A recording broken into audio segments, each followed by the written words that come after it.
Announcements, none. Papers have been laid. Questions. Honourable. Thank you, Madam Speaker. Madam Speaker, I've given notice of the following private notice question addressed to the Honourable Prime Minister, Minister of Defence, Home Affairs and External Communications, Minister of Finance, Minister for Rodrigues and Outer Islands. Whether in regard to the Cessna Station 5R HMR private jet from Madagascar, which landed at the Sersiu Sagar Ramgulam International Airport on 12 October 2025, he will, for the benefit of the House, obtain information as to the A. Names of the passengers and of the crew members on board, same, and the number of suitcases in their possession. B. Reasons for the arrest of Mr. MR, Mr. DJCT, and Mr. NB by the Financial Crimes Commission. And C. Conclusions of the investigation report on the circumstances surrounding the incident, indicating the measures taken and whether the report will be made public. Thank you, Madam Speaker. Honourable Prime Minister. Madam Speaker, I'm informed by the Acting Director of the Civil Aviation that on the 12th of October 2025, following a request made by Jet Prime Limited on behalf of Transocean Airways, initially for medical evacuation, then for tourism purposes, and finally for shortage of fuel, they asked that they be allowed to land. In line with the International Civil Aviation recommended practices, the Department of Civil Aviation allowed the plane to land.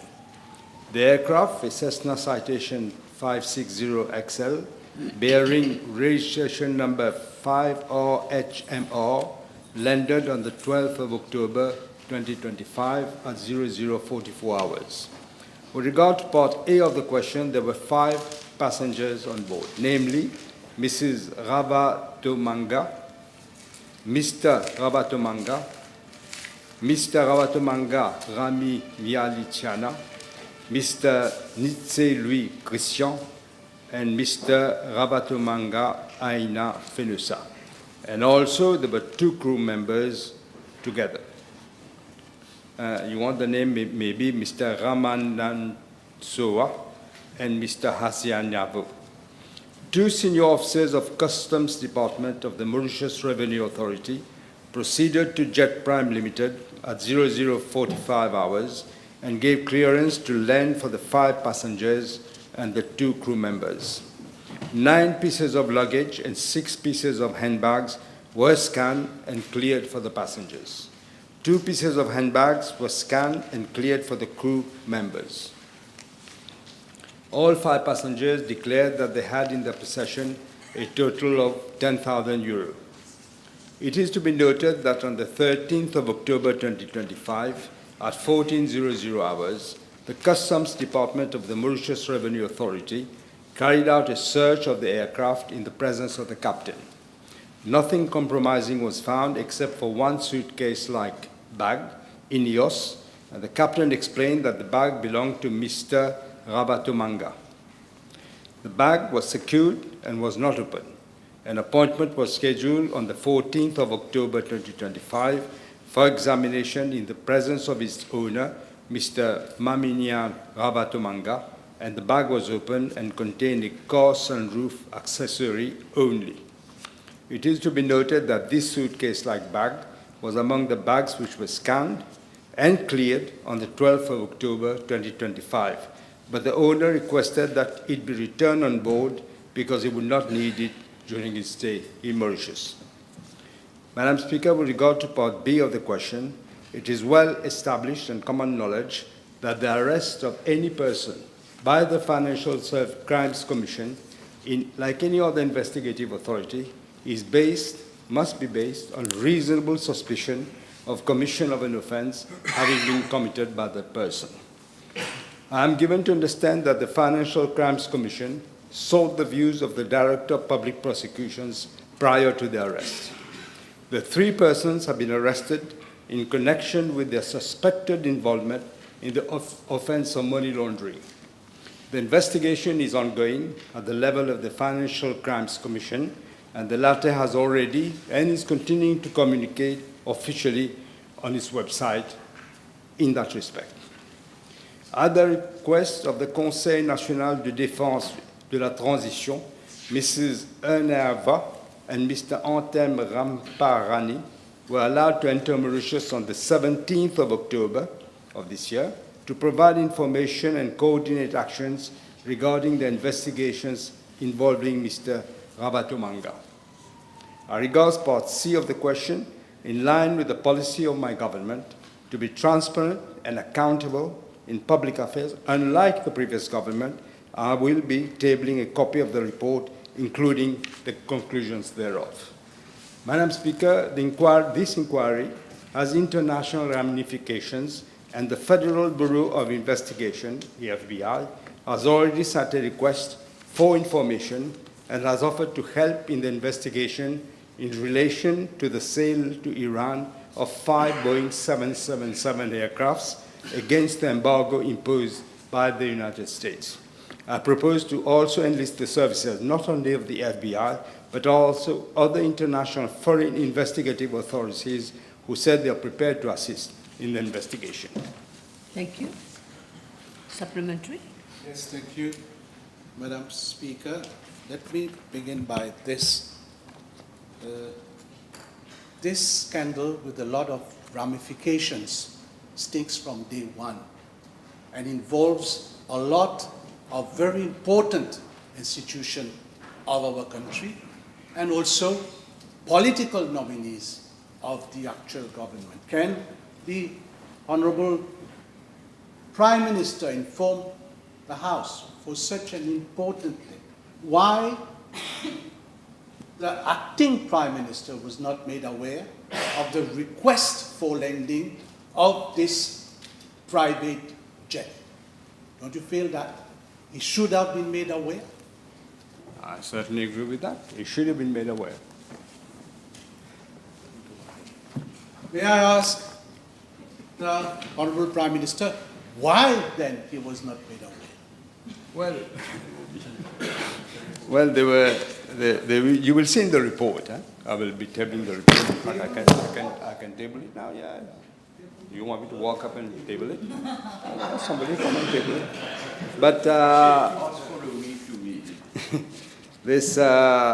they went through the procedure that they didn't perhaps look at the political implications. They went through procedures and they allowed the aircraft to land because they checked on World Check, on all these international. They don't do all the checks, unfortunately. I will be coming to the House to say that we have to have other checks.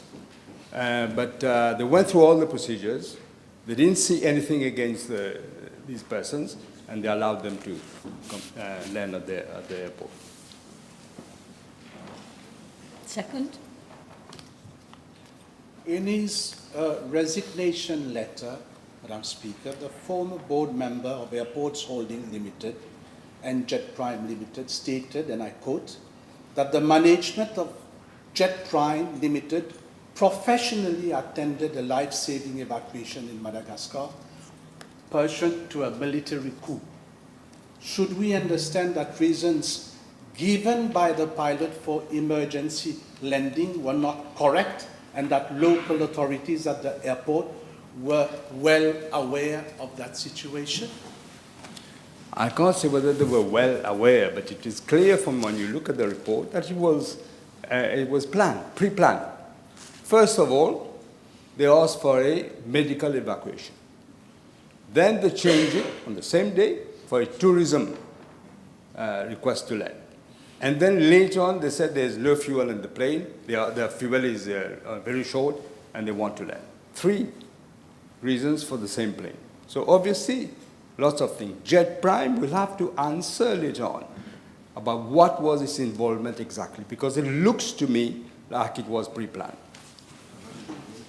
I think this is in the report, but may I ask the Honourable Prime Minister, who gave the final authorization for the landing of that private jet? The Deputy Civil Aviation, Acting Director of the Civil Aviation, liaised with the Passport and Immigration Office, and they checked on the world check, on the other checks that they did. There was nothing against these passengers at the time, so they're allowed to land. Then, Honourable Prime Minister, do you mean to say that nobody from your office was informed and nobody from your office cleared that landing? PIU falls under my office, Madam Speaker. PIU, Passport and Immigration Office, falls under the PMO. No, I'm talking about the SecTuCab and the Secretary for Home Affairs, Madam Speaker. Were they not informed? Yeah, the Secretary for Home Affairs was informed because of the PIU falls under her. She looks at the PIU. So they were informed, not They. I said the Secretary for Home Affairs. Now, let me come to part D of my main question, Madam Speaker, in relation to the ongoing investigation by the Financial Crimes Commission. Can the Honourable Prime Minister... sorry. Can the Honourable Prime Minister confirm whether the resignation of the former Commissioner, Mr. J.F., is related to the ongoing investigation? And if this is the case, will he inform the House whether charges will be leveled against that gentleman? As I always said, Madam Speaker, we will leave no stone unturned. Whoever gets involved, they will have to answer for the question. He has, I saw in the paper that he has given reasons for personal reasons, but an investigation is ongoing. He will be called, I'm sure, if he hasn't been called already. Madam Speaker, the Honourable Prime Minister must be aware of the very serious allegations that are being levelled against officers of the FCC, including the Acting Director General, regarding an eventual traffic d'influence. Will he give assurance that if there is any inquiry against officers of the FCC, it will not be for the FCC to carry out that inquiry, and if this is the case, that necessary decisions will be taken to ensure the proper functioning of the FCC? We're not living in the era of the MSM, Madam Speaker. If that you were in power now, I can tell you, for sure I can tell you, this gentleman would have been allowed to leave Mauritius quietly, nothing would have happened, but money would have worked under the table. This is not the case here. This is not the case here. Nobody will be spared. Nobody will be spared. And besides, the proof of the pudding is in the eating. What is happening now? People are being arrested, are being questioned. Nobody is being spared. Madam Speaker, political nominees or nominees of the actual government is referring to the past. Now, Madam Speaker, there are also allegations of a meeting which took place at Quatre-Bornes in the presence of Mr. J.F. and some other persons. Will the Honourable Prime Minister inform the House whether he is aware of that meeting, and can he confirm whether Mr. Etchen, the chairperson of the Central Electricity Board, was also present in that meeting? Je suis tenté, Madame la Présidente, de me référer, donnez-moi l'occasion à une phrase du film Cholet qui dit qui t'est admis. Combien de personnes il y avait à cette réunion? I could also say, do you know, I'm told from the press, people in the press, that the people very, very close to the top hierarchy of the MSM also have been contacted. But you don't seem to know this. You don't seem to know this. As I say again, I cannot know. I'm not investigating. I'm not the investigator. Let the FCC do the investigation as they're doing, properly questioning everyone. And they will be questioning everyone. Yes. If he's aware, Question. may I ask him whether he's aware that during that meeting, there was a telephone conversation with a member of his government? How would I be able to know whether there was a telephone or not telephone? Let the inquiry find out. Huh? Yeah. Yes. Madam Speaker, we know that Madagascar has been suspended by the African Union. Is the Honourable Prime Minister aware that the Deputy Prime Minister told a media that the government has, and I quote, de très bonnes relations avec le nouveau président et avec le nouveau régime? Are we made to understand that the government is accepting the new president of Madagascar? The Honourable Leader of the Opposition has no experience in diplomatic matters, clearly. He has no experience. There has been a takeover. It's not quite a military coup, as people are saying. There was a revolt in Madagascar. It's different from it, as if the military came and did a coup. It's different. But they have taken over. The president has, the former president has left the country.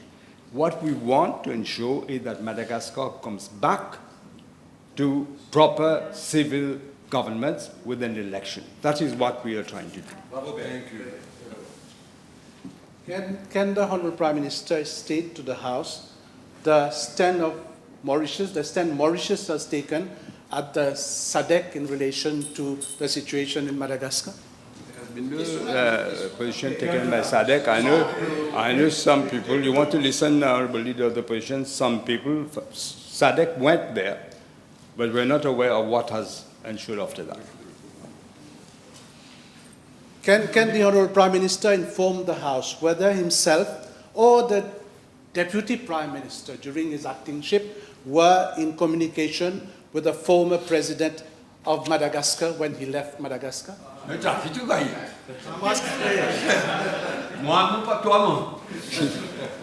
Neither of us have, obviously. May I ask the Honourable Prime Minister, the pilot provided multiple reasons to justify lending, and the first of which was for medical reasons. Can the Honourable Prime Minister inform the House if the Ministry of Health was informed immediately and if a team was sent to the airport? No, I think, Honourable Leader, let me remind you. First of all, they said it was for medical evacuation. Secondly, then it came to tourism. Thirdly, it came to lack of fuel in the airplane. So 3 reasons on the same day, within hours. So that gentleman is now in a clinic. I have said that it's too easy for somebody just to go in the clinic and say, I've got a cardiac problem. We will be sending officers, public officers from the Ministry of Health to check whether it's true or not. We have to check. Madam Speaker, a cabinet decision, that is the decision of the 17th of October, mentioned that the acting director of the civil aviation referred the matter to the police. Can we know on what date was the statement taken? We'll see all in the report that I've just circulated, various étapes de ce qui s'est passé. Then you'll be able to put a proper question next time if you read the report. No, but you can. This is my time. I have the right to put questions, Madam Speaker. You should not tell me to come later. No, I say you can. I'm not telling you. I'm only saying that if need be, you will be able to do that. Yeah, But you can still carry on. You can still carry on.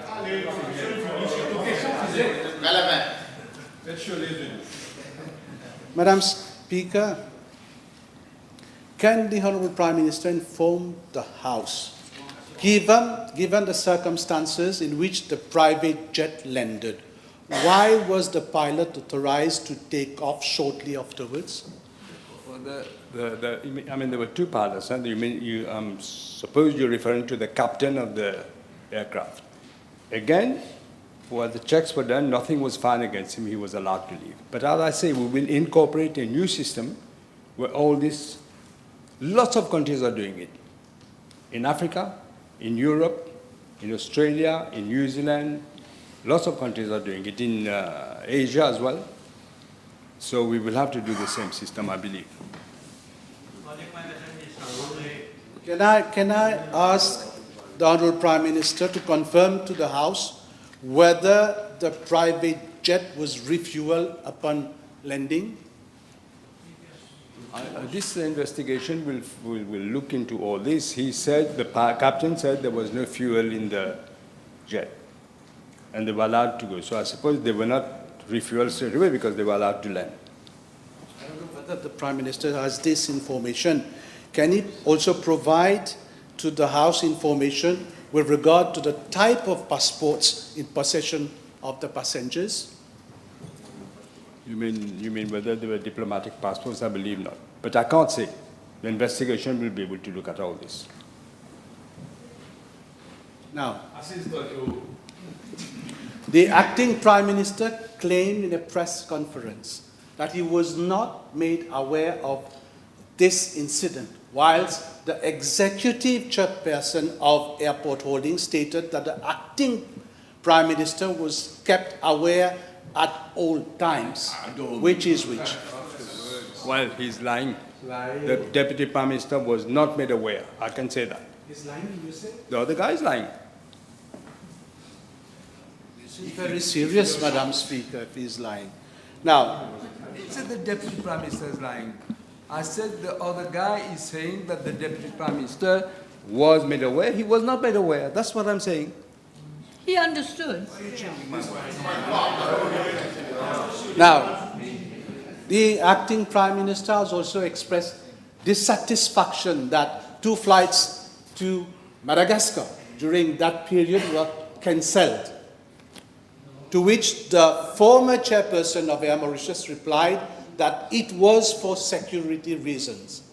Can I ask the Honourable Prime Minister whether this has also been cleared? I don't quite follow the question. The question is about this plane, which now you're asking about other planes. That statement was made by the acting Prime Minister. Even if it was made by the acting Prime Minister, the question is about this plane. He promised the nation that everything will be cleared. Well, I can tell you everything will be cleared. Your friend. Yeah, your friend. Yes. So do you have Thank you. Madam Speaker, may I ask the Prime Minister in relation to Part B of the question, with regards to the alleged offences of money laundering, will the Prime Minister reveal the names of the management companies, the banks and the real estate promoters who have helped, allegedly, this person to stash so much money in Mauritius, contrary to FATF rules? And it looks like, again, there has been loopholes that has been found by those persons. Will he now, it doesn't matter whose regime it was, what matters is what you will do about it. Will he now seriously investigate, cause a serious investigation, who may, regardless of who might be involved, to ensure that we protect the financial services sector and that we ensure integrity of the Mauritian economy?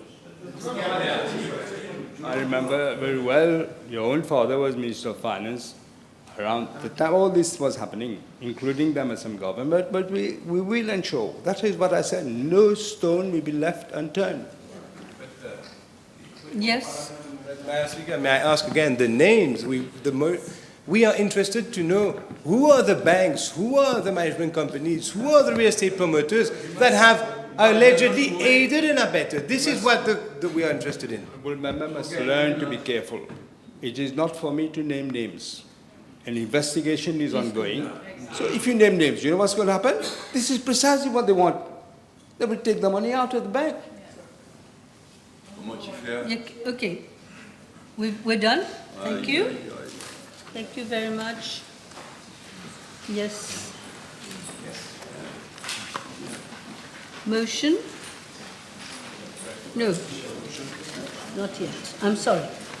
Got a bit carried away, yeah? Questions? Question? 99. Yes.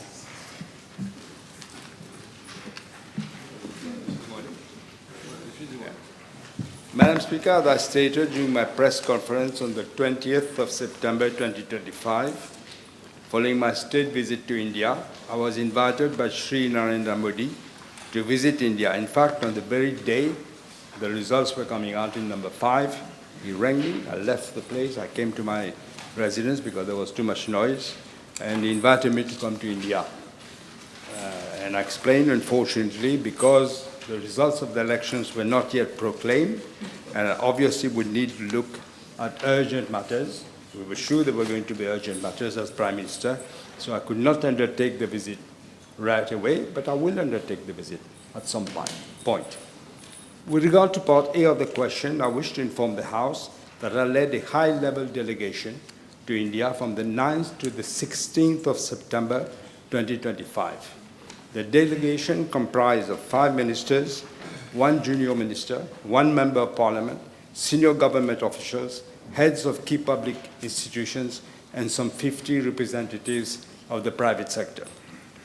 Regards to Part A2 of the question, I feel it is ironical that the honourable member, who himself undertook three missions during the short stint he was Speaker, 78 days to be exact, appointed under very dubious circumstances, is more interested in expenses incurred for the mission, such an important mission, instead of focusing on the outcome of the visit.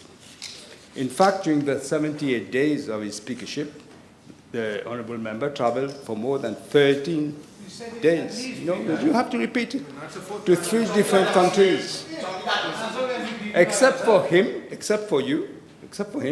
nobody is aware of the benefits that the country derived from the nearly 800,000 rupees spent on these missions.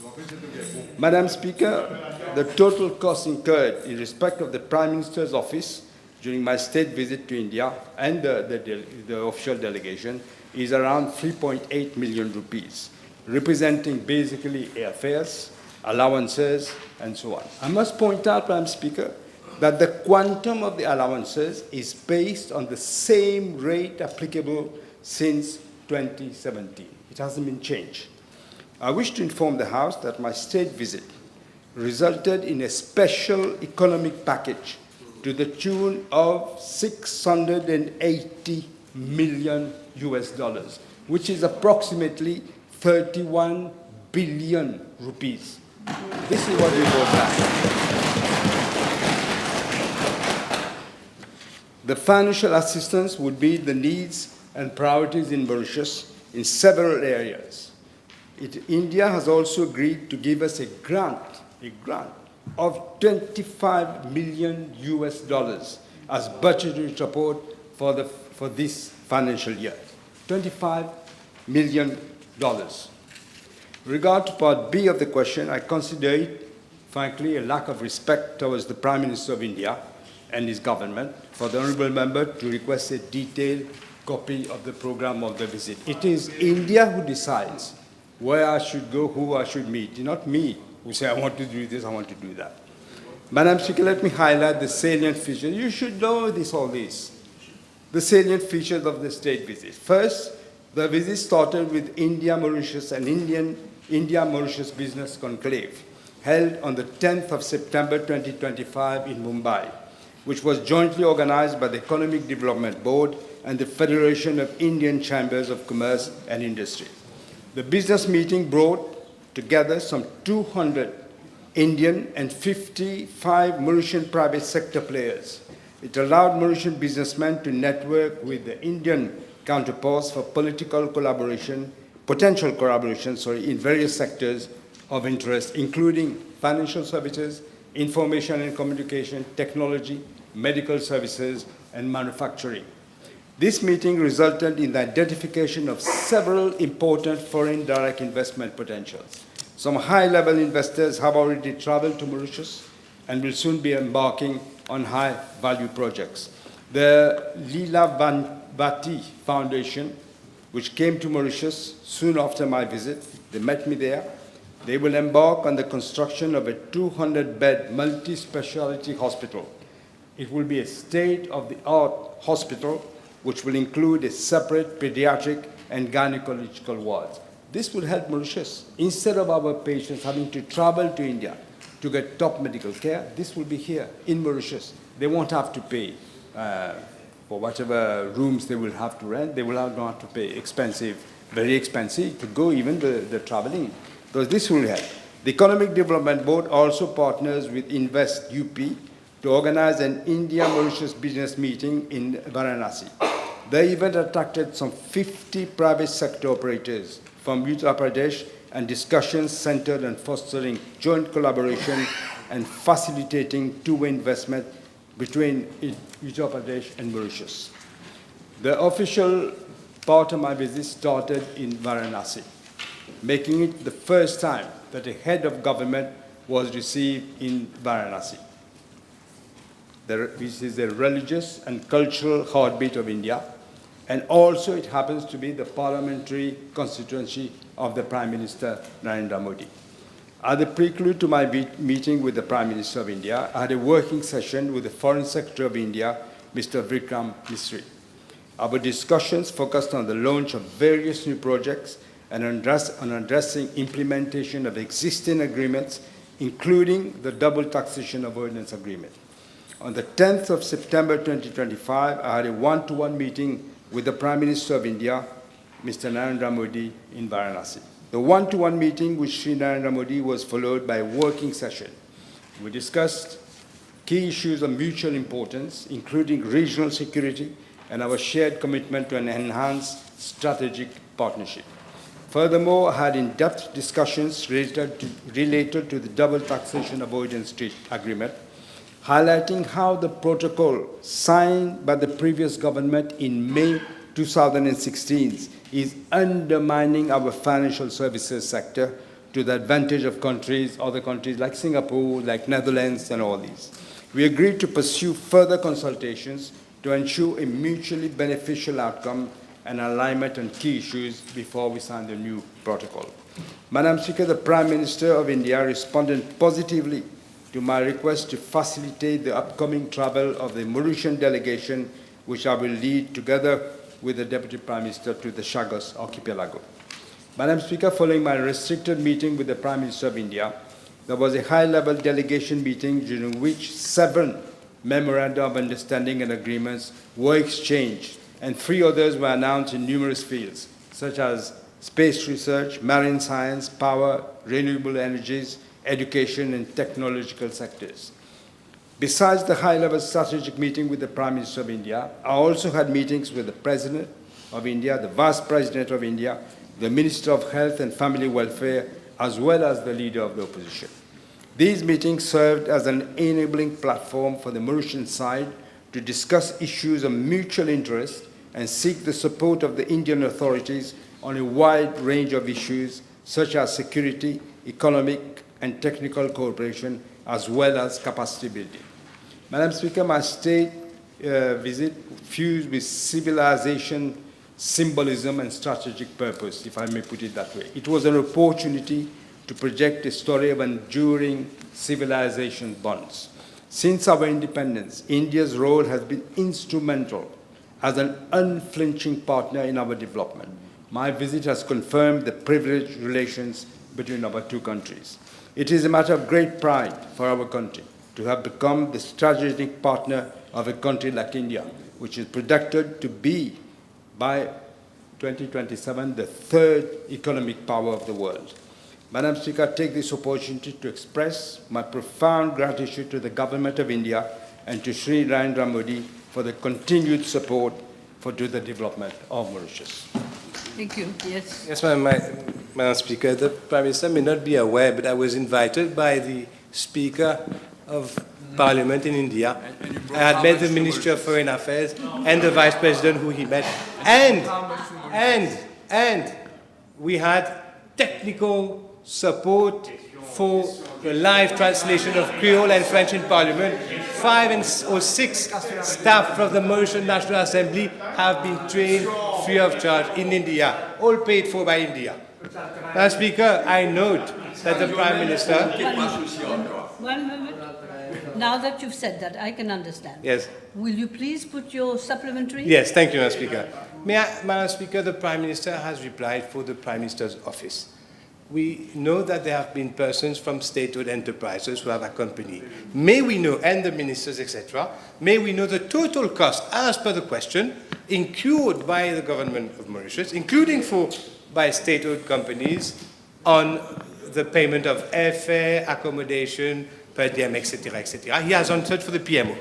I've answered for the government side, but for the private sector, they paid everything themselves. No, he was saying you just answered for PMO. You answered for the whole, yes. Okay, now, before you put your second question, members, I've forgotten to tell you that the table has been advised that PQB 952 will be replied by Dr. the Honourable Prime Minister, time permitting. PQB 911 will be replied by Honourable Minister of Housing and Lands.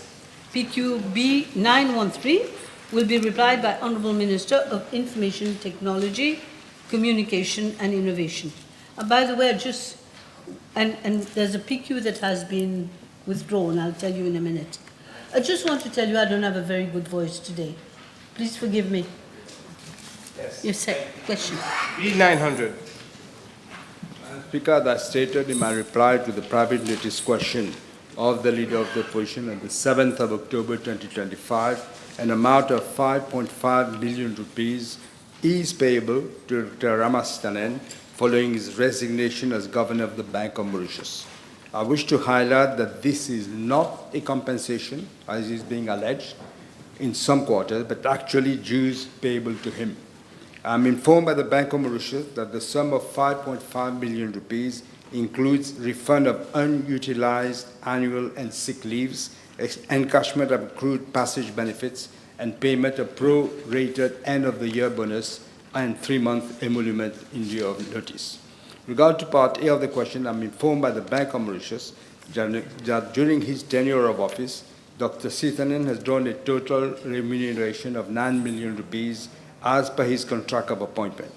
Concerning Part B of the question, I am informed that Dr. Sitanen spent 35 days abroad on official missions. Yes. First question, Madam Speaker. How can someone who has resigned be paid compensation payment in lieu of notice? This is according to the law, Madam Speaker. The Bank, Section 18 of the Bank of Mauritius provides for a governor to either give a 3-month notice in case he intends to resign. He didn't manage to give the 3-month notice, but I asked him to resign. But in fact, in reality, he was given a 3-month notice. This is why it went like this. It doesn't make any sense. Contractual law. We're not in a court of law. Yes. May I ask the Prime Minister, without passing any judgment on Mr.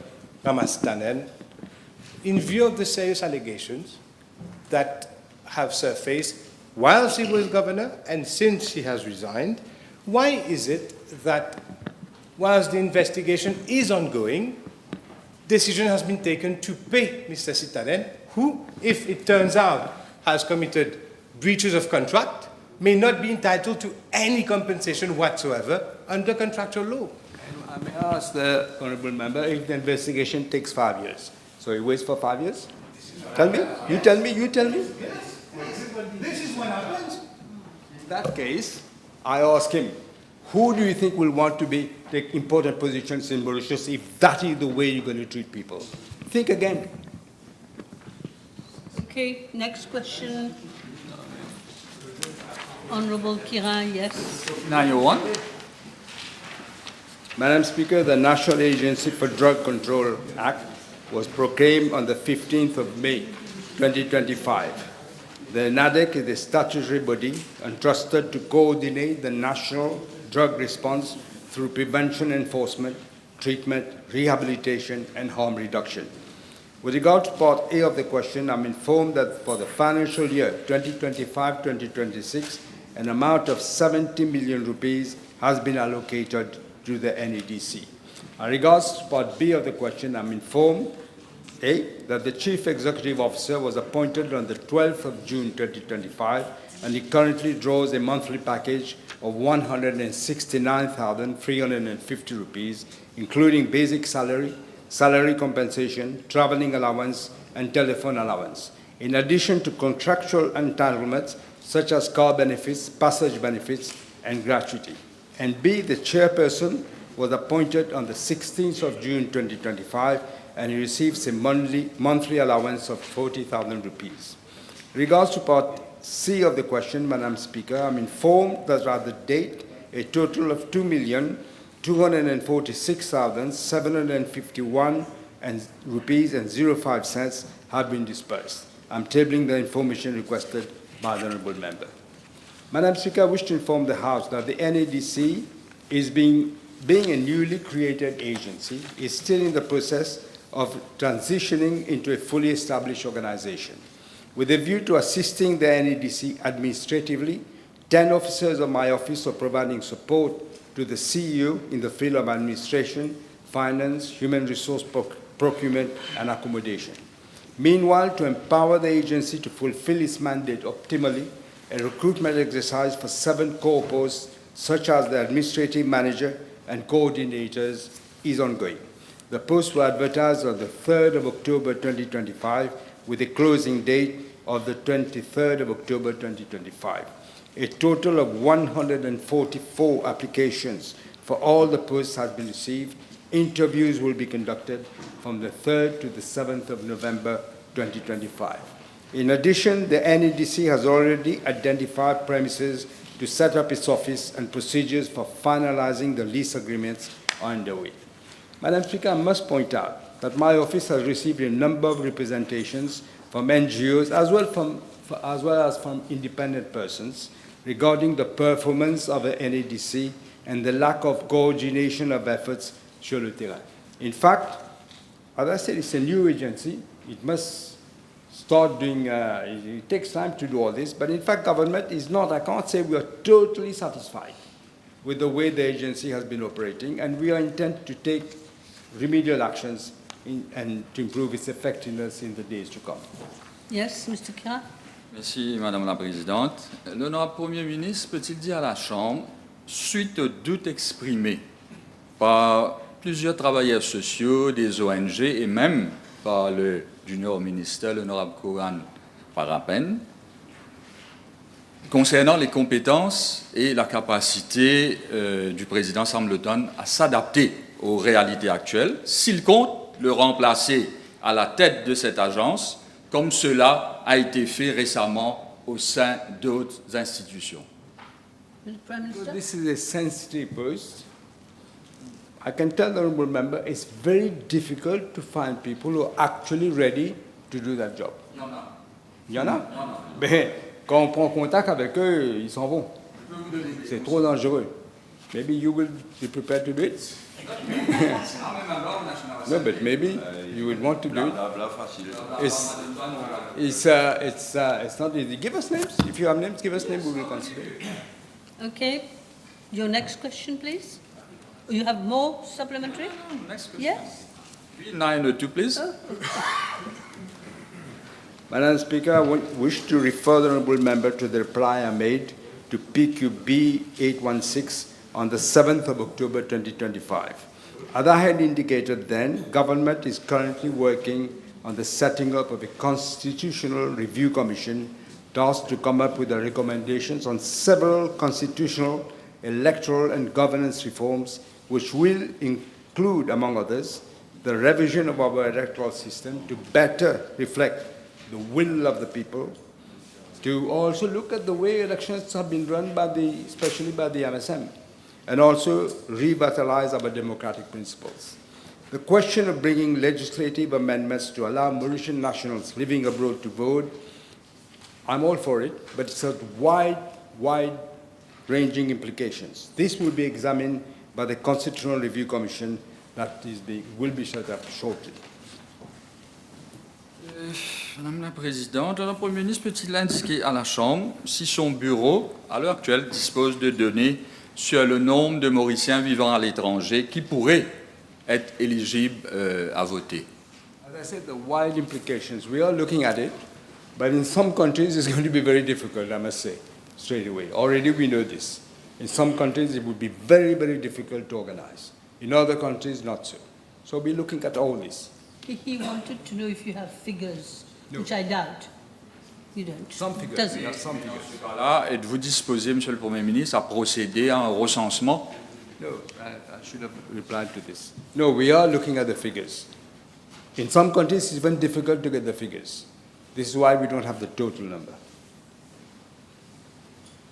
Some people have double nationality, that's why it's complicated to actually find out. But very interesting issue, very interesting. Anyway, next question from Mr. Lobin. B903, please. With regard to Part A of the question, Madam Speaker, I'm informed by the Commissioner of Police that from January 2025 to the 23rd of October 2025, 974 suspects have been arrested in connection with synthetic drugs as follows. 446 adults for consumption. Of these, 232 were provisionally charged, 119 opted for rehabilitation through the Drugs Users Administrative Panel under the Ministry of Health and Wellness, and 95 had no provisional charge lodged. 22 adults for drug trafficking, all were provisionally charged. 497 adults for drug dealing, and all were provisionally charged, and 9 minors for drug dealing, and none were provisionally charged. Madam Speaker, as regards to Part A2 of the question, I'm tabling the quantities of synthetic drugs seized. Regarding Part B of the question, I'm informed that the police has strengthened enforcement, cooperation, and preventive actions to combat drugs, including synthetic drugs. Measures include enhanced intelligence gathering and profiling of suspects, drug mapping to detect hotspots, aggressive crackdowns in drug-prone areas with the support of specialized units, use of drones for surveillance and detection of illicit plantations, reinforcement of ATSU resources, and daily patrols in high-risk areas. Moreover, with a view to disrupting drug and other criminal networks, ATSU is collaborating closely with other law enforcement and regulatory bodies, including the MRA, Customs, Anti-Narcotics Section, the Financial Crimes Commission, the Ministry of Health and Wellness, and the Financial Intelligence Unit. ATSU has strengthened regional partnership with Reunion Island, India, Seychelles, Mozambique, Madagascar, Kenya, South Africa, and Tanzania through intelligence gathering, sharing of the intelligence, tracking of suspects, control deliveries, and exchange of best practices which have helped curb the movement of synthetic drugs through maritime and air routes. At the international level, ATSU collaborates with the United Nations Office on Drugs and Crime, the U.S. Drug Enforcement Administration, DEA, the UK National Crime Agency, Interpol, and the Royal Canadian Mounted Police for intelligence sharing, capacity building, cross-border investigations, and financial tracing, thereby strengthening national efforts to combat transnational drug trafficking networks. Madam Speaker, with regard to Part C of the question, I'm informed by the Chief Executive Officer of the National Agency for Drug Control that in line with its mandate to support evidence-based policy decisions, the fourth meeting of the Drug Control Board considered the current national and international policy approaches on the regulation of cannabis.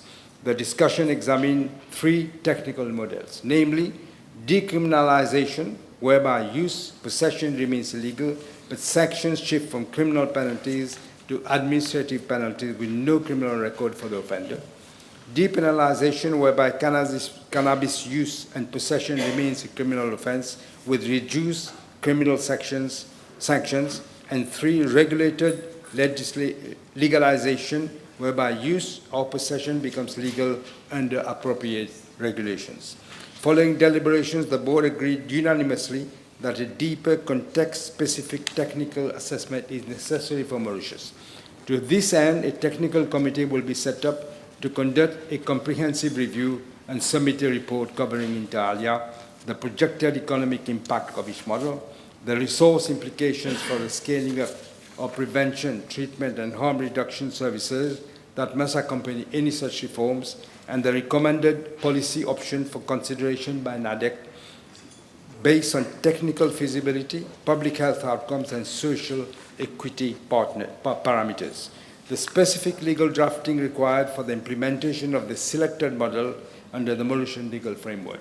The technical committee will be chaired by the CEO of the agency and will comprise experts in public health, the criminal justice system, fiscal policy, neuroscience, addiction, medicine, harm reduction, as well as representatives of the Ministry of Health and Wellness.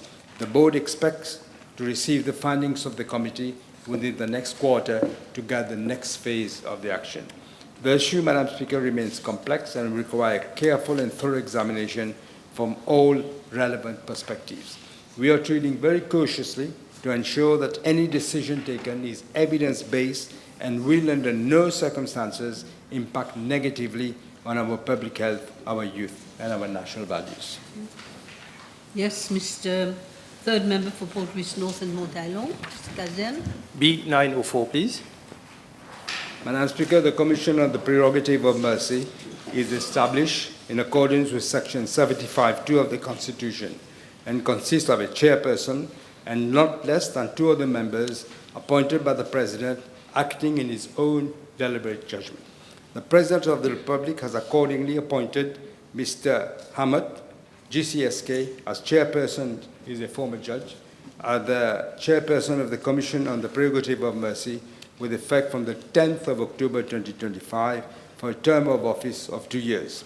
The other members of the Commission are Mrs. Sita Rambu, Ms.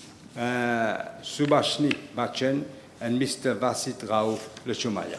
They have also been appointed for a term of office of 2 years with effect from the 10th of October. Thank you. Yes? Yeah, thank you, Honourable Prime Minister. Maybe, not for now, if the Honourable Prime Minister can table the number of pending cases before that commission in future sittings, please. Pending cases. Yes, they will be looking at all the cases before that. He wants you to table, but it doesn't arise from your question. You can ask, still ask on a friendly basis, but it doesn't arise from the question. Next question, Mr. Ituaria. B905, please. Thanks. Madam Speaker, it is clear that the policy of the previous government was to recruit at any cost in order to win the elections and recruitment at the Development Bank of Mauritius Limited. It is such a blatant case, Madam Speaker, such a blatant case. The DBM has recruited 102 additional staff between September 2023 to November 2024. This represents an increase of almost 45%, bringing the overall staffing to 333. Let me stress, Madam Speaker, that this practice cut across several public institutions, not just this one, leading to inefficiencies, disruption of the proper functioning, and frustration of those who are already there. You suddenly see a horde of people coming up, going on top of the head, getting better paid, and no results. This is what the MSM did with this country. With respect to Part B of the question, I'm informed by the DBM Limited that the former Chief Executive Officer undertook 28 official missions from 2015 to 2024 at a total cost of 1,464,211 rupees. This included air tickets, per diem, and so on, accommodation, transport. One, Mr.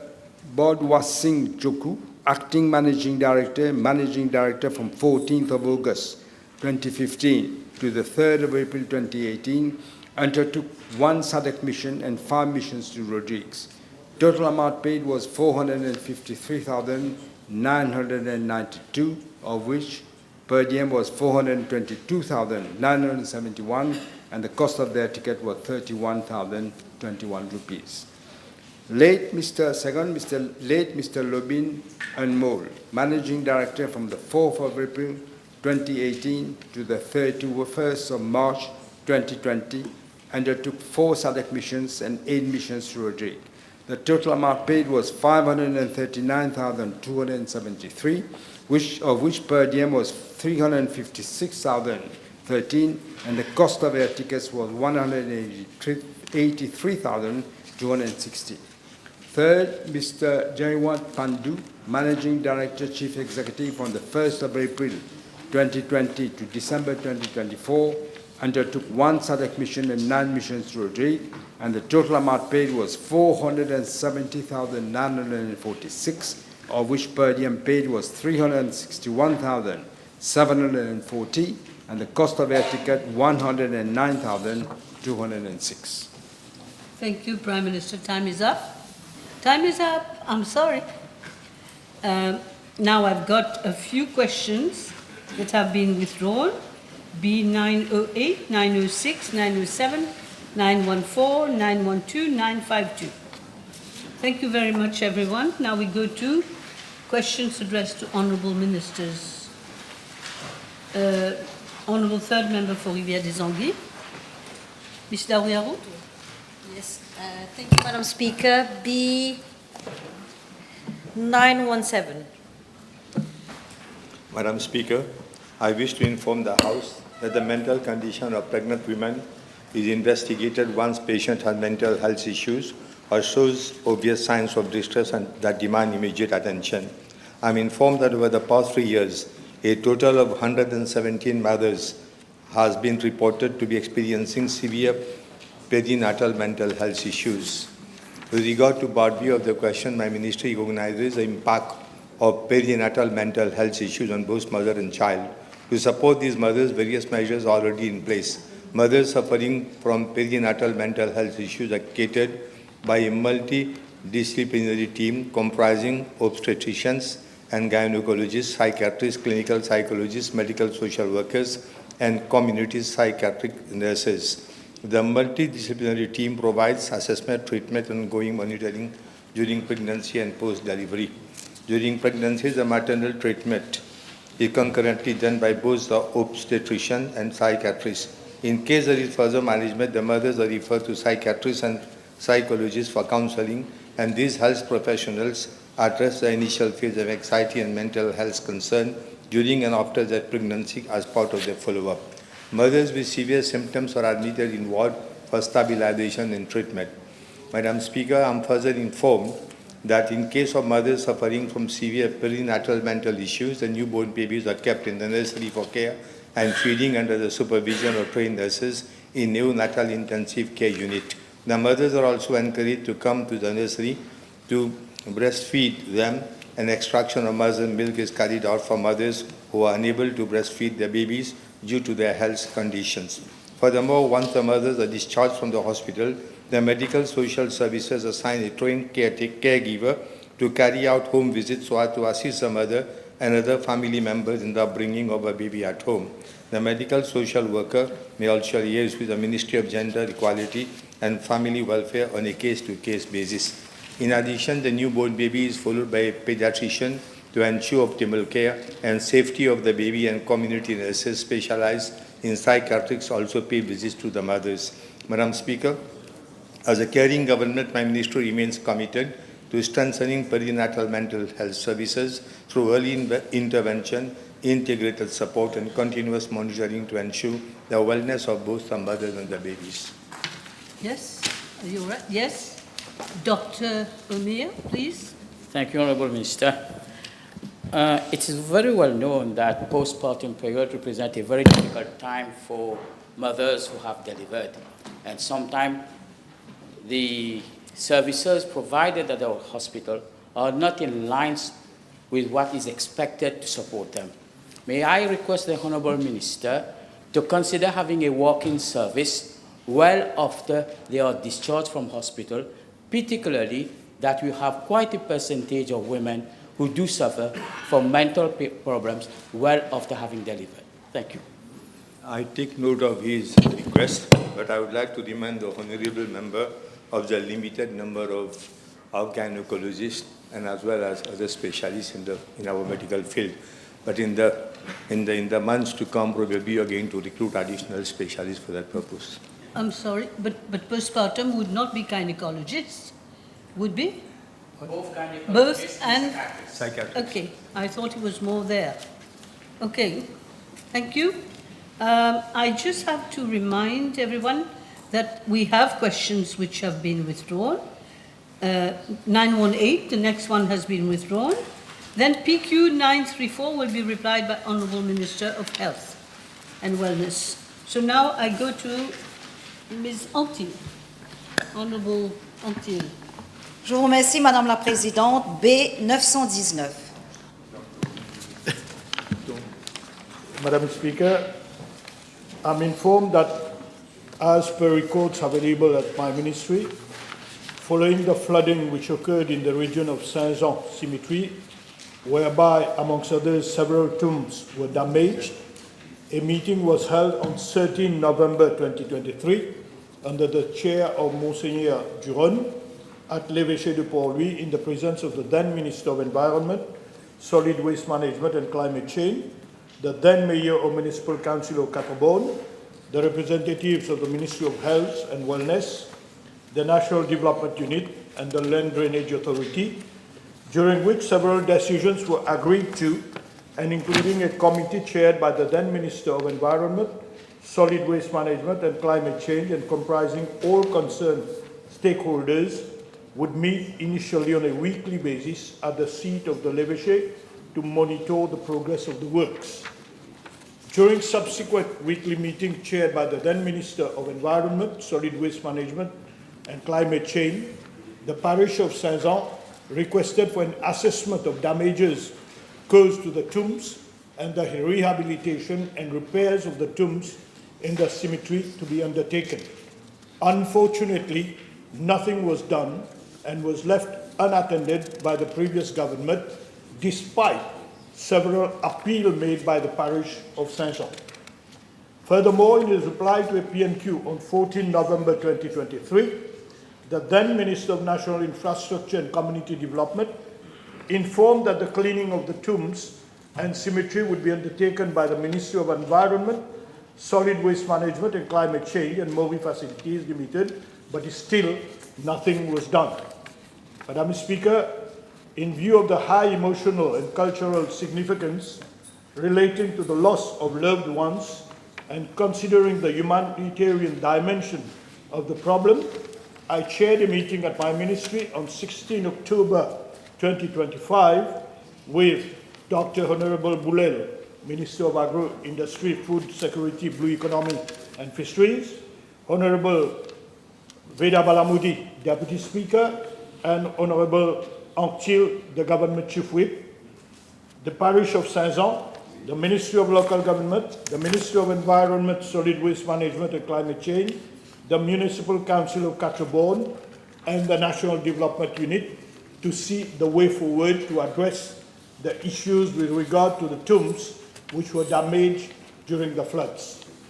Madam Speaker, during our discussions at the meeting, the representatives from the parish of Saint-Jean informed that a total of 512 tombs were damaged, of which 71 tombs were critically impacted, 141 tombs partially damaged, and 300 tombs with minor damages or with missing ornaments.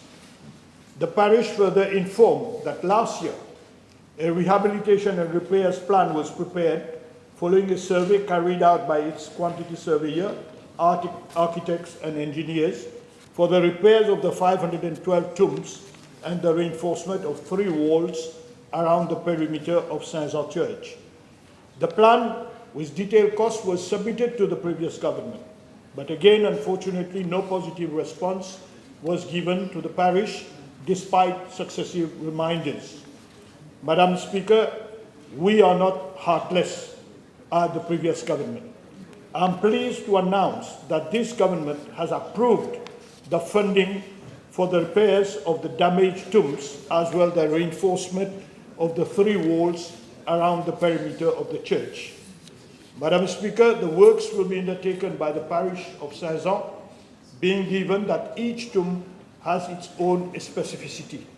The parish has also confirmed the duration of the works to be 6 to 8 months. Madam Speaker, I'm again meeting the representatives of the parish of Saint-Jean this Thursday, 30 October 2025 at 11:30, together with my 3 colleagues of the constituency number 18, to pursue our dialogue. Madam Speaker, I'm also glad that before the All Saints' Day 2025, the government has agreed to do needful to enable the rehabilitation and repairs of the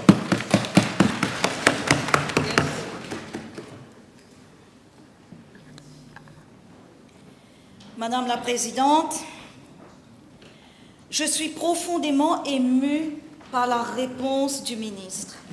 À 4 jours de la Toussaint, ce gouvernement rétablit dignité et respect aux défunts touchés par les inondations de 2023-2024. Le ministre pourrait-il indiquer à la Chambre si son ministère envisage d'accélérer les procédures afin que ces 300 familles puissent, dans les meilleurs délais, se recueillir dignement sur les tombes de leurs proches. Je vous remercie, Madame la Présidente. Monsieur le ministre. Madam Speaker, as I've said, this government is a government which has a heart. You know, government has approved only Friday last to do good, to go for the funding of the repairs and rehabilitation of the tombs. Now, together with the MPs of the constituency, we are going to make sure that the necessary funds be made available to the parish, and it is up to the parish to do the works. C'est dans quelques jours. Hein? C'est dans quelques jours. Next question. The second member for Savane. Madam Speaker, please. B920. Thank you. Madam Speaker, the Chemin-Grenier Road, B10, is a classified road linking several villages, namely Suriname, Riambel, Chemin-Grenier, and Rivière-des-Galets. The Central Water Authority had requested Whaley from the Road Development Authority in July 2024 for the renewal of its pipeline along the main road at Chemin-Grenier from the Farmers Service Centre, Cancharieux, to Jumbo Road, over a total length of about 3.28 kilometers. The RDA had accordingly issued a letter of intent, and subsequently Whaley was granted in August 2024, subject to several conditions. Madam Speaker, with regard to Part A of the question, I am informed by the Ministry of Energy and Public Utilities that the CWA undertook pipe-laying works through its in-house team as part of its ongoing pipe replacement program. The works involve the laying of 160 millimeter diameter high-density polyethylene pipes on both sides of the main road, one section extending from the taxi stand to Winners, and the other from the taxi stand to the Farmers Service Centre, covering a total length of approximately 1.2 kilometers. The work started on 21st August 2024 and were completed in October 2024. Temporary reinstatement of the road surface was carried out concurrently with the pipe laying works by Pro-Built Contractor Limited. However, due to deterioration of temporary reinstatement at certain locations, Pride Civil Engineering Contractor Limited was engaged by CWA on 2 separate occasions, namely during the end of year festive period in 2024 and prior to the Mahashivratri festival in 2025, to undertake remedial reinstatement works and ensure accessibility and safety for both vehicular and pedestrian traffic. I wish to highlight that following several road inspections, the RDA observed that the temporary reinstatement works were in an unacceptable condition, with surface settlements and exposed crusher run posing safety risk to road users. Consequently, the RDA issued several notices to CWA requesting the latter to immediately reinstate all trenches with asphaltic concrete in line with the conditions of way leave. Madam Speaker, as regards Part B of the question, had the CWA failed to comply with the conditions of way leave, the RDA initiated procedures for the forfeiture of the CWA's bank guarantee to enable it to carry out the repair works instead. This was subsequently put on hold after the CWA indicated on 5th September 2025 that the bid document for the permanent road reinstatement contract had been finalized and was expected to be launched by end of September 2025. However, I note with deep concern that we are now at the end of October 2025 and the bid has still not been launched. I shall be taking up this matter with my colleague, the Honourable Minister of Energy and Public Utilities, to determine the way forward for the reinstatement of the works. Madam Speaker, as I have indicated in previous replies, namely for PQB 616 and 8 July 2025, and for PQB 859 on 7 October 2025, the RDA has proposed a memorandum of understanding with the CWA, whereby the RDA would undertake the permanent reinstatement works once the pipeline is fully completed and commissioned. The MOU will define the respective responsibilities and payment arrangements between both parties. A meeting was held on 7 October 2025 at the level of my ministry with the concerned stakeholders, during which it was agreed that the Ministry of Energy and Public Utilities and the CWA will jointly review the draft MOU. A follow-up meeting would be scheduled within the coming weeks to finalize the arrangement. Yes. Supplementary. Will the Minister inform the House that the project will be carried before the opening of the market fair at Chemin-Grenier, which is scheduled on 15th of December? Short and sweet, short and sweet. As I said, I will liaise with my colleague, the Minister of Energy, and we'll see the quickest we can do it. Thank you. Yes. Dr. Tanu, please. Thank you, Madam Speaker. Question B921, please. Madam Speaker, I'm informed by the Division of the Veterinary Services of the Ministry that contagious caprine pneumonia is a severe and even fatal respiratory disease in goats caused by a bacteria, namely Mycoplasma capricolor. It is characterized by symptoms such as fever, poor appetite, breathing difficulties, coughing, and nasal discharge.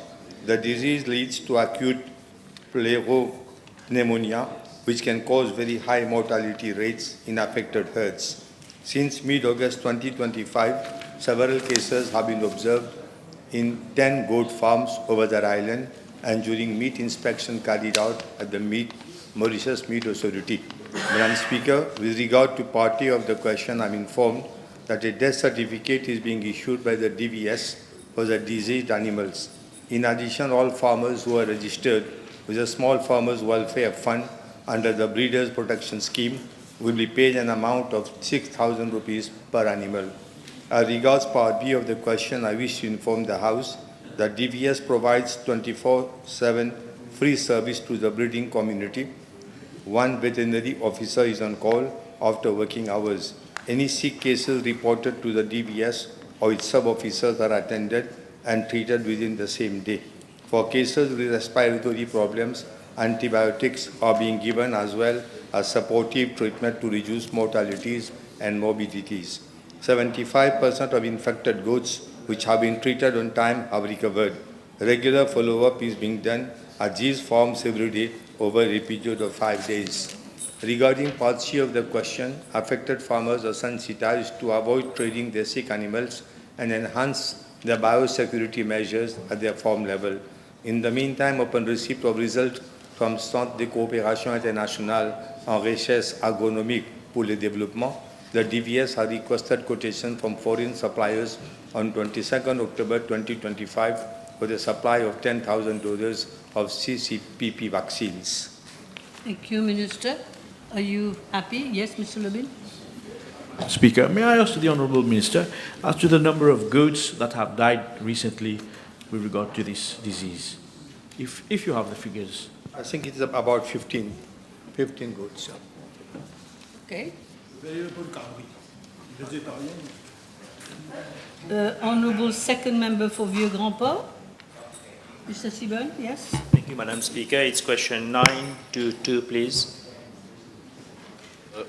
Madam Speaker, I am informed by the Traffic Management and Road Safety Unit, TRMSU, of my ministry, that the village of Nouvelle-France is crossed by Savane Road A9 and Phoenix Plaisance Road A10, and that no request has been received for the installation of speed humps or any other speed control measures along Phoenix Plaisance Road A10, commonly known as Grand Port Road. I, however, understand that requests have been received for speed controlling measures at Pont-Colville and Dream Price Supermarket, both located in the village of Nouvelle-France.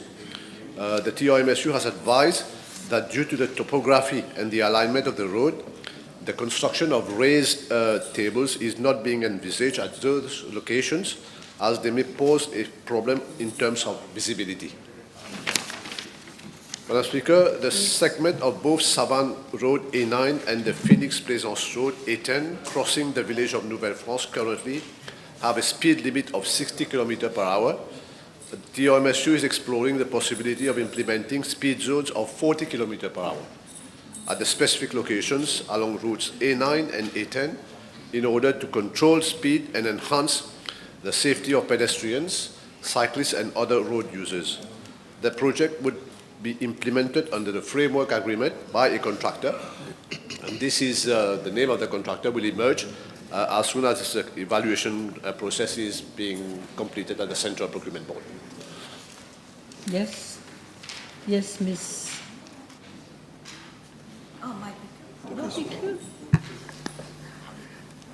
Je vous remercie, Madame la Présidente. B 923. Madam Speaker, I am informed by the Metro Express Limited that an emergency response plan is in place along Saint-Jean Road in Quatre-Bornes. This plan was prepared by MEL in collaboration with emergency services, including the Mauritius Fire and Rescue Services, SAMU, and police in 2022, to improve and facilitate the entry and exit of fire trucks. An access point of approximately 12 meters located along Osman Avenue was designed with sufficient turning radius to allow for the safe maneuver of the large fire trucks. This access has been in service since the launch of Phase 2B, Quatre-Bornes to Phoenix, in May 2022, and is to the satisfaction of the Mauritius Fire and Rescue Services. As such, Madam Speaker, all vehicles, including those of emergency services, are able to travel from the region of Quatre-Bornes towards Saint-Jean, Belle-Rose, La Louise, Sodnac, or Trianon without the need to take detours. I am further informed that in the event of the Saint-Jean is inaccessible owing to situations like a road accident, the emergency services can also, as a last resort, gain access to the railway tracks after receiving special authorization from the Metro Express Operation Control Center. The scenario has been tested during full-scale simulation in collaboration with the fire services, SAMU and the police in the presence of the National Disaster Risk Reduction and Management Center and the Singaporean safety auditor from the SMRT. Madam Speaker, I am pleased to inform the House that the collaborative efforts in developing the emergency response plan does not stop here. To ensure that a high level of coordination demonstrated in the initial full-scale simulation is maintained, and to continuously improve our response capability, I am proposing to hold a follow-up simulation exercise. This exercise will involve all stakeholders directly, the police, the fire services, SAMU, the National Disaster and Risk Reduction Management Center, the Metro Express Limited, and the TRMSU, which was not involved initially. Now, the primary goal will be to identify any residual issues with the plan, particularly concerning rapid development and coordination across different access points and routes. By fine-tuning our procedures through this critical practical exercise, we will ensure that any genuine emergency situation, every action is executed efficiently and effectively, allowing us to respond swiftly and save lives, while ensuring traffic disturbance is kept to an absolute minimum. This proactive approach underscores the government's unwavering commitment to safety and security of our commuters and the community along the Metro Express corridor. And as a last note, I'm tabling the emergency response plan for Saint-Jean-Catobon. Thank you. Yes. Je vous remercie, Madame la Présidente.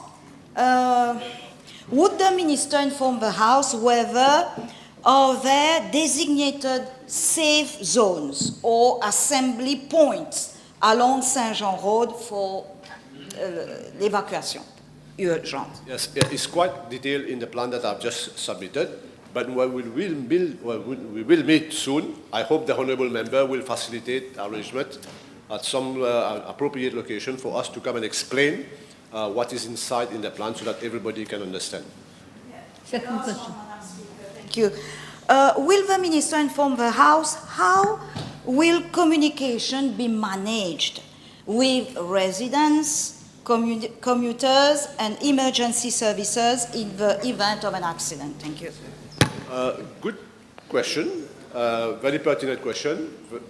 But like I said, when we will meet in a participative, democratic manner in your constituency, Honourable Member, we'll detail all these going forward. Yes. Honourable François, please. Last question, I think. Yes, thank you. B94.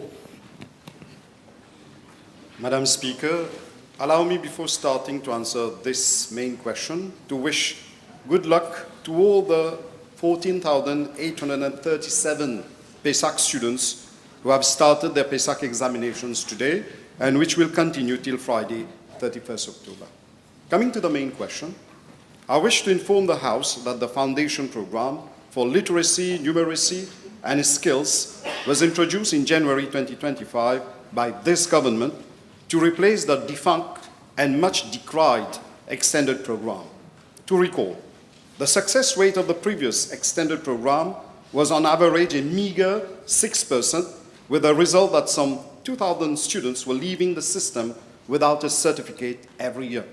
Allow me to provide the Honourable Member from Rodrigues figures related to the performance of our students in Rodrigues. In 2022, only 3 out of 167 students. In 23, only 11 out of 204. And in 2024, only 7 out of 209 students who took the NC exams were successful. Only 31 out of 580 students who took the NC exams in Rodrigues for the past 3 years were successful. The figures above clearly show how neither the curriculum and assessment nor the assessment frameworks of the former extended program was adapted for those children who were unsuccessful in their PESAC examinations.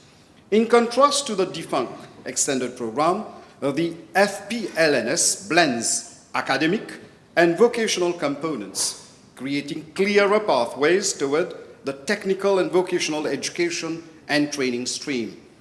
The structure of the program places emphasis on basic literacy, numeracy, digital literacy, and practical skills with a view to reducing the dropout rate. Madam Speaker, I wish to inform the House that all candidates attempting the PESAC assessment for the first time and who have not been successful in up to 3 compulsory core subjects shall take part in a reassessment session during the month of December to provide them with a second chance to meet the minimum requirement for obtaining the PESAC. Candidates who are successful in the reassessment exercise would be admitted to grade 7 of the mainstream program, whereas those who are unsuccessful have 2 options. either to repeat grade 6 once more or to join the foundation program at grade 7. Madam Speaker, with regard to part A of the question, the options I have just mentioned remain valid for the students of the 2025 PESAC examinations. And as regard to part B of the question, I wish to inform the House that the foundation class at grade 7 have already been put in place since the beginning of this year and is operational in all our schools, including Rodrigues. Thank you. Just one supplementary. Yes, you got 3 minutes. Yeah, just one 2 minutes. supplementary, Madam Speaker. Thank you. I thank the Honourable Minister for his clear answer, and I also join him to wish good luck to all the students. May I ask the Honourable Minister, under the FPLNS, whether there will be introduced any special subjects for Rodrigues students in respect to the specificity of Rodrigues and to provide details thereof. Thank you. Thank you, Honourable Member. That is an interesting question. Yes, the specificity of Rodrigues has been borne in mind, and definitely as electives, students in Rodrigues will have the option of doing farming and also fishing, which will be part of their electives in Rodrigues. Very good. That's a good way to stop, I think. Maybe we can break for 1 hour and a half. Thank you.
The second member for Savannah Black River.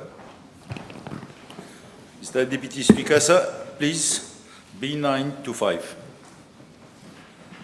Mr. Deputy Speaker, sir, the answer being very lengthy, I would like to circulate it. Thank you. Please circulate. Any supplementary? No. The Honourable Fourth Member for Portwich North and Mort Island. Thank you. B926. No.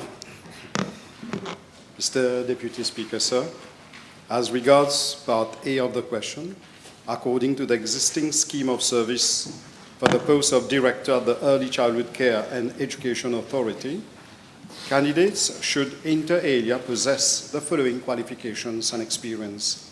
A. Cambridge Higher School certificate or passes in at least 2 subjects obtained on 1 certificate at the GCE advanced level. B. A degree in education or management or business administration from a recognized institution. C. A master's degree in education or management or business administration from a recognized institution, or equivalent qualifications to those qualifications I just mentioned in parts A, B, and C, which are acceptable to the board. In addition, candidates should, among others, reckon at least 5 years' experience in the education sector, inclusive of experience in early childhood care and education. Mr. Deputy Speaker, sir, the scheme of service for the above post further provides under the note section, inter alia, that candidates who, as at 30th June 2008, did not possess a Cambridge Higher School certificate or passes in at least 2 subjects obtained on 1 certificate at the GCE advanced level will also be considered provided they hold A Cambridge School certificate or passes obtained on 1 certificate at the GCE ordinary level, either B, first part, in 5 subjects including English language with at least grade C in any 2 subjects, or in 6 subjects including English language with at least grade C in any 1 subject, or an equivalent qualification acceptable to the board.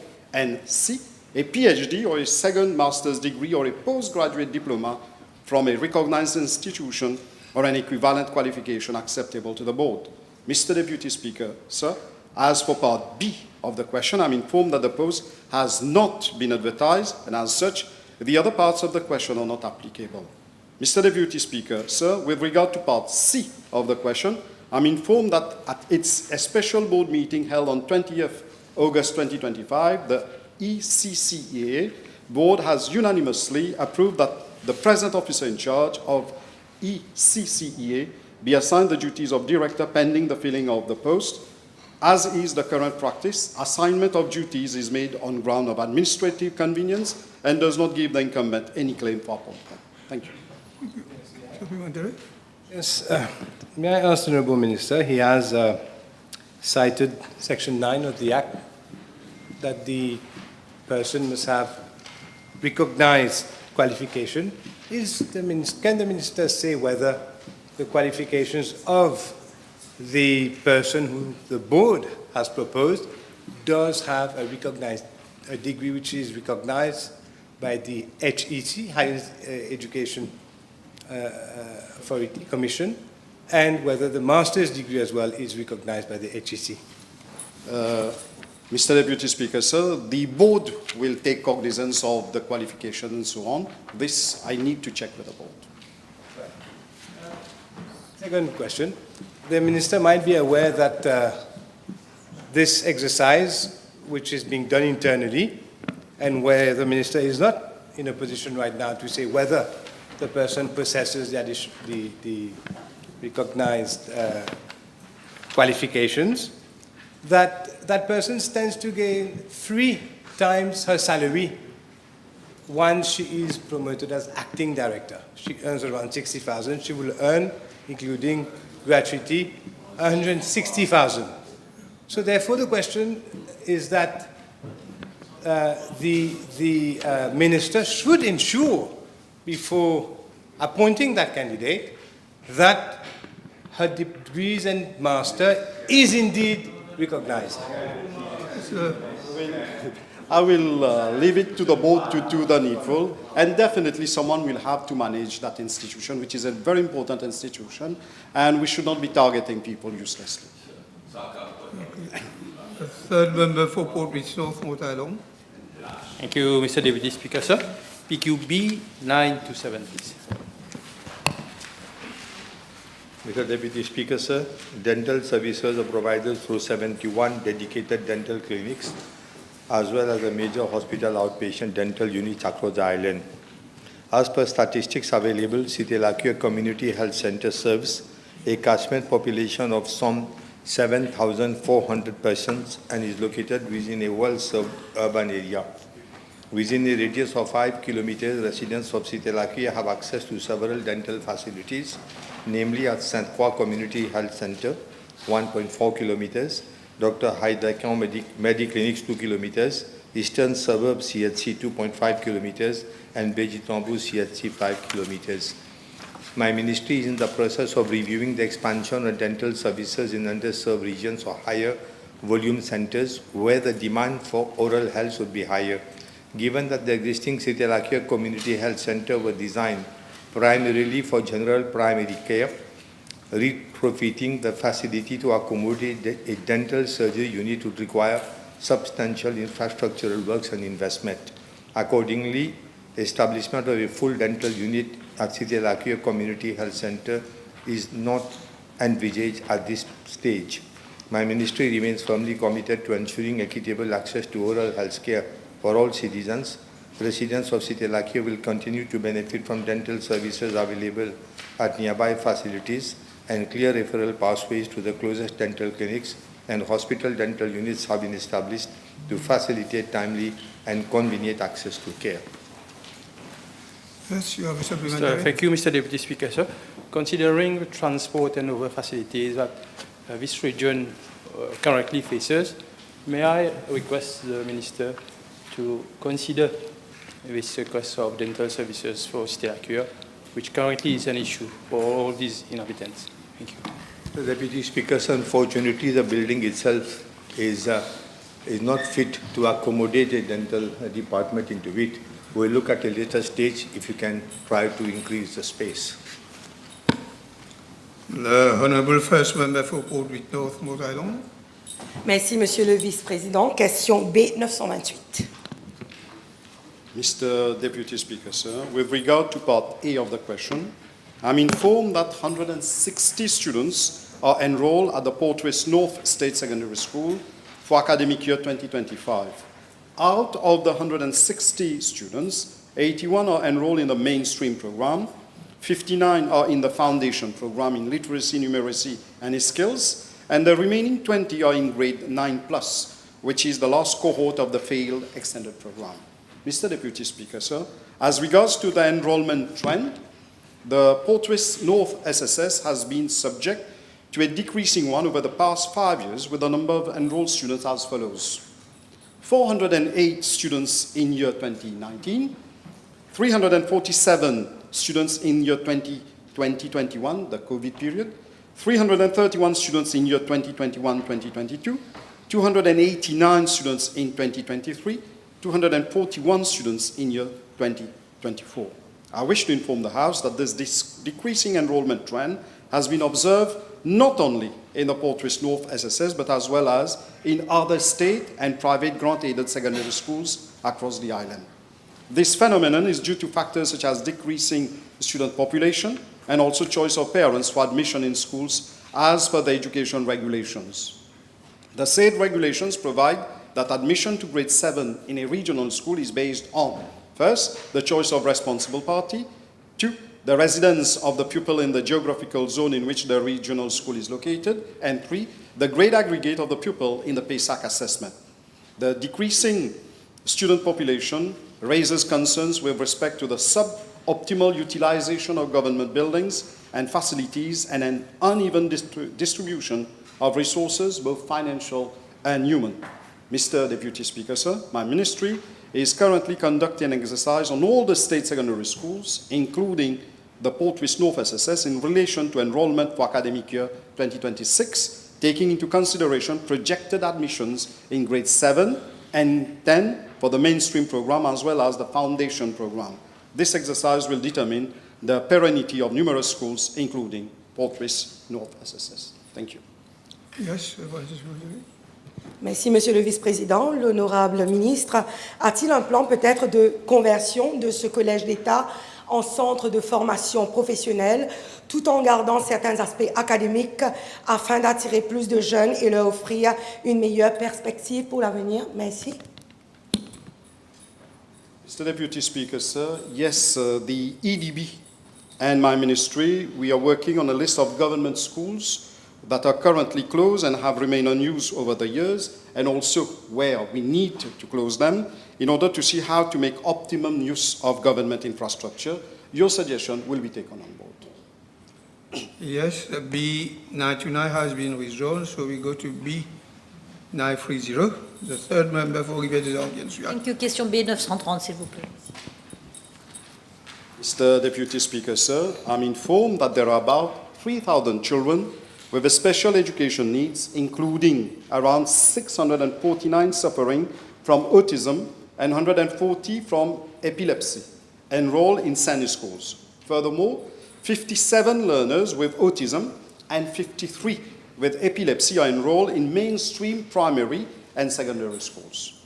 With regard to part A of the question, I'm informed that no formal study or survey has been carried out so far. However, following continuous interactions with stakeholders, including the families of the SEN children, and subsequently during the session dedicated to SEN sector during les Assises de l'Éducation, the challenges in relation to the schools and educational needs have been identified as follows. A, inadequate provision for physical accessibility in buildings. B, unavailability of specialized vehicles for the transport of children with disabilities. C, lack of SEN professionals on the market, such as speech therapists, occupational therapists, physiotherapists, and even SEN educators. D, inadequate specialized training to the existing educators. And E, absence of an effective early diagnosis mechanism for disabilities. Mr. Deputy Speaker, sir, as regards part B of the question, despite the existing financial constraints, my ministry is doing its utmost to ensure that these children are not left behind. We are therefore providing the following services to SEN schools. 1. Payment of grant in aid to NGOs and SEDEC schools registered with the Special Education Needs Authority to cover salaries of staff, hot meals, and special support services, occupational, speech, and physiotherapy. 2. Transport facilities for pickup and drop-off of the children and free bus pass are provided by my ministry for those attending public schools. 3. Adapted furniture provided to SEN learners. 4. Adapted textbooks, including large prints and braille. 5th, services of teacher assistants to help in academic challenges and of carers for daily living challenges such as eating and toileting. And 6th, implementation of barrier-free project is ongoing in primary and secondary schools to make way for adapted toilets, infrastructure, and accommodations to welcome and provide a conducive environment for SEN learners. Mr. Deputy Speaker, sir, in addition, I'm informed by the Minister of Social Integration, Social Security, and National Solidarity that the following facilities are provided, namely, refund of traveling expenses to children with disabilities attending daycare, specialized, integrated, and mainstream schools, refund of taxi fares to students with severe disabilities. As a new budgetary measure, the refund of taxi fare has been extended to children with autism spectrum disorder and attention deficit hyperactivity disorder, and 100% duty-free facilities to parents of children with disabilities for the purchase of adapted cars.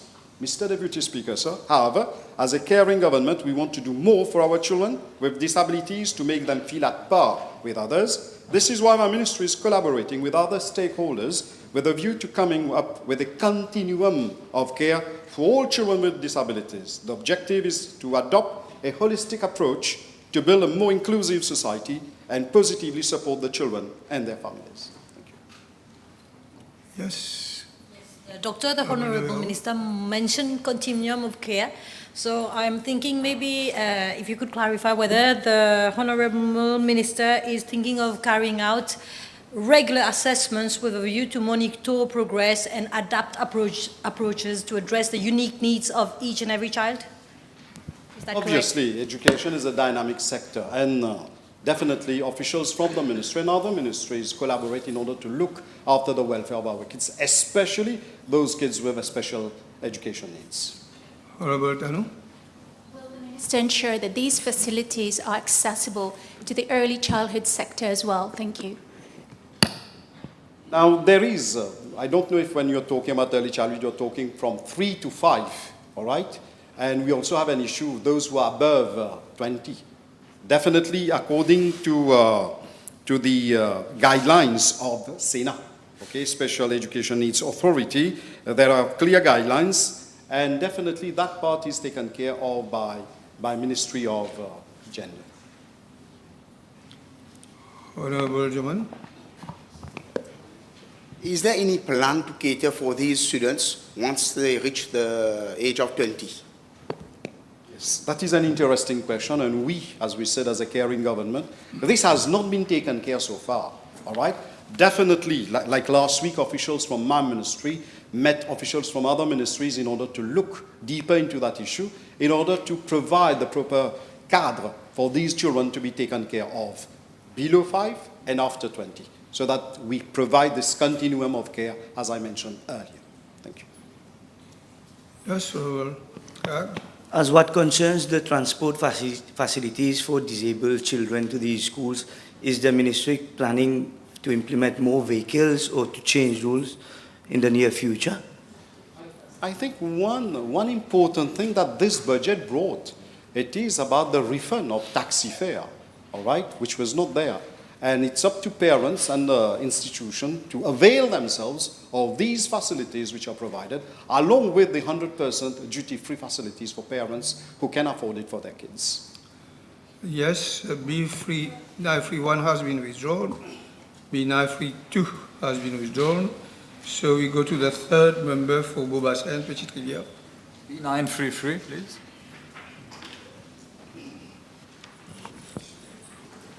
Mr. Deputy Speaker, sir, with regard to local artists and the Status of Artists Act, my ministry has initiated a review of the legislation in line with the measures announced in the government program 2025-2029. The aim is to ensure that the Act better reflects the realities, expectations, and aspirations of the artistic community while aligning with international standards defining cultural workers. Mr. Deputy Speaker, sir, it must be noted that this Act was conceived and introduced under the previous government without adequate consultation with artists. As a result, many in the artistic community expressed dissatisfaction, feeling that the law did not sufficiently protect their rights nor reflect their realities. In fact, during the drafting process, l'Union des Artistes had voiced strong reservation regarding the content and objective of the proposed legislation. According to the L'Union, the Act in its form fails to provide adequate protection and recognition to merchant artists. Mr. Deputy Speaker, sir, it is worth recalling that during the debates on this very bill in 2023, the Honourable Member himself, still in the opposition side, had raised several concerns regarding the lack of an appropriate definition of the term artist, the insufficient social protection mechanism for cultural workers, and the limited consultation with the artistic community.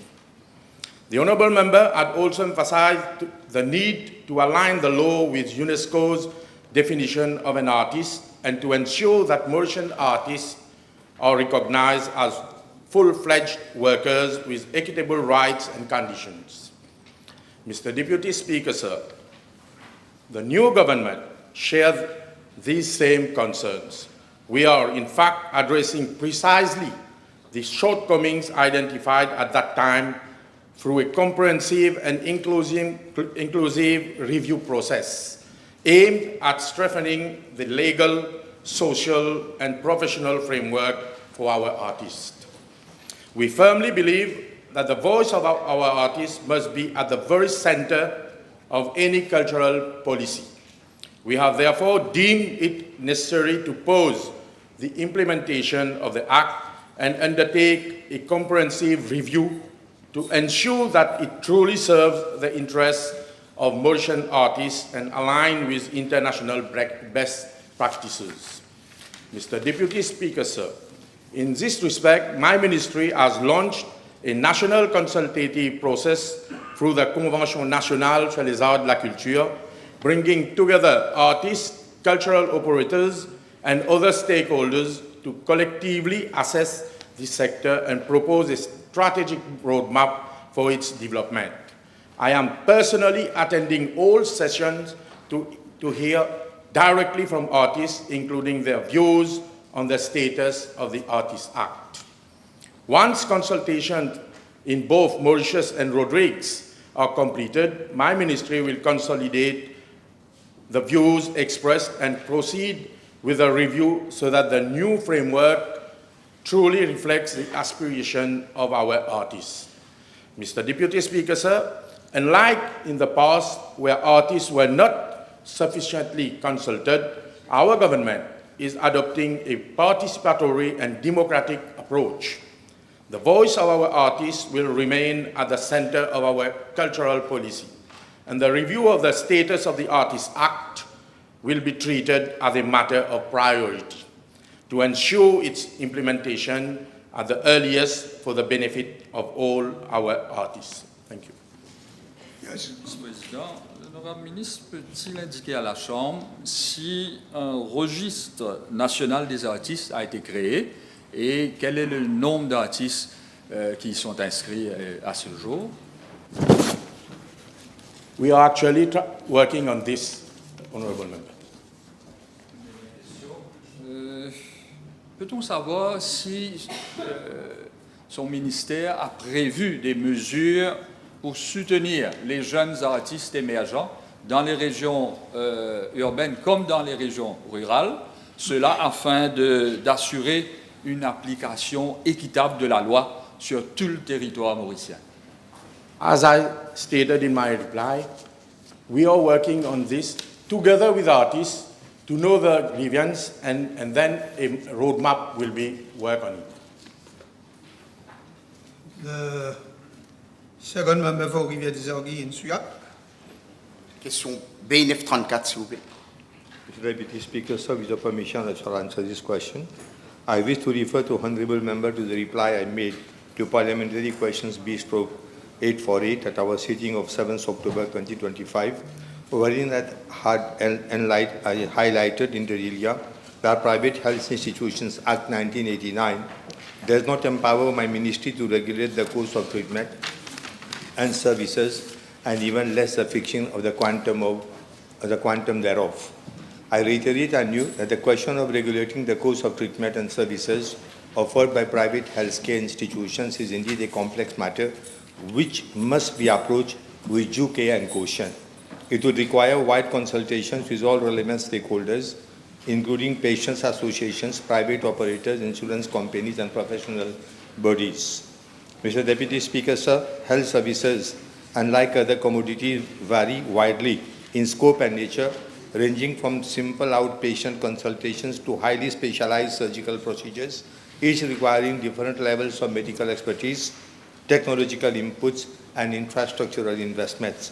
Given this diversity, it would not be appropriate nor feasible to impose standardized or uniform pricing across a sector, as such an approach could risk service quality, discouraging investment, limiting patient choice, and affecting the overall sustainability of private healthcare systems. That said, government remains mindful of the need to safeguard the public interest, particularly in the area of pharmaceuticals, where the prices of essential medicines are already being regulated to ensure that patients have continued access to affordable and life-saving treatments. I'm informed that the Ministry of Commerce and Consumer Protection already regulates the prices of several essential pharmaceutical products through a regressive markup mechanism to ensure that medicines remain affordable. At present, this mechanism applies to 8 critical classes of medicines, namely anti-cancer, anti-diabetic, anti-hypertensive, cardiovascular medicines, inhalers, biological vaccines, and antacids. On the issue of possible collusion in the fixing of fees and charges, I wish to underline that it is the Competition Commission of Mauritius which is mandated by law to investigate and sanction anti-competitive practices in all sectors, including health. The Commission may, where warranted, impose financial penalties and take corrective measures to ensure a fair and competitive market pricing. Mr. Deputy Speaker, sir, I have been informed by Ministry of Commerce and Consumer Protection that Competition Commission has been approached to conduct an investigation in the health-related sector in line with its legal framework. At the level of my ministry, our main focus is to upgrade and strengthen services in the public health sector so that citizens may continue to access high-quality health care free of charge, and recourse to private treatment is not done out of necessity but as a matter of choice. On that score, I am pleased to announce that several foreign private hospitals have expressed their intention to establish operations in Mauritius. The presence of multiple hospitals competing in the sector is expected to foster healthy competition, which would eventually contribute to more competitive pricing for health services and treatment. For the information of the House, I wish to emphasize that this government has made it a priority to invest significantly in critical areas such as cancer care, renal and cardiac services, as well as in the continuous development of medical personnel. I do not have any qualm in saying that our services in many areas are comparable to those of some of the best private health facilities locally and abroad. Mr. Deputy Speaker, sir, while the direct regulation of prices in the private sector is for all intent and purposes not feasible, the matter remains open for discussion in the context of wider consultations in the context of the forthcoming review of the Private Health Institutions Act. Yes. I refer to the cost of a radiological investigation in a private hospital. CT angiocardiac, 29,000 rupees. CT all abdomen contrast, 13,700 rupees, totaling 42,800 rupees. Will the Honourable Minister state whether at the level of his ministry there are some comparative cost of pricing of services in comparison to the public sector and the private healthcare sectors? We don't have any such system, but all these facilities are available in our own institutions. I would invite the Honourable Member to encourage your patients to come towards our hospital. You are welcome. The first member for Cavian Felix. Thank you, Mr. Deputy Speaker. B935, please. Mr. Deputy Speaker, sir, as the House is aware, there have been several parliamentary questions over time in relation to the Police and Criminal Justice Bill, formerly known as the Police and Criminal Evidence Bill. The Police and Criminal Evidence Bill number 4 of 2013 was introduced in the National Assembly on 16 April 2013 for first reading. The National Assembly was subsequently prorogued and the bill never went through. I wish to inform the House that since 2013 this bill has had a rather checkered history, so much so that it has never really been finalized and certainly not gone through the legislative process.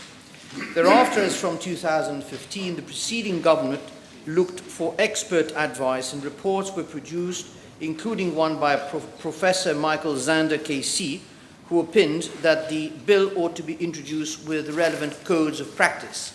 And it is important to note that these codes of practice were, first of all, the exercise by police officers of statutory powers to stop and search. The second code would look at the searches of premises by police officers and the seizure of property found by police officers on persons or premises. The third code of practice looked at the statutory powers of arrest by police officers. The fourth code of practice related to the detention, treatment and questioning of persons by police officers, and the fifth one related to the identification process of persons by police officers. In 2016, Sir Geoffrey Rivlin, QC, a consultant, was mandated by the Commonwealth Secretariat to review the Police and Criminal Evidence Bill, and in his initial report to Mauritius advised that, and I quote, "My recommendation in that report was that, subject to the views of the important stakeholders I was about to meet, provisional informations and provisional charges should be abolished. The alternative to the ongoing provisional charge or provisional information had been worked out, and in 2019 this bill was almost finalized, but there was a clear lack of political will to bring about this fundamental change. Provisional informations and provisional charges had been widely used, dare I say abused, by the police as from 2015, and many political figures had to suffer the torments and anguish resulting from the arbitrary use of that procedure. Ceci explique bien cela. I wish to inform the House that this government is determined to introduce the Police and Criminal Justice Bill before the National Assembly after consultations are completed. Since the beginning of this year, my office has been looking into improvements that can be brought to existing versions of the bill, the latest one dated 2019. My office has already begun formal consultations with the Office of the DPP and the Office of the Commissioner of Police in relation to the finalization of the Police and Criminal Justice Bill.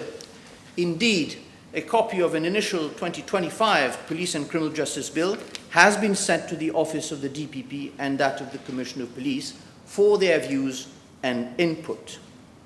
But let me say this for the benefit of the House and of the general public. It is also my intention to widen the scope of these consultations to include stakeholders such as, but of course not limited to, Transparency International, the NGO Dis-moi, and other relevant NGOs and organizations. What must be emphasized is that we shall be doing away with provisional charges as we know them today. But there is a need to formulate a new process to be adopted by investigative authorities, which will now have to work in closer collaboration with the prosecuting authority. It is in this vein that we are also working on the National Prosecution Service Bill and the Mauritius National Crime Agency Bill. This is indeed a very tall order given the limited resources available at my office, which, it bears reminding Mr. Deputy Speaker, sir, is the smallest budget of all ministries. The Police and Criminal Justice Bill will indeed revolutionize the criminal justice system and will require the buy-in of the Office of the DPP and that of the Commissioner of Police to be workable so that it will not hinder investigating authorities whilst ensuring that fundamental rights are preserved and protected. Let me end with a word of caution. Putting a bill through Parliament, especially this one, may be probably the easiest part. What will also be needed is, and that is probably more important, first of all, a change in the mindset of investigative authorities. Secondly, the necessity for training for all stakeholders in the criminal justice system. And thirdly, capacity building of important departments such as forensics and cybersecurity. Yes, okay. The Honourable First Member for Savaden Bakri. Thank you, Mr. Deputy Speaker. B936, please. Mr. Deputy Speaker, sir. Regarding Part A, B, C, D, and E of the question, I wish to inform the House that these elements of information are available at the level of ministries and departments. The General Office Management Unit of my ministry only gives necessary clearances to enable ministries and departments to proceed with the signature of lease agreements with private building owners, subject to availability of funds, concurrence to rental rates as recommended by the Valuation Department, structural soundness of the private building as determined by my ministry, among others. In the same vein, my ministry also rents office space from various private owners. The total annual rental payable amounts to around 42.7 million. If I take into account the rent paid by parastatal bodies under the aegis of my ministry, such as RDA, CIA, LDA, and the IACL, the total amount payable will be around 70 million rupees. In view thereof, we are exploring the possibility of setting up an M&I house which would regroup all departments and divisions of my ministry into one strategic location. The project is expected to be implemented under a suitable private-public partnership model. This bold initiative aims at improving the efficiency and effectiveness in service delivery and would bring positive spillover benefits to the country at large. For convenience purposes, information pertaining to Part A, name of the owners, Part B, extent and location thereof, Part C, monthly rental and total annual rental payable, and Part D, duration of the lease, have been compiled. I'm tabling copy thereof to the House. With respect to the last part of the question, I wish to reassure the House that all buildings currently being rented by my ministry are in very good state and do not require any major renovation or maintenance. The Honourable Second Member for Rodrigues. Je vous remercie, Monsieur le Vice-président. B 937. Mr. Deputy Speaker, sir, with a view to addressing the flooding issues holistically and mitigating the incidents of flooding in the region of La Louise, I'm informed that the NDU has appointed Vyas Consulting Engineers Limited as consultant for the design and supervision for flood mitigation measures in the region of La Louise, La Source, and Candos, Quatre-Bornes.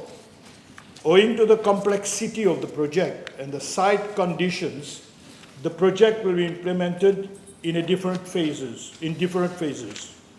The Land Drainage Authority has recommended as phase 1, construction of absorption drains along Lal Bahadur Sastri Avenue and Candos Vakwa Road as short-term measures. Phase 2 will involve works along Boundary Road, Sichern Road, Nehru Road, and Phoenix Boson Road, amongst others.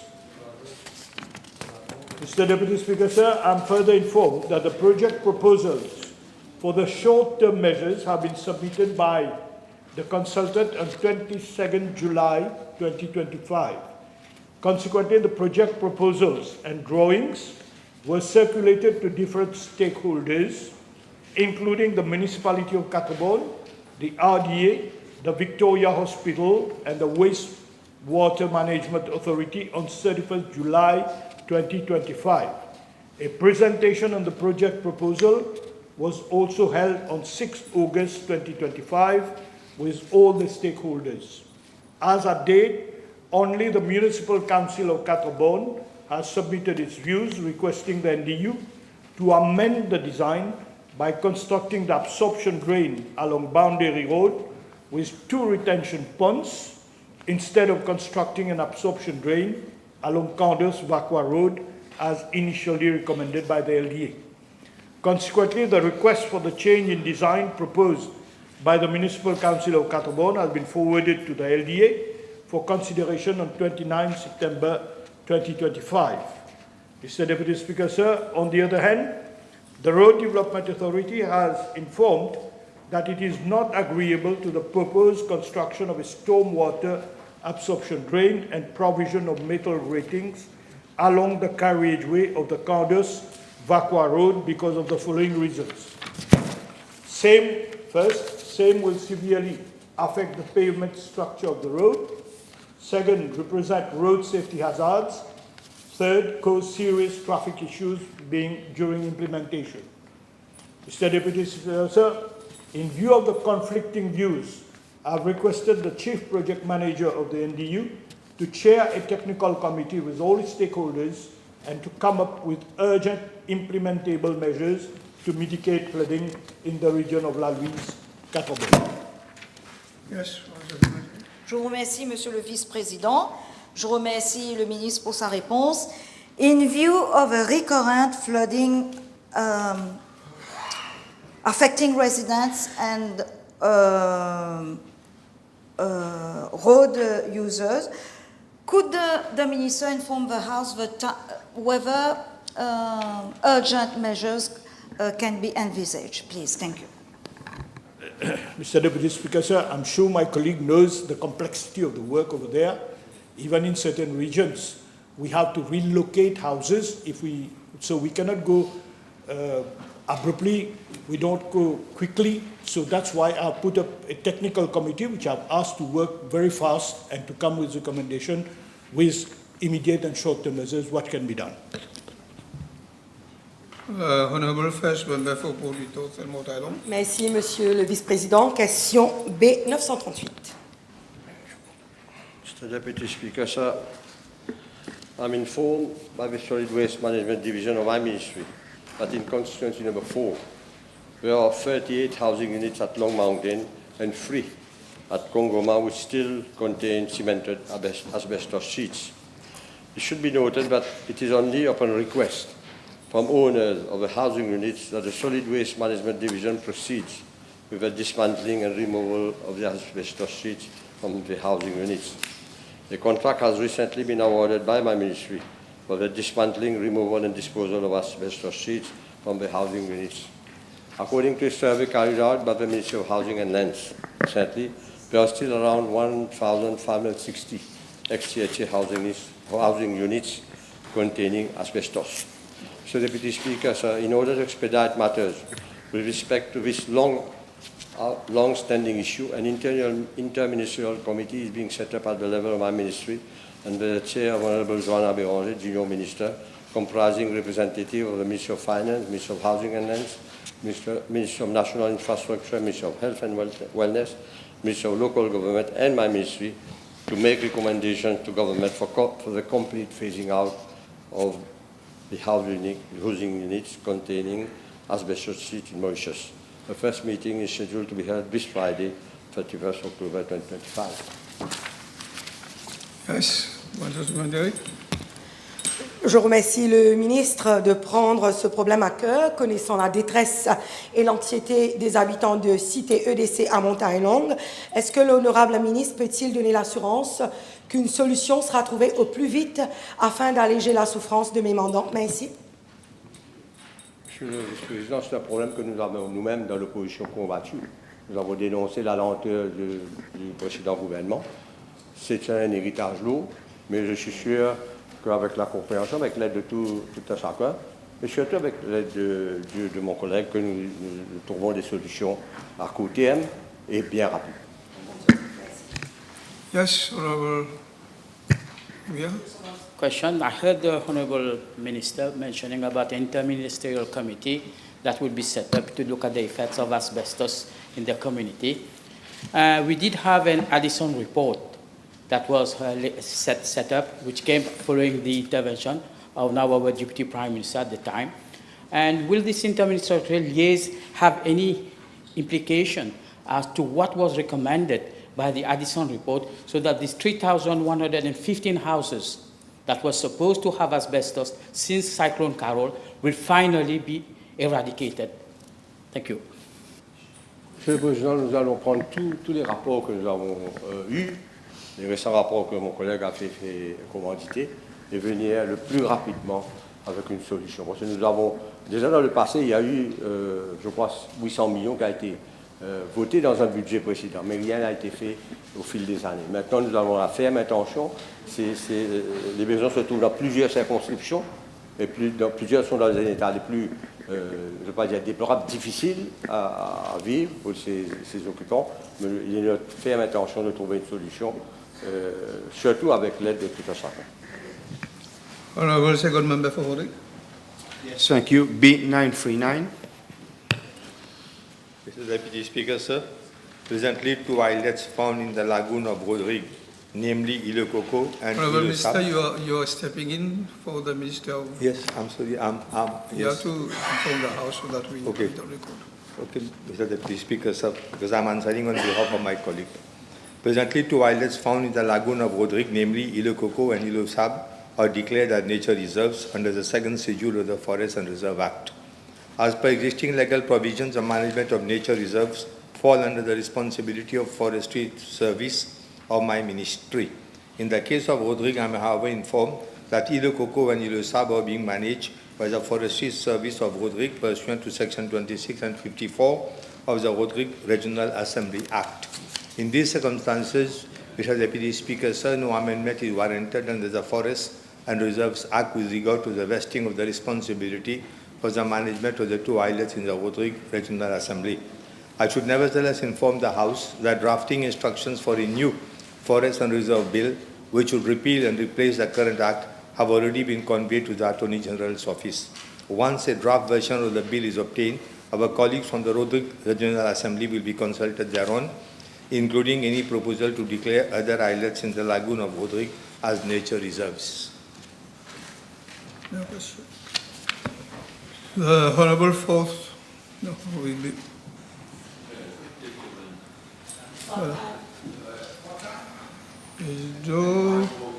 The Honourable First Member for Savannah Black River. Understand B941 has been withdrawn. B942, please. Monsieur le Vice-président, concernant la partie A de la question, la WMA m'informe que la cité La Ferme à Bambou est un lotissement de type CSA, comprenant environ 275 logements. Le quartier était sujet à des fréquents débordements d'eau usée, causant des graves problèmes et des désagréments aux résidents. Afin d'apporter une solution durable à ces problèmes, la WMA a lancé un projet d'assainissement à la résidence La Ferme, selon une formule conception-construction.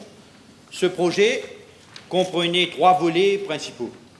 La construction d'un égout routier à la résidence La Ferme, à Bambou, le raccordement des maisons et la construction d'un collecteur le long de l'A3 à Bambou. À la suite d'un appel d'offres mené par la Central Procurement Board, le contrat a été attribué à Serveng Company Limited le 4 juillet 2023. Les travaux ont commencé le 28 juillet 2023 et ont été pratiquement achevés le 15 août 2025. L'entrepreneur procède actuellement à la remise en état final de la route dans la cité La Ferme et celle-ci devrait être achevée d'ici fin octobre 2025.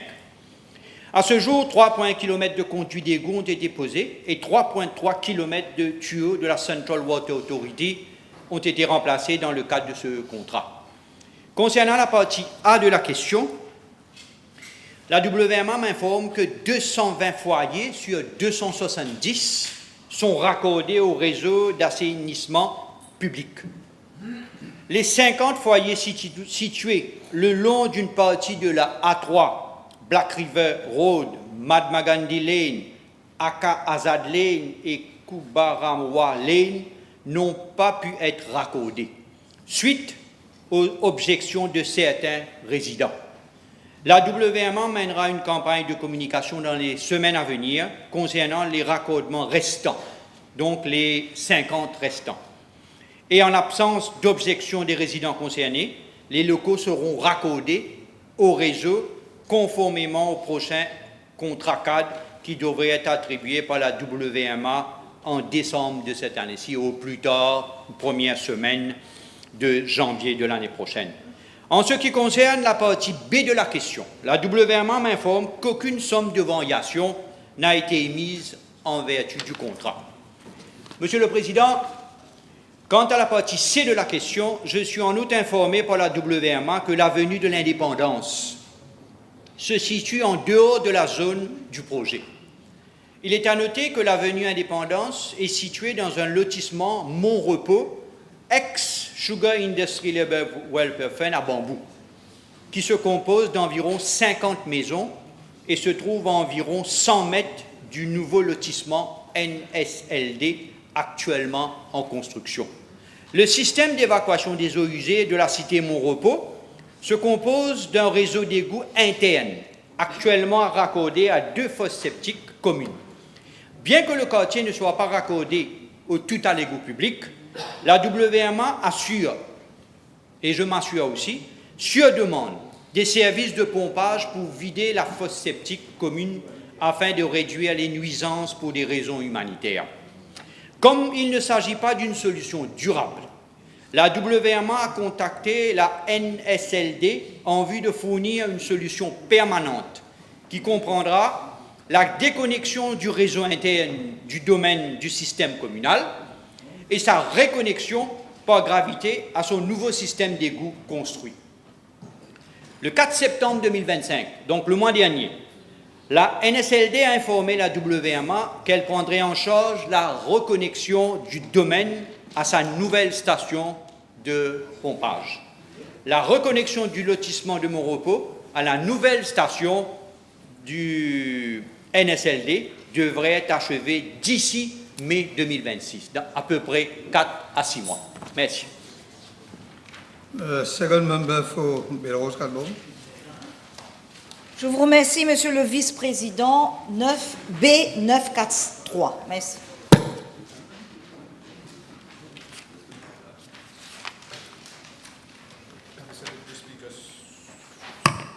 Mr. Deputy Speaker, sir, I am informed by Metro Express Limited that to address the issue of lack of parking, pick-up and drop-off facilities around the Catrobon Light Rail Station, 4 plots of land situated near Courts Mammoth building were acquired by the Ministry of Housing and Lands and handed over to MEL in February 2024. Subsequently, in June 2024, MEL awarded a contract for the sum of 14.9 million rupees, inclusive of VAT. It's a long figure, but I'm going to mention 14.9, to Transinvest Construction Limited for the provision of lay-by with shelter and toilets at Catrobon Station. The project consists of the following. Number 1, construction of public toilet blocks. Number 2, office for male officers. Number 3, parking space for vehicle and related amenities. And number 4, bus lay-by along Victoria Avenue. However, I'm informed that at a meeting held at the Municipal Council of Catrobon in July 2024, MEL was requested to examine the possibility of foregoing those plots of land for the provision of additional bus bays required under the Catrobon Urban Terminal project. At the time, the construction of the Park and Ride project was well underway, and it would have been difficult to alter the scope of the project without entailing contractual and financial implications. Mr. Deputy Speaker, sir, in August 2024, MEL had received a petition from the residents of the locality expressing their serious concerns to the conversion of the proposed parking site into bus bays. Concerns raised pertain essentially to traffic congestion, safety, noise and air pollution, as well as privacy issues, in view of that the site lies within a residential zone. Disruption of local access arising from movement of buses for alighting and boarding of passengers throughout the day was evoked as another major issue. Mr. Deputy Speaker, sir, in January this year, I had chaired a meeting on the issue whereby it was agreed that the construction works for the parking facilities would be temporarily put on hold pending a final decision on the implementation of the Catrobon Urban Terminal project. As at date, the construction of the toilet block has been completed, and MEL is in the process of handing over the site to the Municipality of Catrobon for its operation. The construction of the bus lay-by has also been completed and is in use. I am informed that the Council will launch an expression of interest shortly for its operation. According to the information obtained from MEL, 53% of the works have been completed in regard to the parking space. I am further informed by the Ministry of Local Government that in light, I think this is important, of the complaints received from inhabitants against the proposed bus holding area traffic center, the Council has at its public infrastructure meeting on 13 October 2025, that is 2 weeks ago, decided that the said site be maintained for the construction of the park and ride facility. Yes, one of you. Je vous remercie, Monsieur le Vice-président. Could the Minister inform the House whether consultations have been held with residents and stakeholders who signed the petition, please? Thank you. Seemingly, that has been done at the level of the Municipal City Council of Catrobon for them to arrive at that recommendation 2 weeks ago. Seemingly, yeah. Second one, please, last one. Okay, last one, quick. Thank you, Mr. Deputy Speaker.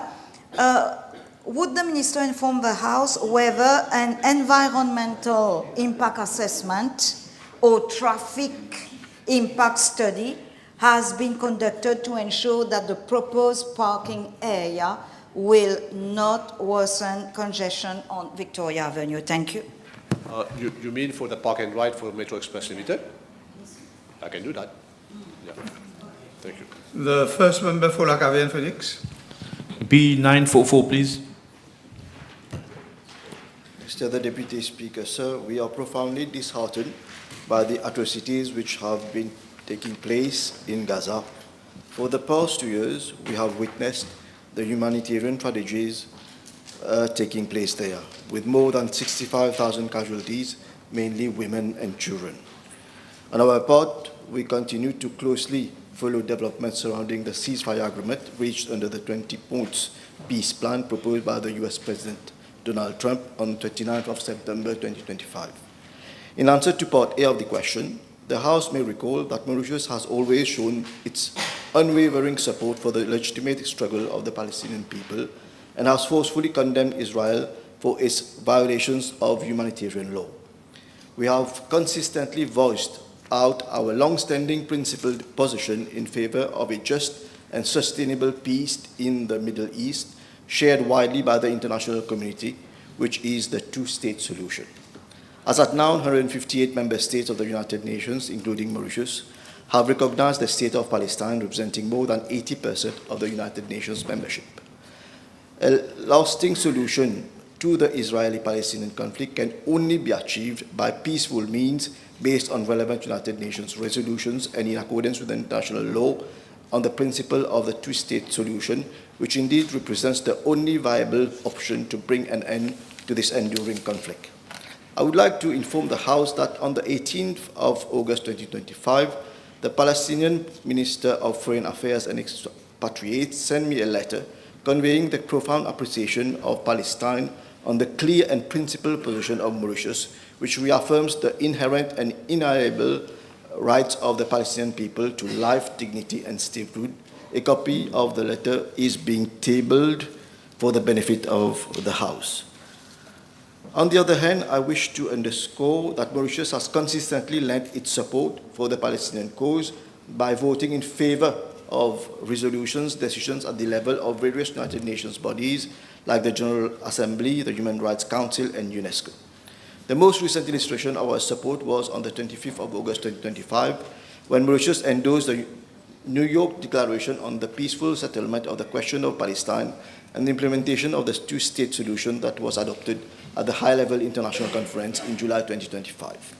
The New York Declaration highlights the international community's collective responsibility to bring a definite end to the decades-long conflict through political and diplomatic means. During the high-level international conference, in line with our well-established practice, Mauritius strongly reiterated our long-standing support for Palestine. The same position was reiterated by Mauritius during the high-level week of the UN General Assembly on 22nd of September 2025. I also wish to place on record that Mauritius was not present during the address of the Prime Minister of Israel on the UN General Assembly on the 26th September 2025. At its session of 19th September 2025, Cabinet agreed to make a cash donation of 50,000 USD to the United Nations Relief and Works Agency for Palestine refugees in the Near East to support humanitarian action for the people of Palestine. With regards to part B of the question, regarding the severance of ties with Israel, I wish to point out the following. Diplomatic relations were established with Israel in March 1968. Those relations were severed on 7th of July 1976. Mauritius recognized the Palestine Liberation Organization, the PLO, in May 1979, and relations with Israel were re-established on the 29th of September 1993, following the signature of the Israel-PLO peace agreement on the 13th of September 1993. Since election of this new government in November 2024, my ministry has ensured that bilateral exchanges with Israel be reduced purposefully to a minimum. For instance, invitations for our ministers to visit Israel have been turned down. Technical cooperation through Israel's official International Development Cooperation Program has been stalled, the request for an Israeli airline to operate direct flights from Israel to Mauritius this year has not been acceded to. As a result of the war on a few countries like Jordan, Bahrain, Turkey, Honduras, South Africa, and Chad, and Chile as well, have recalled the ambassadors from Israel, whilst others like Belize, Bolivia, Colombia, and Nicaragua have severed diplomatic relations with Israel. It is felt that the severance of diplomatic ties is of an extreme order, as this might adversely affect any possible influence, dialogue, and communication by Mauritius at the multilateral level for sustainable peace in the Middle East region. Maintaining our current stance, albeit at a minimum level, leaves the window open for Mauritius to advocate for a peaceful discussion between all parties. It is felt that maintaining a meaningful channel of discussion with the Israeli side is in fact in the interest of the Palestinian people. Mr. the Deputy Speaker, sir, with regards to part C of the question, the House may wish to note that Mauritius has been directly involved in international legal actions concerning Palestine, notably through its participation in the proceedings at the International Court of Justice. This involvement is aligned with our long-standing support of Mauritius for the Palestinian cause at the United Nations. In July 2023, Mauritius was one of the 57 countries to submit a written statement to the ICJ regarding the legality of Israel's policies in the occupied Palestinian territory. The submission specifically addressed the legal consequences of Israel's prolonged occupation, settlement, and annexation of Palestinian territory. Mauritius also participated in the oral proceedings at the ICJ in February 2024. In its presentation, Mauritius drew parallels between the Israeli occupation and the Chagos Archipelago case, and argued that if the ICJ found Israel's occupation unlawful, the latter would be obliged to end it, consistent with the 2019 ICJ ruling on the Chagos case. In July 2024, the ICJ issued its advisory opinion concluding that Israel's continued presence in the occupied Palestinian territory is unlawful and must end. It also stated that all states have an obligation not to recognize the illegal situation and to ensure Israel's compliance with international law. Subsequently, on the 22nd of October 2025, the ICJ delivered another advisory opinion issued pursuant to United Nations General Assembly Resolution 232 of the 19th of December 2024 concerning the obligations of Israel with respect to the presence and activities of the United Nations, other third states in the occupied Palestinian territories. The court unanimously concluded that Israel is required to fulfill its obligations under international humanitarian law, including the duty to ensure that the population of the occupied Palestinian territory has access to the basic necessities of life, including food, water, clothing, bedding, shelter, fuel, medical supplies, and services.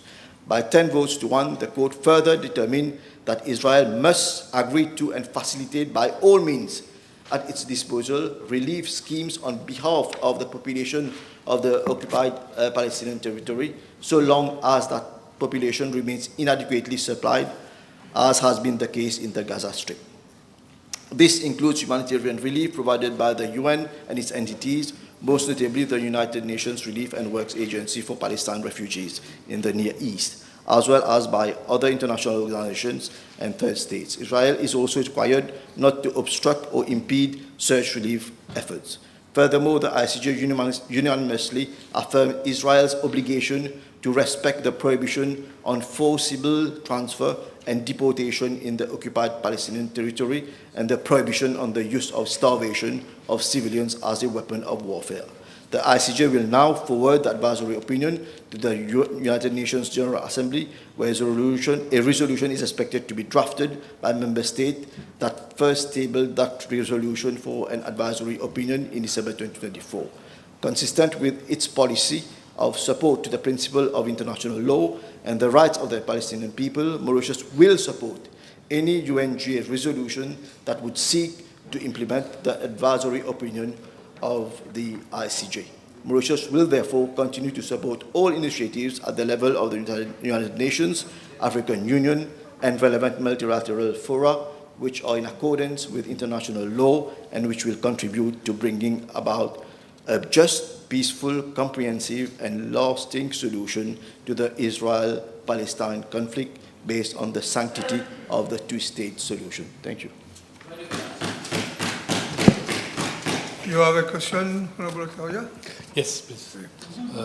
Can the minister, les ministres des Affaires étrangères, peut-il dire si le pays peut participer à l'effort international de soigner les blessés résultat des bombardements israéliens à Gaza?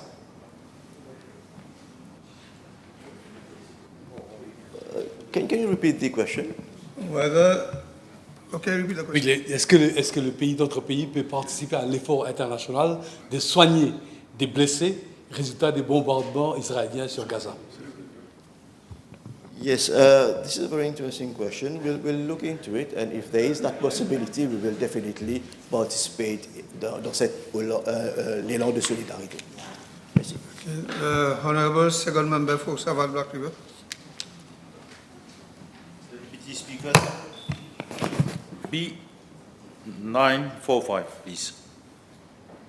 Monsieur le Vice-président, concernant la partie A de la question, la CWA m'informe qu'un réservoir de 10 mètres cubes, donc 10 000 litres, a été installé le long de Reserve Road, près du domaine Ramphol, à Bétucap.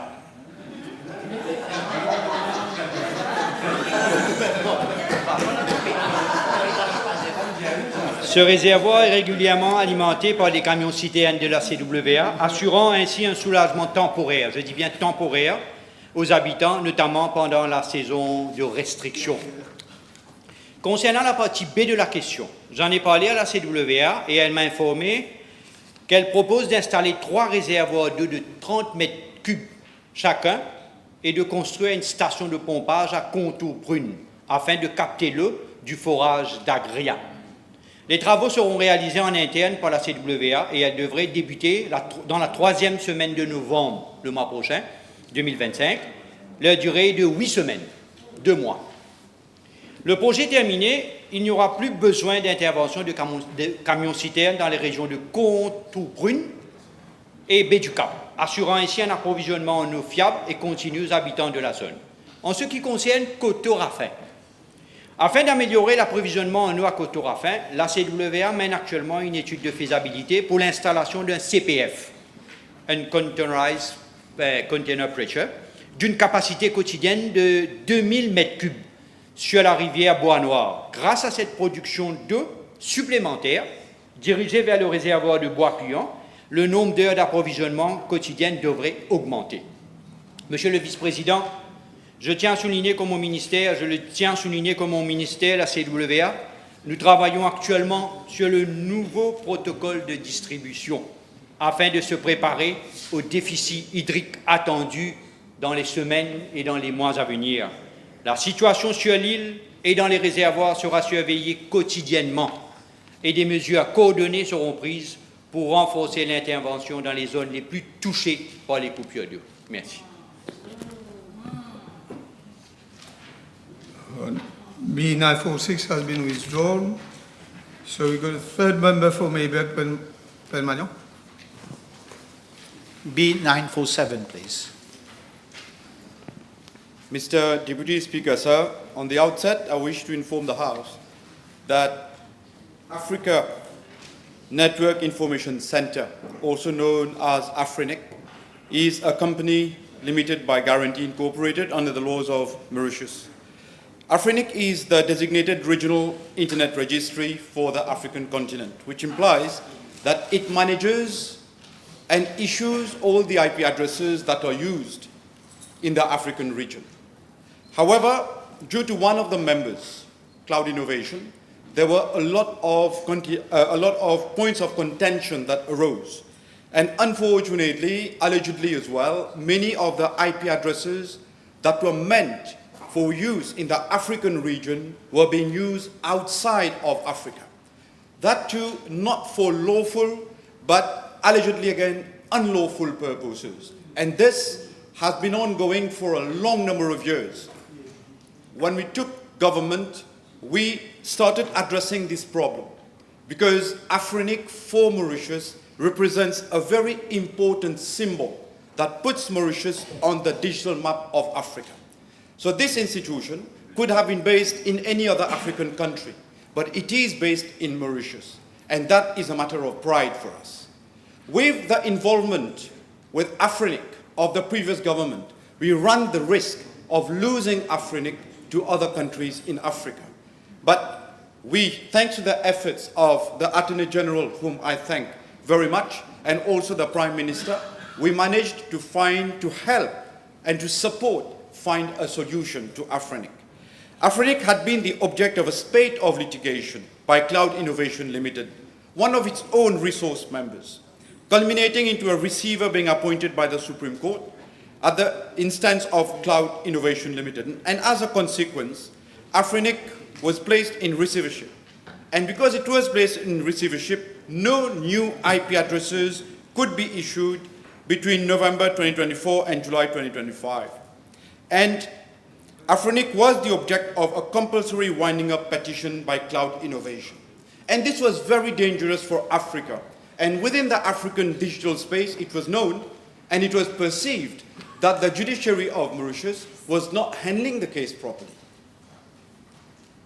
Now, Mr. Deputy Speaker, sir, the state of affairs of Afrinic has caused a lot of unease within the regional and international internet community, thereby undermining the reputation of Mauritius as a jurisdiction internationally. And to preserve the integrity thereof, a set of actions have been undertaken, and I will not go into the details of those actions, but table the list of the actions. Thank you, Mr. Deputy Speaker, sir. Yes, you have a supplementary question. Could the Honourable Minister please inform the House what is being done to bring back African IP addresses from Asia? I would like to thank the Honourable Member for this supplementary question. Now that the board has been established, the board will define the action plan with regards to recuperating the IP addresses of Africa that are being used outside. So it will be up to the board to act on this. Thank you. The Honourable Second Member for Rodrigues. Yes, thank you. B948. Mr. Deputy Speaker, the 30th session of the Conference of Parties, that is COP30, to the United Nations Framework Convention on Climate Change, will be held from 10th November to 21st November 2025 in Belém, Brazil. As a party to the United Nations Framework Convention on Climate Change, Mauritius will participate in the COP30 with the Honourable Minister of Foreign Affairs, Regional Integration and International Trade, leading the delegation. The delegation will comprise the Chief Commissioner of the Rodrigues Regional Assembly, the Permanent Secretary and Director Climate Change of our Ministry, as one Minister Councillor from the Ministry of Foreign Affairs, Regional Integration and International Trade. Mr. Deputy Speaker, in the context of the climate negotiations, my ministry in its capacity of a national focal point to the United Nations Framework Convention on Climate Change has, with the collaboration of stakeholders, older ministries and departments and stakeholders in Rodrigues, prepared a national position which has been approved by government on 10th October 2025. A national position paper will support the technical negotiations as well as the preparation of the different statements which the head of the delegation will deliver in the plenary sessions and presidency events on priority themes, including our call to the international community in respect of climate finance. Mr. Deputy Speaker, the Climate Justice Fund for Africa, which was established in 2021 and supported by the governments of Sweden and the Netherlands, targeted community-based organizations, non-governmental organizations and think tanks by providing innovative and rapid response grant funding to support grassroots initiatives and movements in their efforts to address climate change and promote climate justice. I'm informed that the fund launches expression of interest at intervals which are decided by the partners represented by their partners. A representative from the above-mentioned organization from eligible countries, including Mauritius, can apply directly to the fund to benefit from that window of opportunity. The call of proposals for this year was closed in August 2025, and new submissions could await the next call for proposal. Yes. You have a supplement. Yeah, just one supplement, Mr. Deputy Speaker, sir. May I ask the Honourable Minister whether the Republic of Mauritius submitted on time its updated third nationally determined contributions NDC 3.0 climate action plan to the United Nations Framework Convention on Climate Change, UNFCCC? Yes, we submitted well in advance. Thank you. The Honourable Second Member for Vieux-Grand-Port as well. Thank you, Mr. Deputy Speaker. Sir, is question B/949, please. Mr. Deputy Speaker, with regard to part A of the question, I'm informed that the coastal stretch from Quatre-Sœurs to Bois des Amorettes within the district boundary of Grand-Port contains 21 proclaimed public beaches, all of which fall under the responsibility of a beach authority. This figure includes 7 beaches which were recently redeveloped into waterfronts and officially proclaimed as public beaches in December 2024. Current cleaning services across these 21 public beaches are being provided by the Beach Authority and Mauritius Facilities Management Company Limited, both entities falling under the aegis of my ministry, and also by private contractors. Additionally, personnel from the Beach Authority undertake regular repairs and maintenance of amenities and infrastructure across all 21 public beaches. Mr. Deputy Speaker, as regards part B of the question, my ministry maintains an open policy regarding collaboration with non-governmental organizations and the private sector for embellishment works, which are affected under the supervision and technical guidance of my ministry. I also wish to inform the House and that my ministry, through the Beach Authority and Mauritius Facilities Management Company Limited, and with the collaboration of the private sector and the District Council of Grand-Port and NGOs, is planning to organize a large-scale cleanup campaign during the first week of December 2025 along this specific coastal stretch to further uplift the environment of this vital zone. My honourable friend and colleague, and his other colleagues of constituency will be kept informed of the programme. The Honourable Third Member for Rivet-Zorgi, Suyak. Speaker, B950, thank you. Thank you. Mr. Deputy Speaker, I will a bit long reply, Mr. Deputy Speaker. I wish to inform the House that Section 2.1. If a long reply, you can... No, it's technical, so I can explain to my honourable friend, young friend. Section 2.1J of the 5th Schedule of the Environment Act 2024 makes provision for the Chief National Transport Commissioner of the National Land Transport Authority to be designated enforcing agency in relation to smoke and noise emission by motor vehicles. Items 8, 12, 181, and 200 of the 4th Schedule of the Road Traffic Act also provide for provision of fixed penalties for offences in relation to noise from modified exhaust system. With regard to Part A of the question, with a view to strengthening deterrence and curb down noise pollution from modified exhaust system, the fixed penalty is surely in the range of 1,000 to 5,000 rupees have now been increased to 10,000 rupees as from 9th October 2025 through the Finance Act.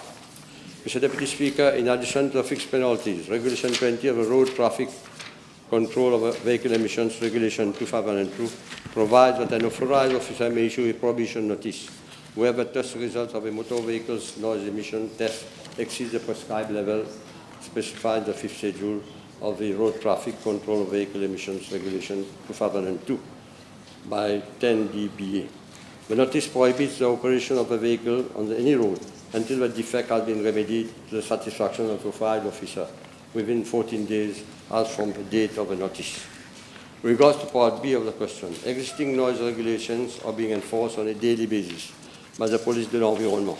Special operations concerning noise nuisance also conducted with the support of the divisional headquarters of the Mauritius Police Force, along with the Special Mobile Force, Police Tourist, the Emergency Response Service, and the Environmental Health Engineering Unit of the Ministry of Health and Wellness during weekends. Mr. Deputy Speaker, I am informed that during the period January 2025 to 23rd October, 43 and 89 contraventions have been established in respect to noise emanating from modified exhaust systems and loud sound equipment installed in motor vehicles, respectively, in breach of regulations. Regulations 83.2, 83.3, and 135 road traffic construction and use of vehicles, regulation 2010 concerning exhaust silencer system not in good and efficient working order and alteration of silencer, respectively. Regulation 84 and 125, or road traffic construction of use of vehicles. Regulation 2010, for using motor vehicle causing excessive noise, and environment protection control of noise, Regulation 2022. Mr. Deputy Speaker, concerning Part C of the question, Regulation 4.4 of Environment Protection Control of Noise, Regulation 2022 stipulates that no person shall use or cause to be used a loudspeaker, a loudhailer, an amplifier, a musical instrument, and any other electrical or mechanical device for producing sound within a radius of 100 meters, and which unreasonably interfere with the proper running of an educational or vocational institution during normal hours of instruction, a health institution, a place of worship, a court of justice, the municipal city of council or the municipal councils, the government house during hours of the sitting of the National Assembly. Mr. Speaker, with regard to Part D of the question, the Information and Education Division of my ministry conducts ongoing awareness raising and sensitization activities targeting various groups, including youth, women, senior citizens, NGOs, schools, local communities, and the general public. A broad range of environmental issues are addressed, including noise pollution. The awareness activities are delivered through talks, short videos, radio spots, presentations, billboards, and posters. From January 2025 to today, 65 talks have been conducted for the benefit of various community groups. My ministry will enhance mass awareness initiatives to support the national campaign aimed at improving the living environment through stronger enforcement measures in collaboration with local authorities. Honourable third member for Grand-Bay. B 951, s'il vous plaît. Monsieur le Vice-président, merci l'honorable. Je suis informé par la Central Water Authority que les régions de Montchoisy, Vale, Grand-Bay, Fond-du-Sac, Sottise, Caledine, Goodlands ont des régimes d'approvisionnement en eau variant de 8 heures à 16 heures. Je suis également informé que le nombre total de plaintes concernant les régions subventionnées pour la période décembre 2024 à septembre 2025, concernant l'approvisionnement régulier en eau, s'élève à 15 476. Plusieurs raisons expliquent l'approvisionnement intermittent irrégulier en eau dans ces régions. D'abord, le vieillissement et la qualité des tuyaux provoquant une baisse de pression, surtout dans les parties élevées. L'insuffisance des ressources en eau, la capacité de stockage limitée des réservoirs existants par rapport à la demande en rapide augmentation, les pannes de pompe, les coupures de courant et aussi les pertes sur le réseau de plus de 60% de notre réseau de distribution.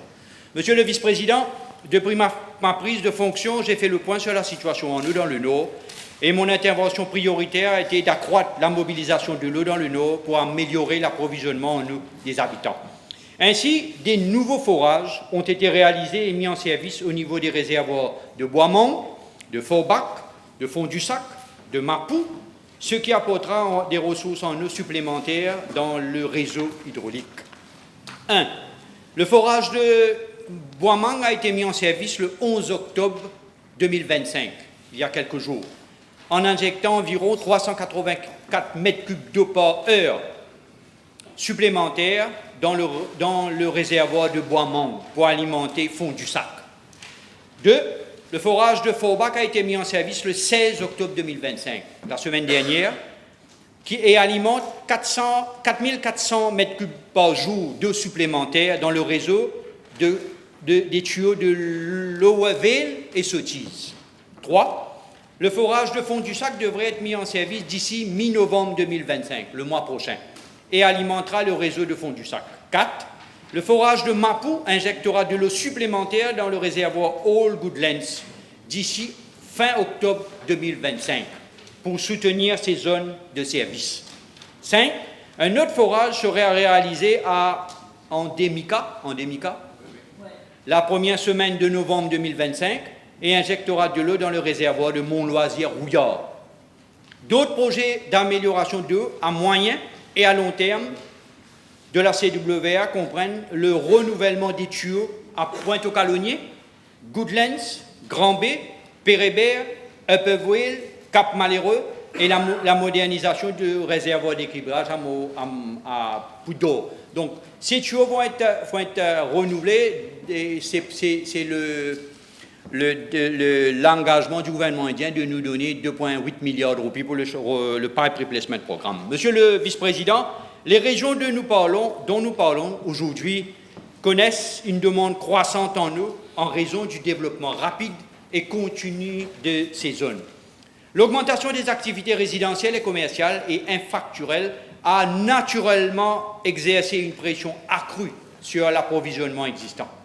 Monsieur le vice-président, je tiens également à souligner que mon ministère, en collaboration avec toutes les parties concernées, a élaboré un plan Marshall pour l'eau, pour le secteur de l'eau, afin de essayer de remédier à la situation à court et moyen terme. Je dis bien essayer. Ce cadre vise à renforcer la mobilisation des ressources en eau dans les mois et dans les années à venir, à diversifier le mix hydrique, à améliorer l'efficacité du réseau de distribution, changement de tuyaux. Il nous faut impérativement changer ces tuyaux pour ne pas perdre 60% de l'eau que nous mettons dans l'eau. Donc, comme je disais, Monsieur le Vice-président, ce plan Marshall, principalement pour le Nord, va essayer d'augmenter la capacité de l'eau souterraine et les rivières pour pouvoir alimenter ces régions. Nous essayons de tout faire pour améliorer cette distribution. Et en passant, je remercie les membres de la circonscription numéro 5 et numéro 6 pour l'aide qu'ils nous donnent en ce qui concerne la communication avec les habitants. Merci. The Honourable First Member for Savannah Black-River, last question for today. B953, please.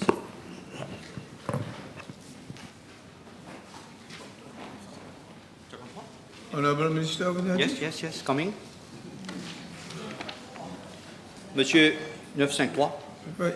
Monsieur le vice-président, je suis informé par la Central Water Authority que les régions de l'île comprenant Ficanflac, Cascavel, Tamarin, La Golette, Le Monde sont considérées comme les zones les plus soumises au stress hydrique du pays.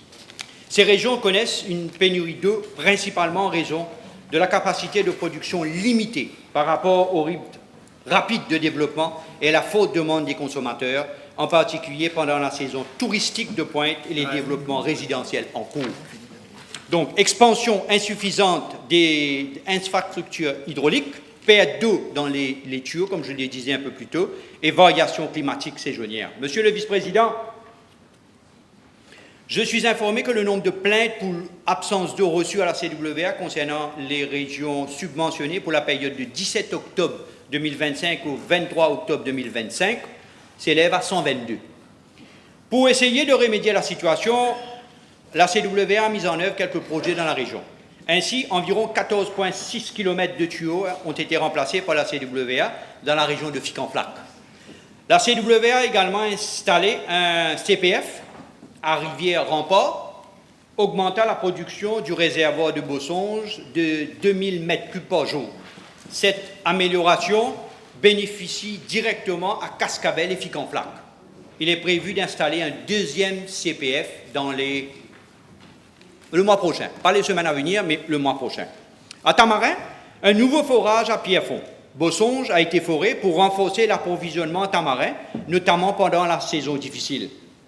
L'infrastructure hydraulique existant à la CWA peine à faire face à la consommation croissante d'eau à mesure que les projets touristiques et de logement augmentent à Los Angeles. Je ne savais même pas qu'il y avait un endroit.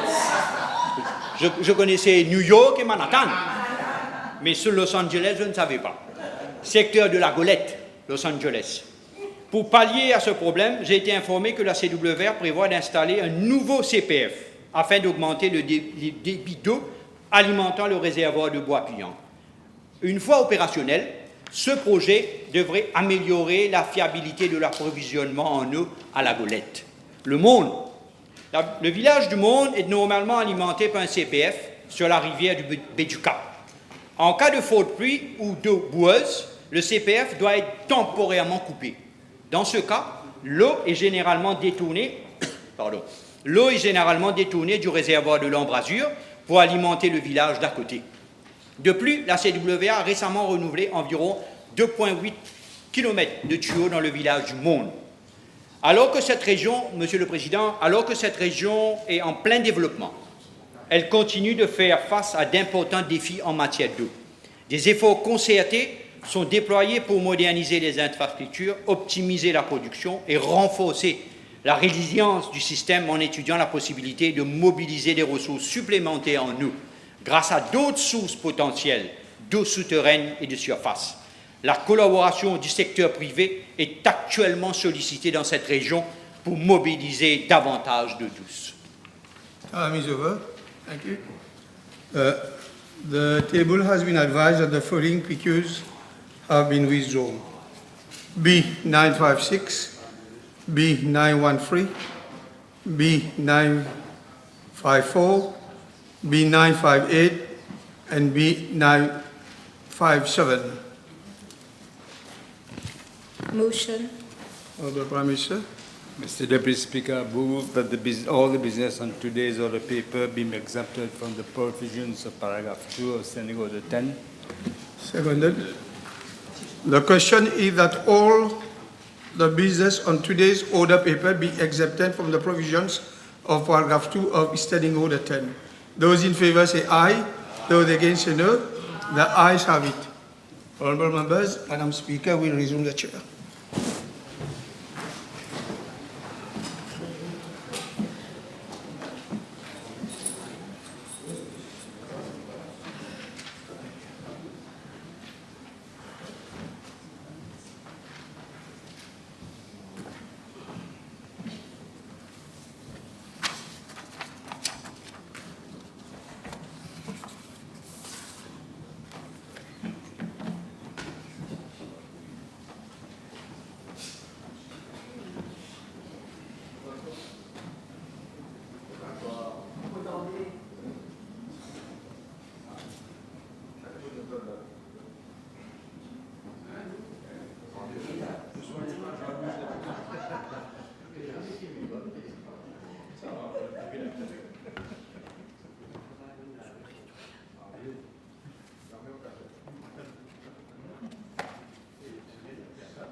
Statement by Ministers none. Public bills, first reading. Speaker, I beg to move that the Criminal Code Amendment number 2, Bill number 26 of 2025 be read the first time. Motion is seconded by the Deputy Prime Minister. Madam Speaker, I move that the Court of Rodrigues Jurisdiction Amended Bill be read a first time. Yes, the motion is seconded. Yes. Thank you. Public bill, second reading.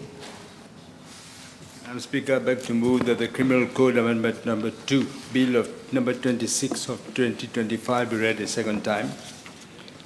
Madam Speaker, in 2021, this House enacted an amendment to the Criminal Code introducing a new Section 76B. Its purpose at the time was clear. It sought to criminalize the distribution or production of coins, stamps, maps, and other official objects or documents that misrepresented our sovereignty over any part of our national territory, especially over the Chagos Archipelago. It was a legal tool crafted in response to a very specific challenge, the persistent disregard for our territorial integrity. The law must be understood against this historical background. The fight for justice or Chagos began even at the Lancaster House Conference for Independence, when Sir Sibsagar Ramgoolam opposed the then deal to dismantle Chagos from our territory. I wish here, and also after independence, and I wish here to pay tribute today to the heroes of that struggle. Among them were courageous Chagosians, including women such as the late Lisette Talap and Charlesia Alexis, who undertook hunger strikes in the 1970s. There was Sir Sibsagar, who always saw the injustice of the pre-independence consultations for what they were, pure blackmail.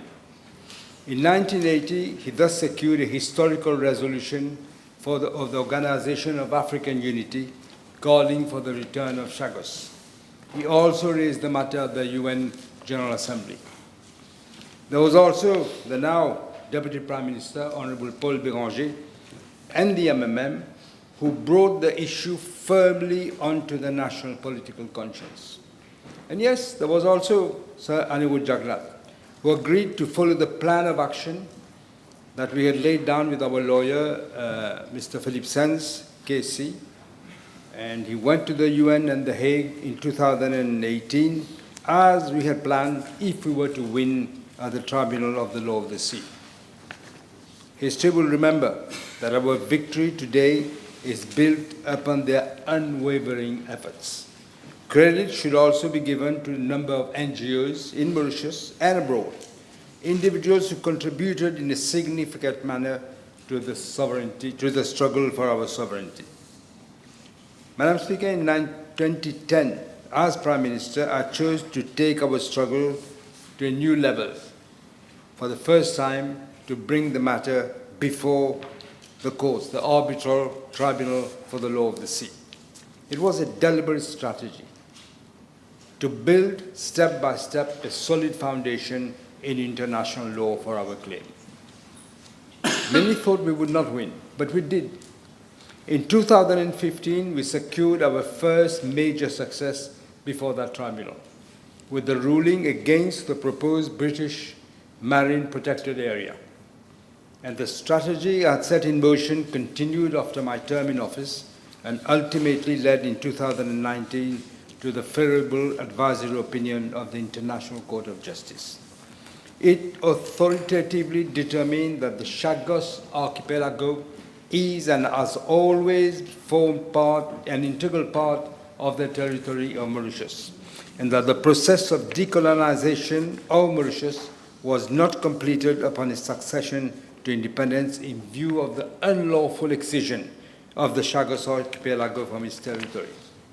Subsequently, in 2021, a special chamber of the International Tribunal for the Law of the Sea delivered in the maritime boundary delimitation case between Mauritius and Maldives a judgment in which it held that the determination made by the International Court of Justice in its advisory opinion of 25 February 2019 are legally binding and confirmed that Mauritius has undisputed sovereignty over the Chagos Archipelago.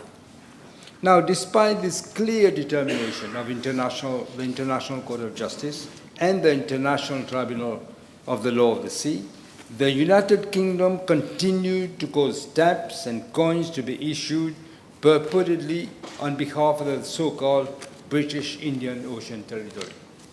Some individuals, groups, and entities continued to do as if Mauritius did not have sovereignty over the Chagos Archipelago. They performed actions that could only be validated by a state in the exercise of its sovereign powers. In fact, Madam Speaker, in Article 2 of the agreement we signed with the UK in relation to the Chagos, it is now expressly stated that the issuance of such coins or stamps can only be done by Mauritius as the sovereign state and nobody else. Section 76B of the Criminal Code was conceived in a specific context, where it was intended to apply only to expressions of sovereign authority on the part of a foreign state or an entity acting on behalf of such state. But as with all laws, Madam Speaker, context matters, and context evolves. Today, Mauritius stands on a very different footing.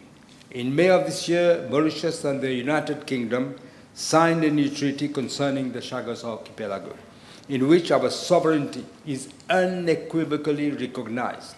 Article 1 of that treaty speaks for itself, and let me quote, Mauritius is sovereign over the Chagos Archipelago and in its entirety, including Diego Garcia. That solemn recognition, therefore, changes everything. The raison d'etre of Section 76B, therefore, no longer exists. Our sovereignty is no longer being questioned by any state or any international organization. The law has served its purpose, and this means that it should now make way for a new chapter. But the point is deeper, Madam Speaker, and it is important that our nation hears it from this House. Section 76B was a shield. It was not meant as a sword. It was a shield. It defended us against a persistent and well-funded campaign to deny our sovereignty. It was never intended to muzzle our own people or to criminalize debate. Now, having prevailed in our long struggle for recognition, diplomatically, legally, and morally, we must ensure that the laws we keep on our books reflect the confidence of a sovereign nation. This shield should not become a cage. It has lost its raison d'etre. Our democracy is founded on liberty, including the liberty to debate matters of national importance, even passionately. In this regard, Section 76B may create misgivings. When it was passed, some feared that one could, by merely discussing the Chagos, risk prosecution if the law is instrumentalized in a perverse manner that it so often did under the previous regime.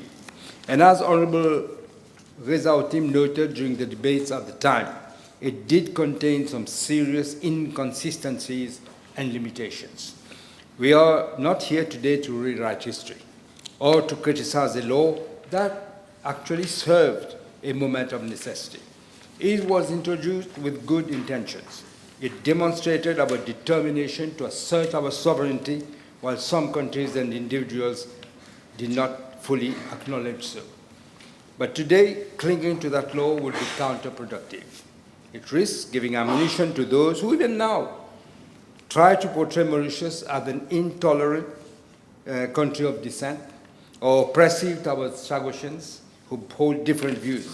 It risks sustaining an outdated perception that our sovereignty must be defended by legal force rather than by the strength of the law and the weight of international diplomacy that we have earned.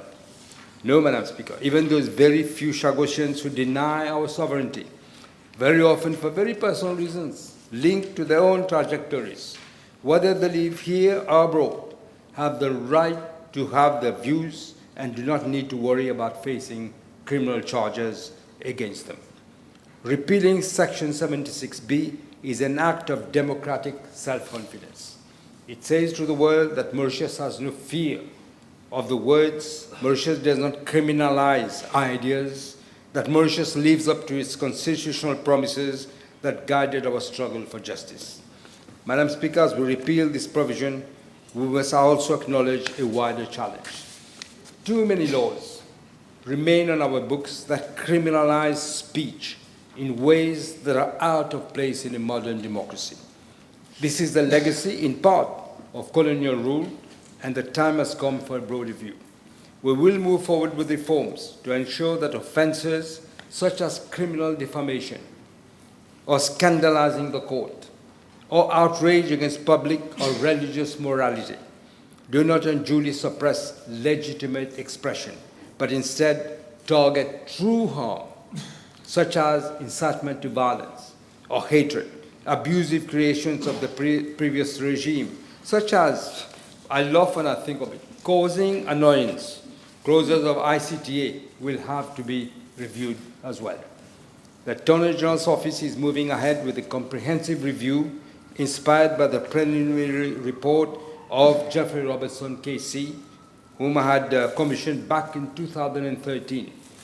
He had produced a report which has been squarely ignored by the previous regime for a whole decade. Madam Speaker, there are indeed such areas where conduct is currently criminalized, despite the fact that there is no victim is being harmed, or where there is no prejudice that cannot simply be sanctioned by civil proceedings. Criminal sanctions should not be society's default instrument in those contexts. And whenever it comes to striking a balance, such as between privacy and the public interest, the dignity of individuals and the right of the press will be guided by strong constitutional principles and by our long-standing respect for human rights. Madam Speaker, our identity is built on the foundations of democracy, the rule of law, and dignity for every Mauritian, including our compatriots of Chagosian origin, who may well hold diverse perspectives on resettlement and their future. But that is their right. There can now be only one single flag over the Chagos, our sovereign state, one nation. As the ratification process proceeds, we sincerely hope, successfully we hope, through the steps of the British Parliament, it is important that we dispel the unwarranted lies about our national character. We are a sovereign nation which values its friends, all its friends, but which also stands by its word. We pledge to honor the commitments made in the historical Treaty of May 2025. Let us therefore stand today not only united, but unafraid. Repealing Section 76B is the natural step of a sovereign nation that has prevailed. It shows maturity, it shows that we are an état de droit, it shows that we trust our people. And it confirms that our moral victory does not need to be secured through the criminal law, but through the strength of the truth only. With these words, I commend the bill to the House.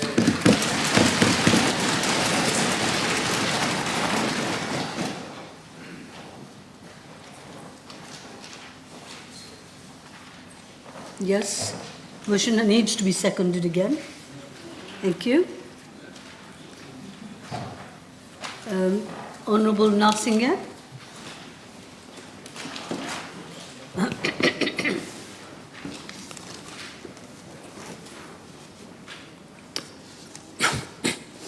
Madam Speaker, I have the honour to address the House on the Criminal Code Amendment number 2, Bill number 26 of 2025.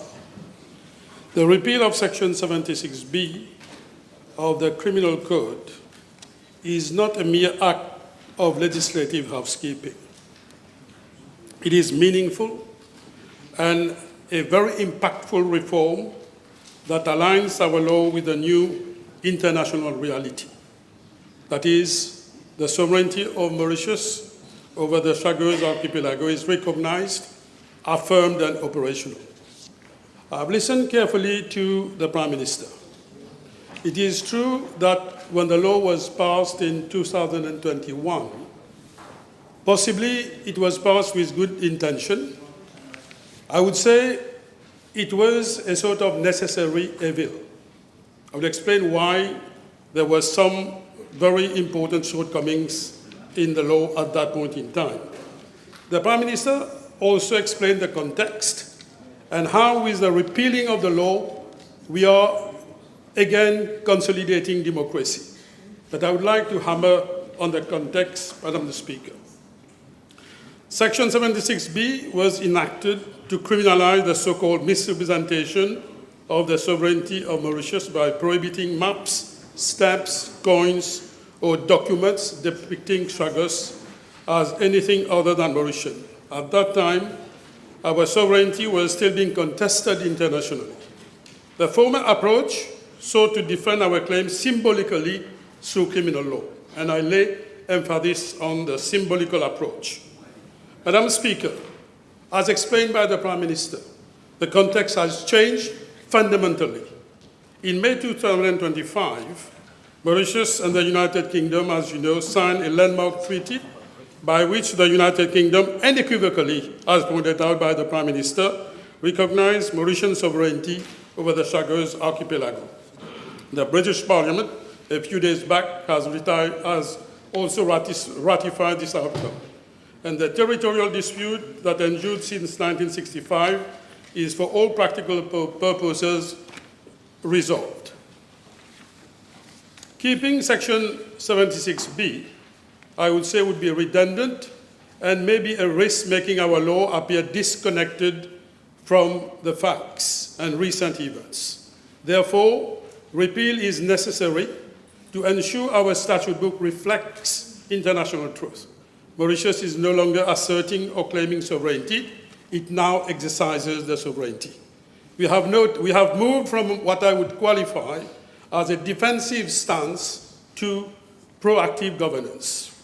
So how we got here? That is, from litigation to recognition.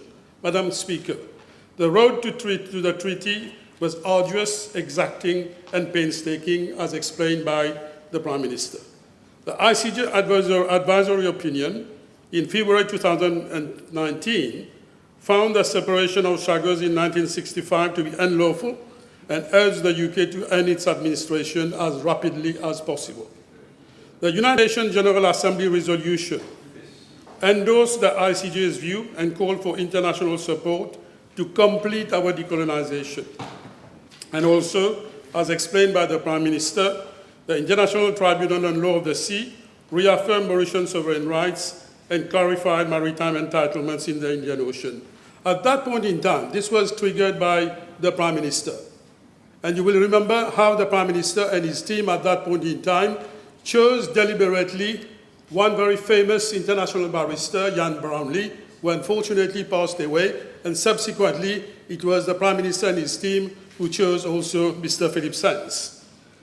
Building on these milestones, quiet, persistent diplomacy, coordinated between the Prime Minister's office, the Ministry of Foreign Affairs, the DPM's office, the AG's office, spearheaded by the AG himself, moved us from principle to agreement.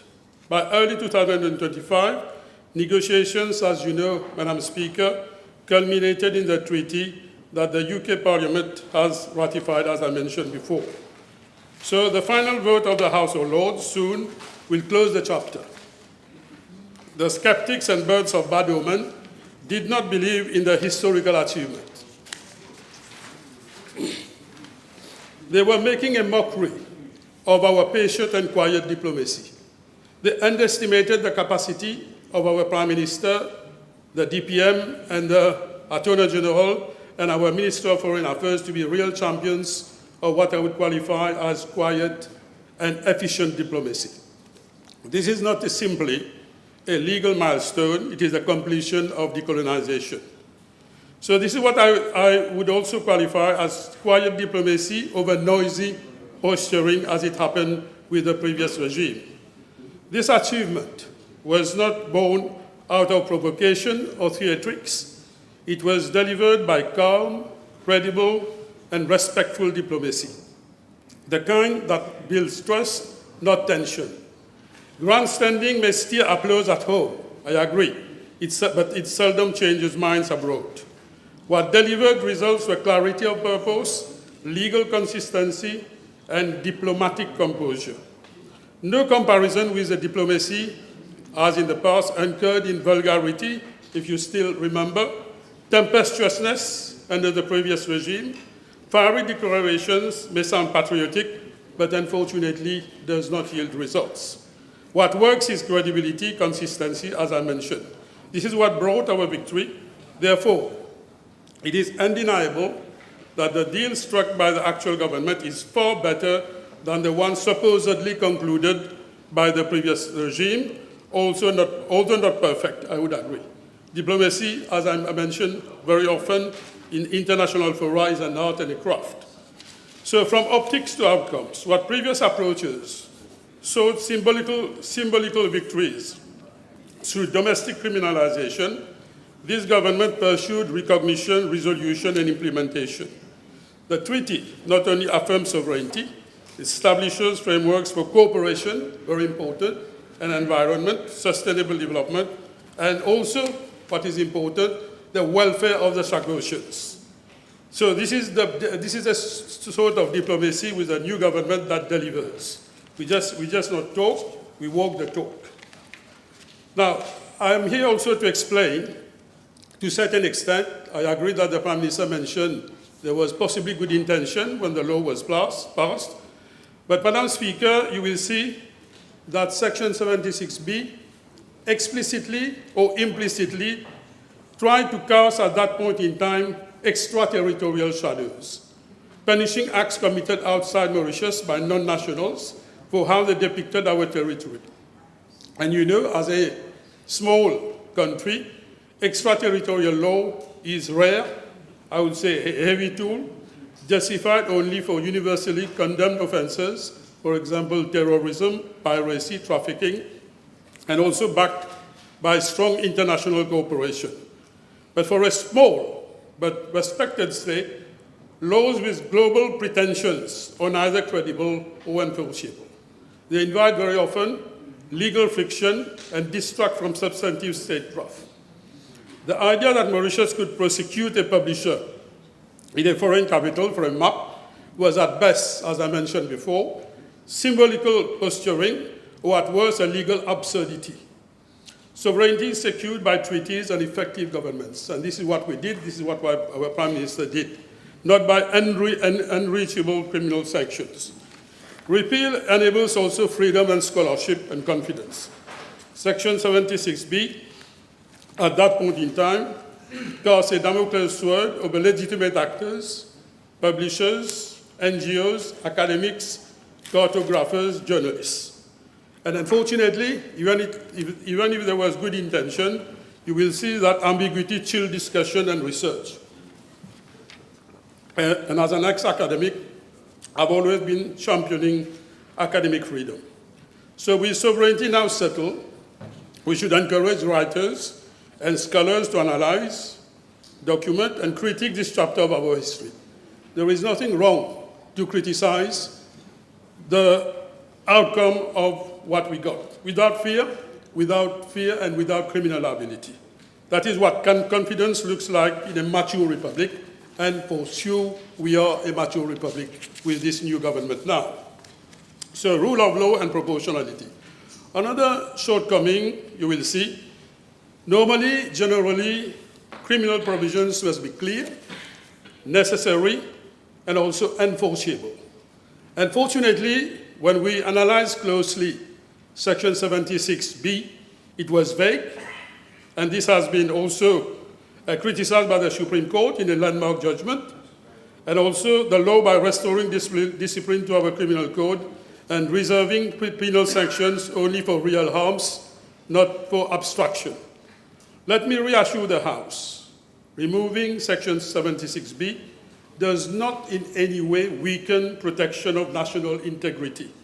Existing offenses already guard the Republic. For example, fraud, forgery, sedition, and the National Flag Act. So these are balanced and enforceable, Madam the Speaker. So we also, you will see, Madam Speaker, that this repeal is only a sort of step number one. And we must, and this is where, at this point, I would invite the SLO and the Office of the AG to start more technical work to amend other laws. For example, I'm just making some recommendations. We must redefine baselines around Chagos and update coordinates of our EEZ, very important to update coordinates of the new EEZ that we are having, and also to redefine our continental shelf and the UNCLOS, and also to notify the Division for Ocean Affairs and the Law of the Sea accordingly. This is not mere cartography, Madam the Speaker. It is the legal consolidation of our regained maritime space and resources. Regarding fisheries, what we have to do, as I mentioned, this is only a first step. We will have to align the Fisheries and Marine Resources Act and regulations to the new EEZ that we are having. Also, what we have to do is update licensing for all vessels operating in the Chagos waters, extend monitoring, control, and surveillance regarding illegal, unreported, and unregulated fishing, and IUU enforcement, expand marine control and satellite surveillance, file updated notifications within the Indian Ocean Tuna Commission. We know that our Deputy Prime Minister is doing a lot of work on that, and relevant regional fisheries management organizations. So, Madam Speaker, we also have to look at other laws. For example, look at how we're going to deliver special visa, special work permit when it comes to the archipelagos, with specific regulations for Chagos, for Diego Garcia. Maybe there has to be a sort of co-management. I'm just giving some recommendations. Madam Speaker, you will see that the Chagos archipelago is among the world's most pristine marine resources. Mainland environmental rules cannot simply be transplanted in the context of the Chagos archipelagos. I'm sure my good friend, Minister Rajesh Bhagwan, and Junior Minister Béranger will look into the matter. We will need also, Madam Speaker, a special EIA regime. We must establish a special EIA framework with lower triggers, cumulative impact assessments, and a dedicated Chagos Environmental Directorate for permitting and monitoring. We need also to redefine. I know that the British did it, but we have to redefine marine parks and MPAs with the gain of the Chagos archipelagos. Regarding regional commitments, we must also mainstream our obligations, as I mentioned before, under the IOTC and the RFMOs, the Convention on Migratory Species and Migratory Flyways, and advanced SDG 14, that is life below water. We have also to revisit trade, customs, and port state control. So what I want to convey, Madam the Speaker, is that this is the first step. We have to commend the SLO, we have to commend the Prime Minister and the AG for taking the initiative, but I'm sure that a lot of work remains to be done. I know that the AG is working very hard. I know that his team at the SLO is working very hard, but I've just been mentioning some other laws, some other regulations which have to be amended in order to mainstream the content of the treaty and what we have gained from the historical treaty. Thank you for your attention, Madam Speaker. Thank you. Thank you, Minister. Those of you who have come to visit me must have noticed that I've got rid of the map where BIOT was still, of course, on the big map. So maybe if you have one in your office, you should have a quick look and maybe get rid of these maps. And then make sure you get new ones. Thank you very much. Let's go for tea for half an hour. We come back at 5.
Yes. Honourable Minister. Thank you, Madam Speaker. I have, as others who have preceded me, listened very carefully to all the words that have been pronounced on this particular piece of proposed legislation. I was therefore duty-bound to go back to the bill that was presented back in 2021, 23rd of November 2021, when the then Prime Minister came to this House to present the Criminal Code Amendment Bill, number 16 of 2021. I have gone through the Hansard, and I have noted therein that the background to this piece of legislation was what was being done in terms of the Universal Postal Union, the issuing of coins, of stamps. But I went on further to see that this bill had made specific provisions to render it criminal, the fact that this was being done under instructions from a foreign state. It's all well and good to come up with a piece of legislation, but then all members in this House will have to reflect on something. And the question is, and I will limit myself to a very short intervention where I'll only comment on the legal aspect. What is the point of really coming forward with a piece of legislation as they did and bring a new section 76B of the law, when the enforceability of that law itself was in question? The first question to ask oneself is not only that, and the second is, how would that law have been enforced? So, how can one enforce criminal law of the Republic of Mauritius on another state, on another territory, without the consent of the other state, when there is no international basis, such as a treaty or even a mandate from the United Nations Security Council? That is the question. Because when I read all literature on this particular aspect, the first thing that comes up is, how would you have enforced the law?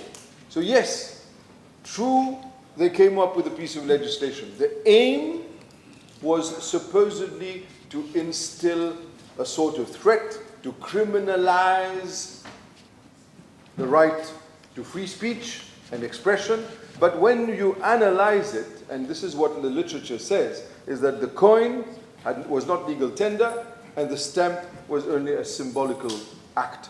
Therefore, the legality, therefore the enforceability internationally of that piece of legislation, I had always had very strong doubts about it.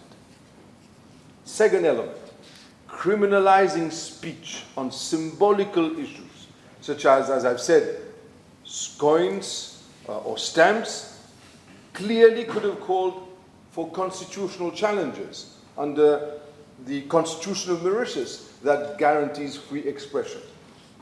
So, just and typical of the former government, coming up with pieces of legislation, and when we analyze history, after this particular amendment was brought, another question, was there any action? Answer is no. Could there have been any action? I've put that question earlier, and I don't believe there could have been. So I have listened to the Prime Minister, who made a very, very important speech in that he talks about the importance of trusting our democracy and the importance of trusting Mauritians, but also, I go further, the importance of trusting our friends. That is the message that this particular amendment brings forward today. Another element which I'd like to talk about is the fact that this debate is not about party politics. it has never been about party politics. It's about the nation. It's about sovereignty. It's about nation building. It's about preserving national integrity. This is all it's about. But when one reads the speech of the former Prime Minister, he uses those words, but the words he uses were empty. Because, in fact, when you read the concluding remarks of the Prime Minister and the exchange he was having in this House, he was so much acting like the leader of a political party and could not in any way show that he was a statesman, because he was not one. He was attacking the now Honourable Deputy Prime Minister. He was refusing to set up a committee for us to work together on it. Together, opposition and government, since it was a national debate. This is the attitude that was adopted by the former Prime Minister. Make the difference. Today, the actual Prime Minister said, this is how history has shown every single political party in power has contributed. He explained where it started from. He went through history. He also made reference to late Sir Anirudh Jagannath. But the former government pretended as though, they acted as though they were the only ones who had anything to do with this issue, making it purely a political matter, a party political matter, when it was not. And now, I'd like to conclude on that. Since it is a national issue, where are the members of the PMSD and where is the leader of the opposition? This is a debate about territorial integrity, sovereignty of our nation. And as the Honourable Prime Minister said, all through the years, every political leader has stood up and stood firm, and he developed a strategy, and every step was important towards where we have reached today. And when we look at the seats today, empty. But let me say, they have nothing to talk about on other issues, or they know not what to say on other issues. Can you imagine, Madam Speaker, that they have nothing to say today when it comes to the sovereignty, the rights of our nation, territorial integrity? They have nothing to say. So that is why I end on this, because I would have wished that they could have been here. It would have been a pleasure to hear them, share their views. Yes, I would have had to make an effort, but I would have listened to them. We would have listened to them. Because it's important for posterity. What would the history book say on a day when this is being argued and debated? They had an opportunity of coming here. The Constitution gave them those seats, recognized their right to be here. But still, they chose not to be here. So let the record show that when the time came to take position, to add their voice to the debate, and to act as one people, they were absent. Thank you very much. Thank you, Minister. Yes, DPM.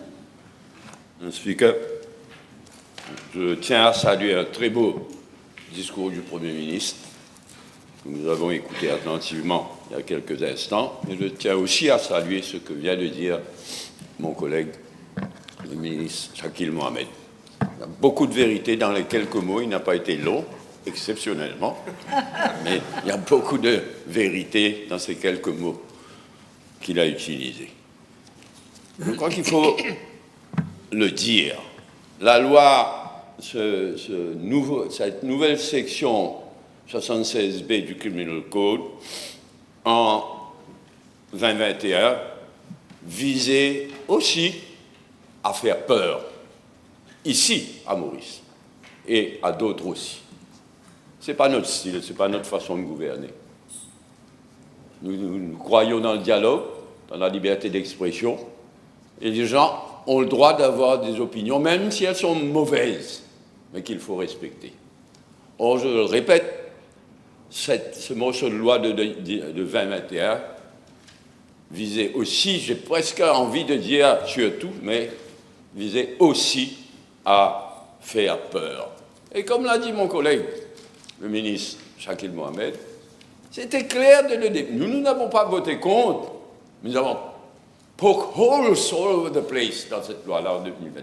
Parce que nous savons quel genre de campagne ils auraient déclenché si nous avions dit, ce que vient de dire le ministre Shakil Mohamed. C'était tellement évident dès le départ que c'était inapplicable, que le but n'était pas d'appliquer cette loi-là, c'était faire du bruit, faire de la propagande et faire peur. C'était dès le départ inapplicable. Et c'est pourquoi il n'y a jamais eu de poursuite, il n'y a jamais eu de case basé sur cette loi, parce que c'était inapplicable.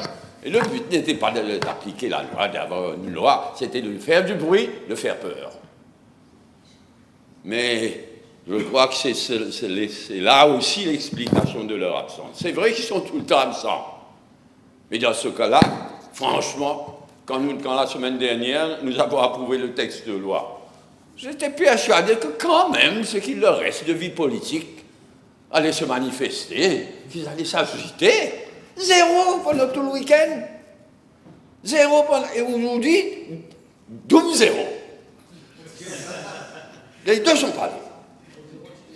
C'est éloquent que l'intention était politique, politicienne, politicaille. Mais c'est honteux. C'est franchement honteux pour un pays démocratique, respectable comme l'île Maurice. Seulement, ce qui est vrai aussi, c'est cette campagne hystérique de la droite en Grande-Bretagne. Ça, c'est du réel. Aucun pays aujourd'hui ne conteste la souveraineté de l'île Maurice sur les Chagos. Mais j'ai rarement vu une campagne hystérique comme celle qui se déroule depuis des semaines déjà, et qui, au lieu de diminuer, non, quand on pense aux insanités, aux imbécilités que la droite britannique déblatère tous les jours, et en passant en contradiction totale avec Trump, leur idole. C'est leur idole. Mais Trump a dit... Moi, j'avais craint à un moment donné que Trump ne fasse objection à l'accord que nous avons finalement conclu avec la Grande-Bretagne. Mais non! Et eux, aujourd'hui, mènent une campagne hystérique et se servent de ce bout de loi inapplicable dont l'intention n'avait jamais été d'être appliquée par le gouvernement MSM. Mais aujourd'hui, la droite en Grande-Bretagne se sert à fond de ce morceau de loi. C'est pourquoi c'est bon qu'on repeal, qu'on retire de notre arsenal légal ce morceau de loi. Ça ne va pas arrêter l'hystérie de ces messieurs, mesdames, aussi, hein, et mesdames de droite de Grande-Bretagne. Là, c'est quelque chose, ça. Il y a une course pour savoir des mesdames ou messieurs réactionnaires qui sont les plus hystériques dans cette affaire. Ils vont continuer, mais au moins on leur retire un argument dont ils se servent. Mais moi, Madame Speaker, ce qui m'attriste aussi, c'est qu'il y a quelques Chagossiens, Chagossiennes qui jouent le jeu de l'hystérie. C'est triste. Quand je pense à un jeune homme, un jeune Chagossien, qui a été recruté dans la police mauricienne, qui a réussi ses examens, il était policier dans notre police. Il démissionne, il part, il faut dire qu'il est persécuté à Maurice. Pour se servir de ce morceau de loi, pour dire voilà, on terrorise les Chagossiens, les Chagossiennes à l'île Maurice. Fausseté complète. Mais il est bon que nous retirions donc de notre arsenal juridique, légal, ce morceau de loi, parce que ça donne prétexte aux hystériques de Grande-Bretagne, mais aussi aux quelques Chagossiens, Chagossiennes de mauvaise foi de mener le genre de campagne qu'ils sont en train d'amener. Donc en mai 2025, quand l'accord a été signé, et nous revenons de loin, parce que franchement, moi, quand nous avons négocié, quand nous avons finalisé cet accord avec la Grande-Bretagne, c'était pas gagné d'avance, hein, dans le contexte international de ce moment-là, et qui dure, et qui est encore avec nous. Nous avons le droit d'être fiers. Nous avons eu à faire certaines concessions, oui. Parce que nous vivons dans un monde réel, un monde difficile, très difficile. Mais aujourd'hui, c'est chose faite. Ça se discute encore à Londres, mais les choses finiront par se passer comme elles doivent se passer. Mais c'est difficile aujourd'hui de ne pas comprendre le contexte dans lequel nous avons travaillé. Il faut comprendre ce contexte dans lequel on a conclu cet accord avec la Grande-Bretagne. Donc depuis qu'il y a cet accord, il n'y a plus de raison d'être de ce morceau. Il y a des raisons de retirer ce morceau de loi parce que ça donne des armes aux hystériques et aux gens de mauvaise foi. Mais aujourd'hui, il n'y a plus de raison d'être. Et c'est pourquoi il est bon, une première occasion, aujourd'hui, on retire cette nouvelle section 76B qui est restée lettre morte depuis qu'elle a été votée en 2021. C'est pourquoi il est bon qu'il y ait unanimité dans le Parlement. L'absence de l'opposition est plus que regrettable, condamnable comme toujours, mais nous, face à l'histoire, encore une fois, nous faisons notre devoir. Je dois dire que j'aimerais conclure en revenant sur ce que le MMM a réussi. En deux occasions. Après les élections avant, mais surtout après les élections de 1976. C'est le MMM. Je ne dis pas ça avec une grosse tête. Mais l'histoire nous regarde. C'est le MMM qui, après les élections de 1976, comme l'a dit le Premier ministre, a mis l'affaire Chagos, Diego Garcia, la question de souveraineté, à l'ordre du jour local et international. Bien d'autres se sont joints à ce combat, bravo. Et nous, au MMM, nous avons le droit d'être fiers de cela. Et moi, je ne suis pas personnellement, à chaque occasion, je le rappelle, je suis personnellement fier d'avoir aussi mis Tromelin à l'ordre du jour. La petite île Tromelin, qu'il nous reste à retrouver. La petite île Tromelin était considérée comme une des îles éparses françaises, s'il vous plaît. J'ai fait mes recherches, j'ai été fouillé dans l'histoire. Et franchement, aujourd'hui, je ne comprends pas comment j'ai réussi à aller à Tananarive. J'étais simple député, secrétaire général du MMM, de m'entretenir avec le président malgache de l'époque, Ratsirat, et d'obtenir de lui qu'à partir de cette date de 1978, Madagascar cesse de revendiquer Tromelin, continue de revendiquer les 4 îles dites éparses, et ils appuient notre revendication, nous appuyons leur revendication. Je ne me souviens pas vraiment comment j'ai réussi cela.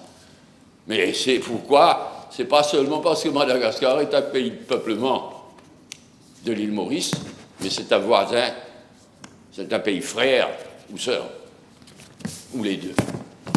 C'est pourquoi nous avons le droit au MMM, d'autres aussi, mais nous avons le droit au MMM d'être fiers de ce que nous avons fait concernant les Chagos et Diego Garcia, la souveraineté de l'île Maurice sur les Chagos, et j'espère que le temps viendra aussi vite que possible où nous retrouverons notre souveraineté sur la petite île, le petit morceau de sable, Tromelin, mais qui a toute son importance dans le cadre de notre histoire. Encore une fois, je félicite le Premier ministre pour son discours et je remercie tous ceux qui sont présents aujourd'hui pour faire notre devoir vis-à-vis de notre histoire. Merci, madame.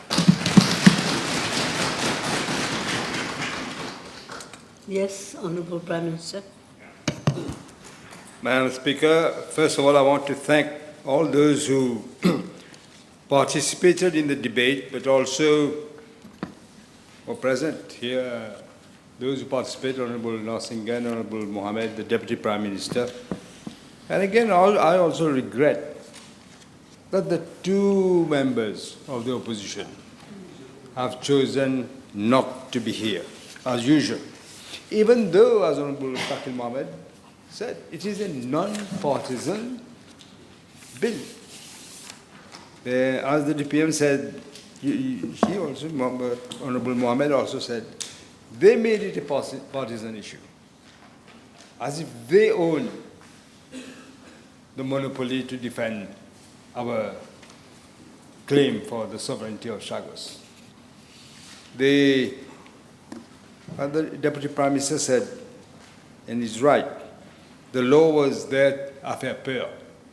It was not enforceable, as you rightly said, not enforceable. The proof of the pudding is in the eating. Who has been sued? Nobody. Just a law, blah, blah, blah, blah, blah, blah.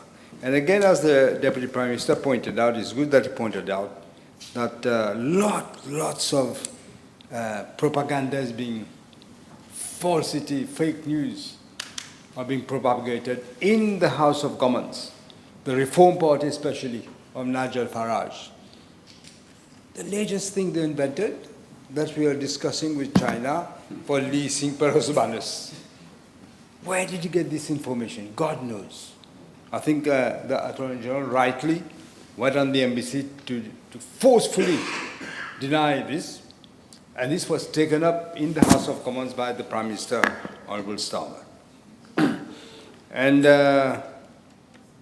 it's also true, I didn't know this little bit that the Deputy Prime Minister said, the Chagosian Yong, who went for interview, was accepted as a police officer in our police force, who now says he was persecuted in Mauritius.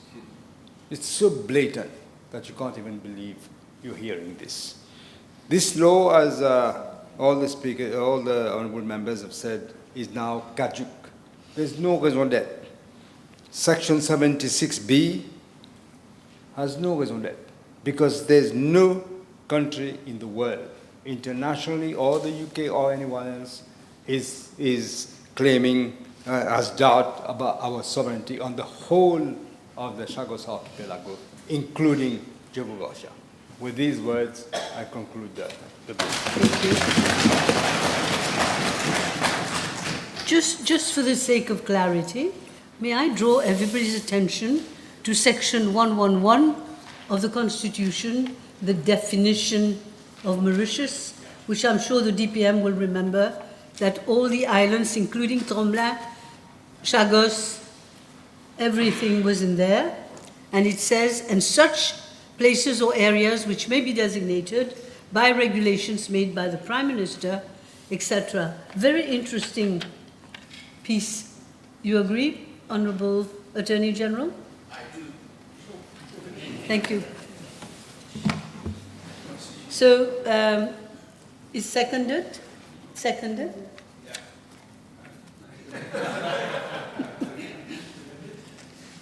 Okay, so that was the summing up. The question now is that, give me 1 minute.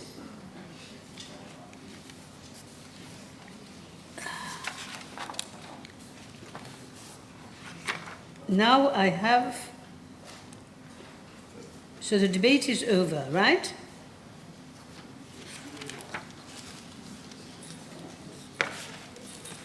The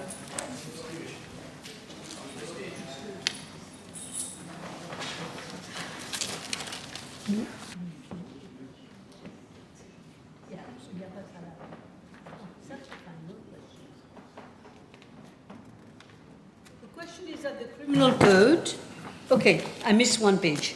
The question is that the Criminal Code Amendment number 2 Bill, number 26 of 2025, be read a second time. Those in favour say aye. Those against say no. Okay. Committee stage.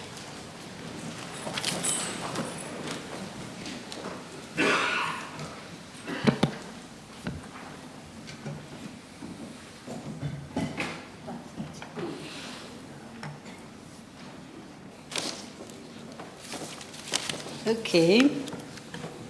Please take your seats. Yep. Clause 1, short title. Clause 2, interpretation. Clause 3, section 76B of Principal Act repealed. The question is that clauses 1 to 3 stand part of the bill. Those in favour say aye. Those against say no. Aye. The ayes have it. Title and enacting clause. The question is that the title and enacting clause stands part of the bill. Those in favour say aye, those against say no. The ayes have it. The question is that I do report to the House that the Criminal Code Amendment number 2, Bill number 26 of 2025, has passed the committee stage without amendment. Those in favour say aye. Those against say no. The ayes have it.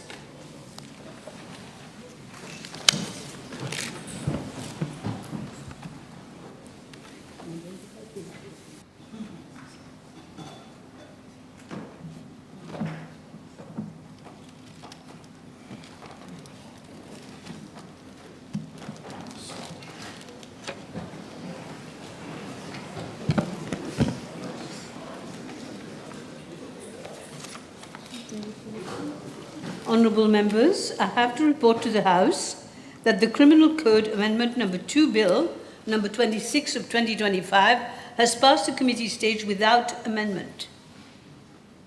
Third reading. Madam Speaker, I beg to move that the Criminal Code Amendment Bill number 2, number 26 of 2025 be read a third time and passed. Yes, it's seconded. Deputy Prime Minister. Question is that the Criminal Code Amendment number 2 Bill be read the third time and passed. Those in favour say aye. Those against say no. The ayes have it. Second reading. Yes, Honourable Attorney-General. Madam Speaker, I move that the Court of Rodrigues Jurisdiction Amendment Bill be read a second time.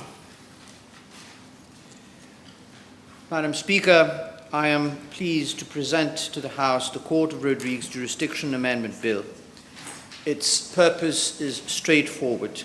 It is to ensure that the jurisdiction and protective powers provided under the Children's Court Act 2020 can be exercised directly in Rodrigues without requiring children and families to travel to Mauritius for matters that concern their well-being. This amendment reflects something very simple and practical.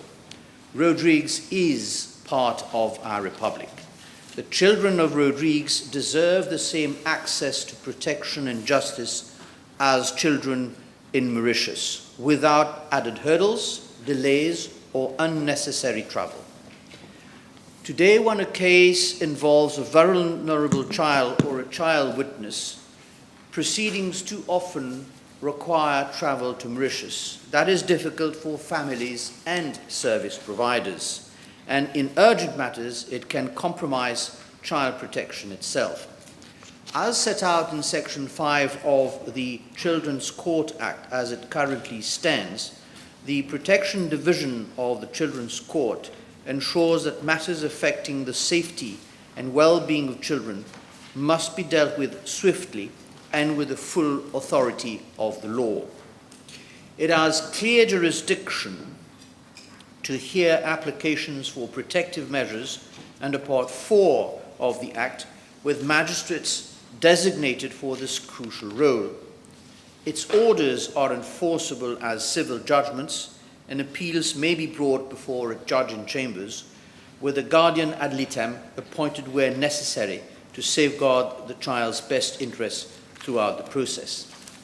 In other words, Madam Speaker, as you personally know very well, the powers of the Protection Division of the Children's Court are of extreme importance.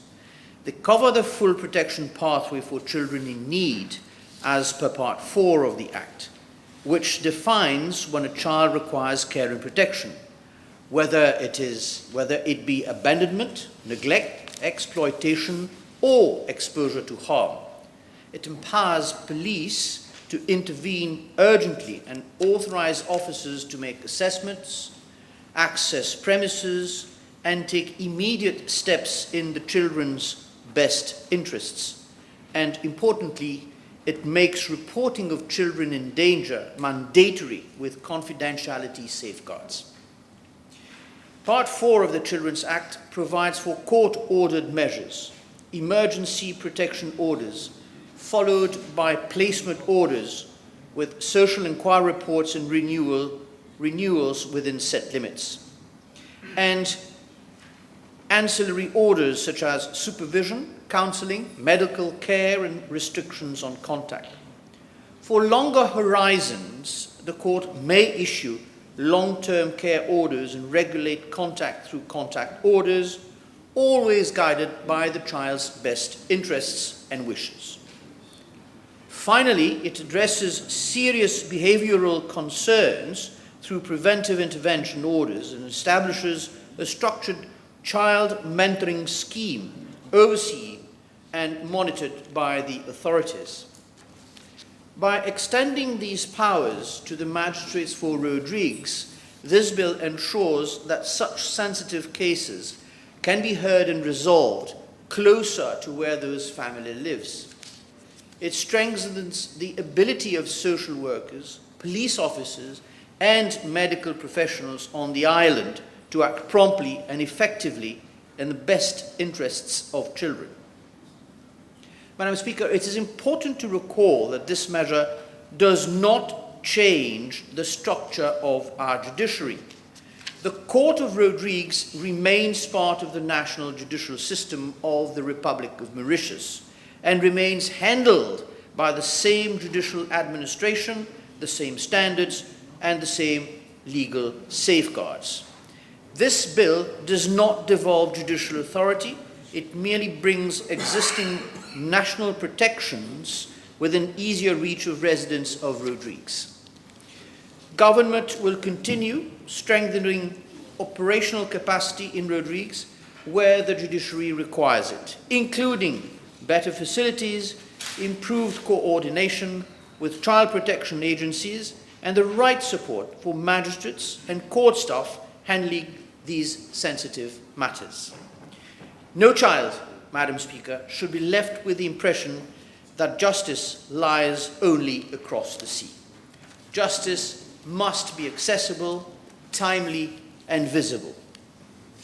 Madam Speaker, this bill brings more logic and convenience to the way we serve Rodrigues families. It reduces delays, it strengthens child protection, and it brings our Republic's justice system closer to those who need it where they need it. Access to justice, as I always say. I therefore commend this bill to the House. Thank you. Who's seconding the motion? Thank you. Okay, now we have Ms. Manon. Please. Honourable Manon. Merci, Madame la Présidente. Merci de me donner l'opportunité de m'adresser à la Chambre sur ce projet de loi qui concerne les enfants de Rodrigues. La discrimination, l'injustice, l'inégalité, ce sont des mots qui résonnent trop souvent encore dans les sphères législatives et judiciaires de Rodrigues. Et pourtant, ces mots ne devraient pas faire partie du vocabulaire quotidien d'une République qui se veut juste, équitable et unie. Je ne cesserai jamais de le dire haut et fort. L'autonomie de Rodrigues ne doit en aucun cas servir de prétexte pour tolérer des inégalités de traitement entre les citoyens d'une même République.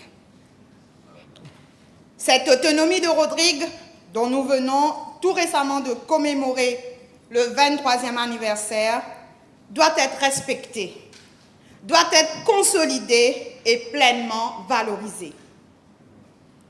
C'est précisément dans cet esprit que s'inscrit le Court of Rodrigues Jurisdiction Amendment Bill que nous examinons aujourd'hui. Cet amendement vient corriger un déséquilibre, combler un retard et surtout affirmer un principe d'égalité entre les enfants de la République, qu'ils vivent à Maurice ou à Rodrigues. Rappelons-le, la loi de 2020 sur les tribunaux pour enfants a instauré des juridictions spécialisées comprenant deux divisions distinctes, la division de la protection et la division criminelle. Cette réforme, votée à Maurice en 2020, a marqué un tournant décisif pour la justice juvénile dans notre pays. Mais à Rodrigues, cette réforme a mis 5 longues années à trouver son prolongement naturel. 5 ans, Madame la Présidente. On croirait encore être à l'époque où les décrets voyageaient en bateau et arrivaient avec retard. Ou en pigeon, ou pigeon voyageur peut-être. Ou pigeon voyageur, voilà. Bravo aux magistrats, aux officiers et au personnel judiciaire de Rodrigues qui, pendant ce temps, ont continué à faire leur devoir, souvent dans un cadre légal inadapté et surtout avec les moyens du bord. Cet amendement vient donc mettre de l'ordre, donner une base légale solide et inscrire Rodrigues dans une approche nationale cohérente de la protection de l'enfance. En apparence technique, cet amendement porte en réalité un message fort, celui de l'unité de la République de Maurice et du respect égal des droits de tous ses enfants, qu'ils vivent à Maurice, à Rodrigues ou demain dans les autres îles de la République. Tous nos enfants doivent bénéficier des mêmes garanties de justice, de dignité et de protection. Je salue donc cette mesure qui arrive certes tardivement, mais qui est accueillie favorablement par la population judiciaire de l'île. De plus, elle intervient à un moment décisif dans un contexte de modernisation, la rénovation complète du Rodrigues Courthouse, réalisée au coût de 7 millions de roupies, financée par l'Assemblée régionale de Rodrigues. Je tiens donc ici à féliciter le chef-commissaire et son équipe pour leur vision et leur engagement dans cette entreprise essentielle. Grâce à cette rénovation, le bâtiment resté inchangé pendant plus de 25 ans répond enfin aux besoins d'une justice moderne, humaine et inclusive. Aujourd'hui, nous disposons d'une salle spécialement adaptée aux enfants, offrant un environnement plus serein et rassurant. D'une salle de vidéoconférence qui permet aux jeunes victimes de témoigner sans devoir affronter directement leur agresseur, une avancée majeure en matière de respect, de dignité et de bien-être des enfants.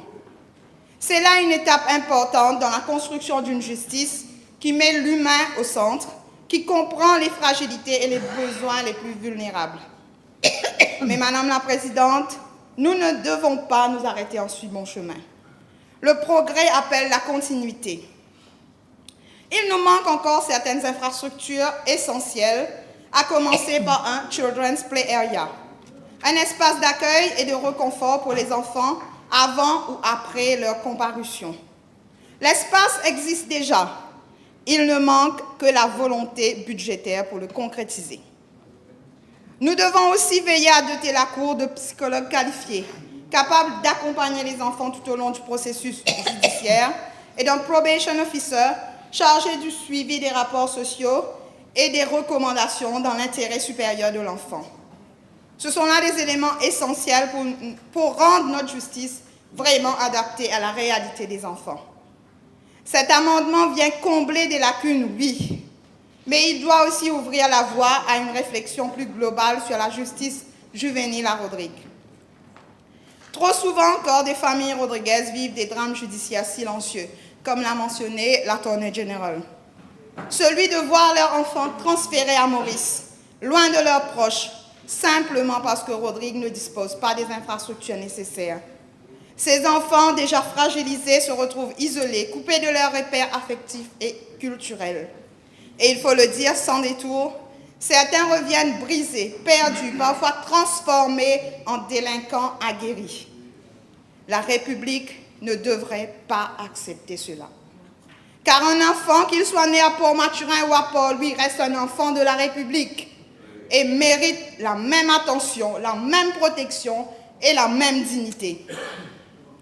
Permettez-moi, Madame la Présidente, d'insister sur un point essentiel. Cet amendement, aussi louable soit-il, ne constitue qu'une première étape. Le Children Act 2020 lui-même doit être amendé afin d'inclure pleinement Rodrigues. En effet, la section 8 de cette loi qui établit la composition du National Children's Panel mentionne plusieurs ministères et institutions nationales, mais omet de prévoir la représentation de Rodrigues. C'est là une omission regrettable qu'il convient de corriger rapidement. Car comment pouvons-nous parler d'un système véritablement national de protection de l'enfance si Rodrigues n'a pas de voix au chapitre?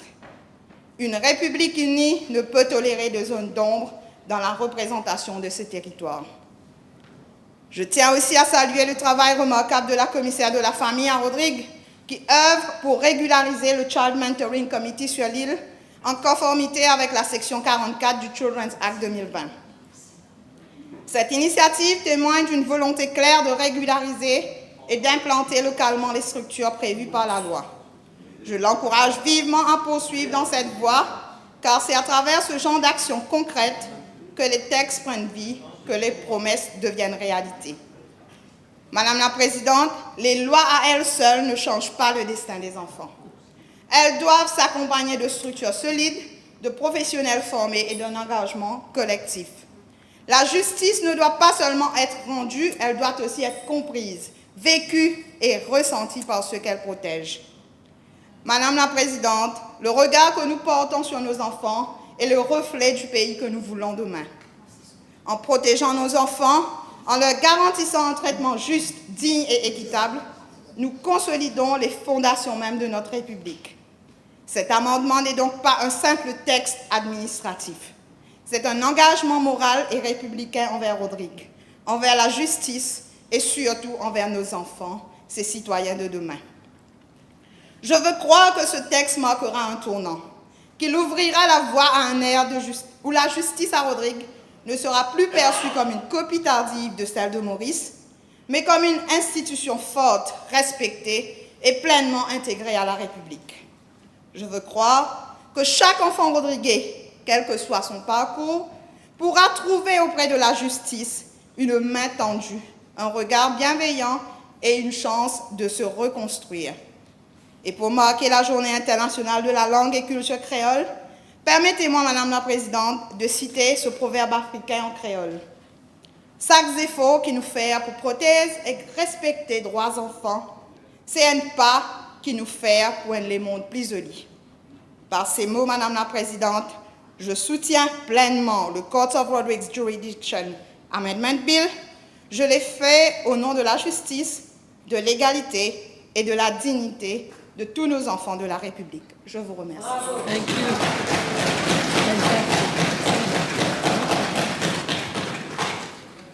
Je pose juste une question. Vous avez bien dit que vous avez le video evidence dans votre tribunal conferencing. Oui, oui. J'aimerais savoir si on a la même chose à Maurice. Je ne suis pas très sûre. C'est nouveau alors. Vas-y, allez-y. Thank you, Madam Speaker. My Let me congratulate my colleague from Rodrigues for her intervention who preceded me. Madam Speaker, the Court of Rodrigues Jurisdiction Act dates back to 1913. The present Court of Rodrigues Jurisdiction Amendment Bill number 25 of 2025 marks an essential milestone in this long journey. As indicated in the explanatory note, this bill amends Section 2 and 12 of the Court of Rodrigues Jurisdiction Act.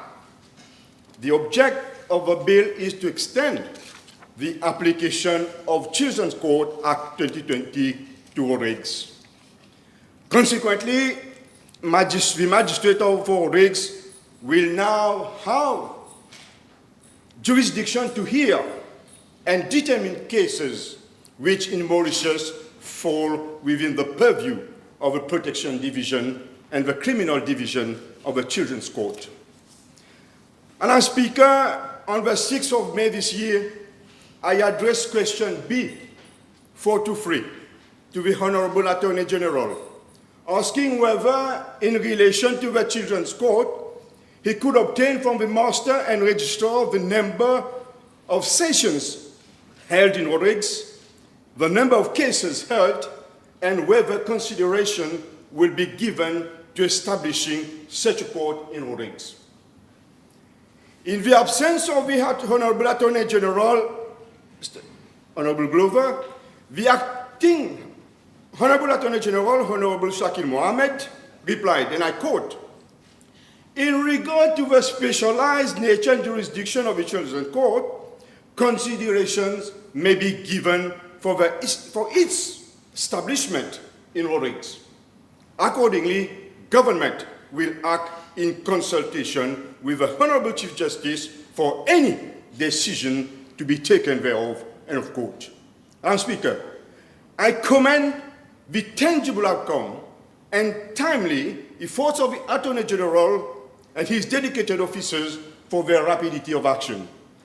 This bill symbolizes a collective judicial and government, I say governments, Rodrigues and Mauritius, commitment to the safety and well-being of all children in our republic, and more particularly in Rodrigues.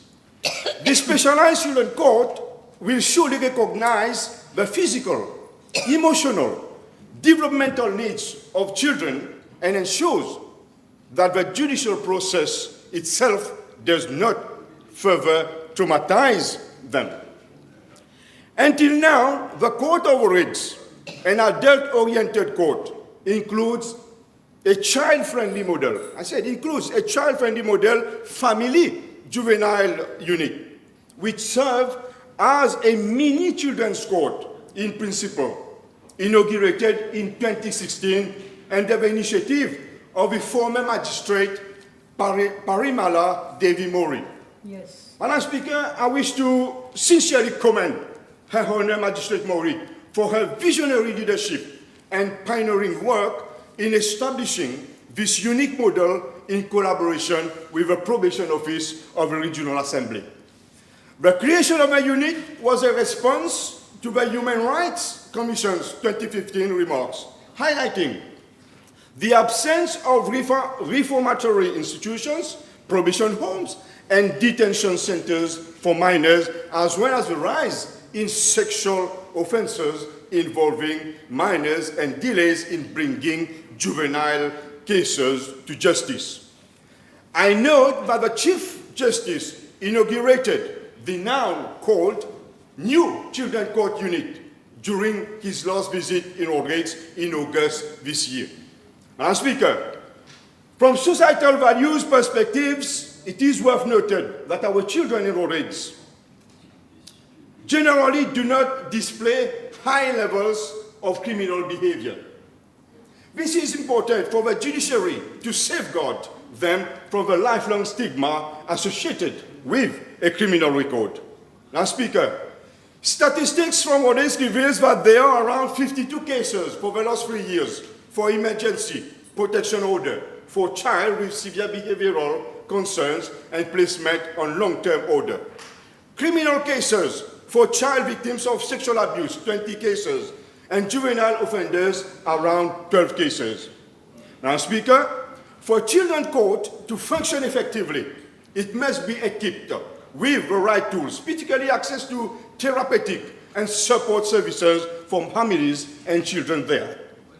The House will recall that during my intervention on the Children's Court and Sex Offenders Register bills in 2020, I highlighted the need for facilities of the Rodrigues Family Juvenile Court Unit, such as video conferencing, digital recording, a children's play area, a small library, the witness room in the court to be linked with the courtroom, and materials on children's protection for professionals to be made available. I also stressed on the importance of child-friendly procedures, including CCTV camera to protect children who are victims and witnesses or offenders. At present, Madam Speaker, in relation to sentencing minors in Rodrigues, Rodrigues has a rehabilitation youth center, OYC girls, with no inmates, which is good, no inmates actually. A shelter for boys, the Foyer Roseau, not registered yet, Attorney General. No correctional youth center, no probation homes or hostel, and the transit homes requiring major upgrading and other facilities. No trained and qualified rehabilitation officers. Instead, they are relying on prisons officers. There is a safe residential care institution for children at the Foyer Marie-Madeleine de la Croix at Baladirou, accompanying around 30 children for their reintegration into family environment and normal life. Madam Speaker, there remains an urgent need for a proper probation home in Rodrigues for children with severe behavioral problems, as many at-risk children come from broken and vulnerable families. I note that the law is silent, as there is no provision for cases where juveniles with severe problems can't be placed in institutions like probation home or hostel. And my question is, what to do with them? There's a silence in the law around this point. Actually, minors from Rodrigues, rightly said by Honourable Manor, are being transferred, and the Attorney-General as well, being transferred to Mauritius, CYC. And I believe there is a constitutional right problem being deprived, I say constitutional right, being deprived of visits by close relatives. And in line with Rule 16 of the Beijing Rules and Children Act 2020, a dedicated clinical psychologist must assist the children court, the probation and aftercare services.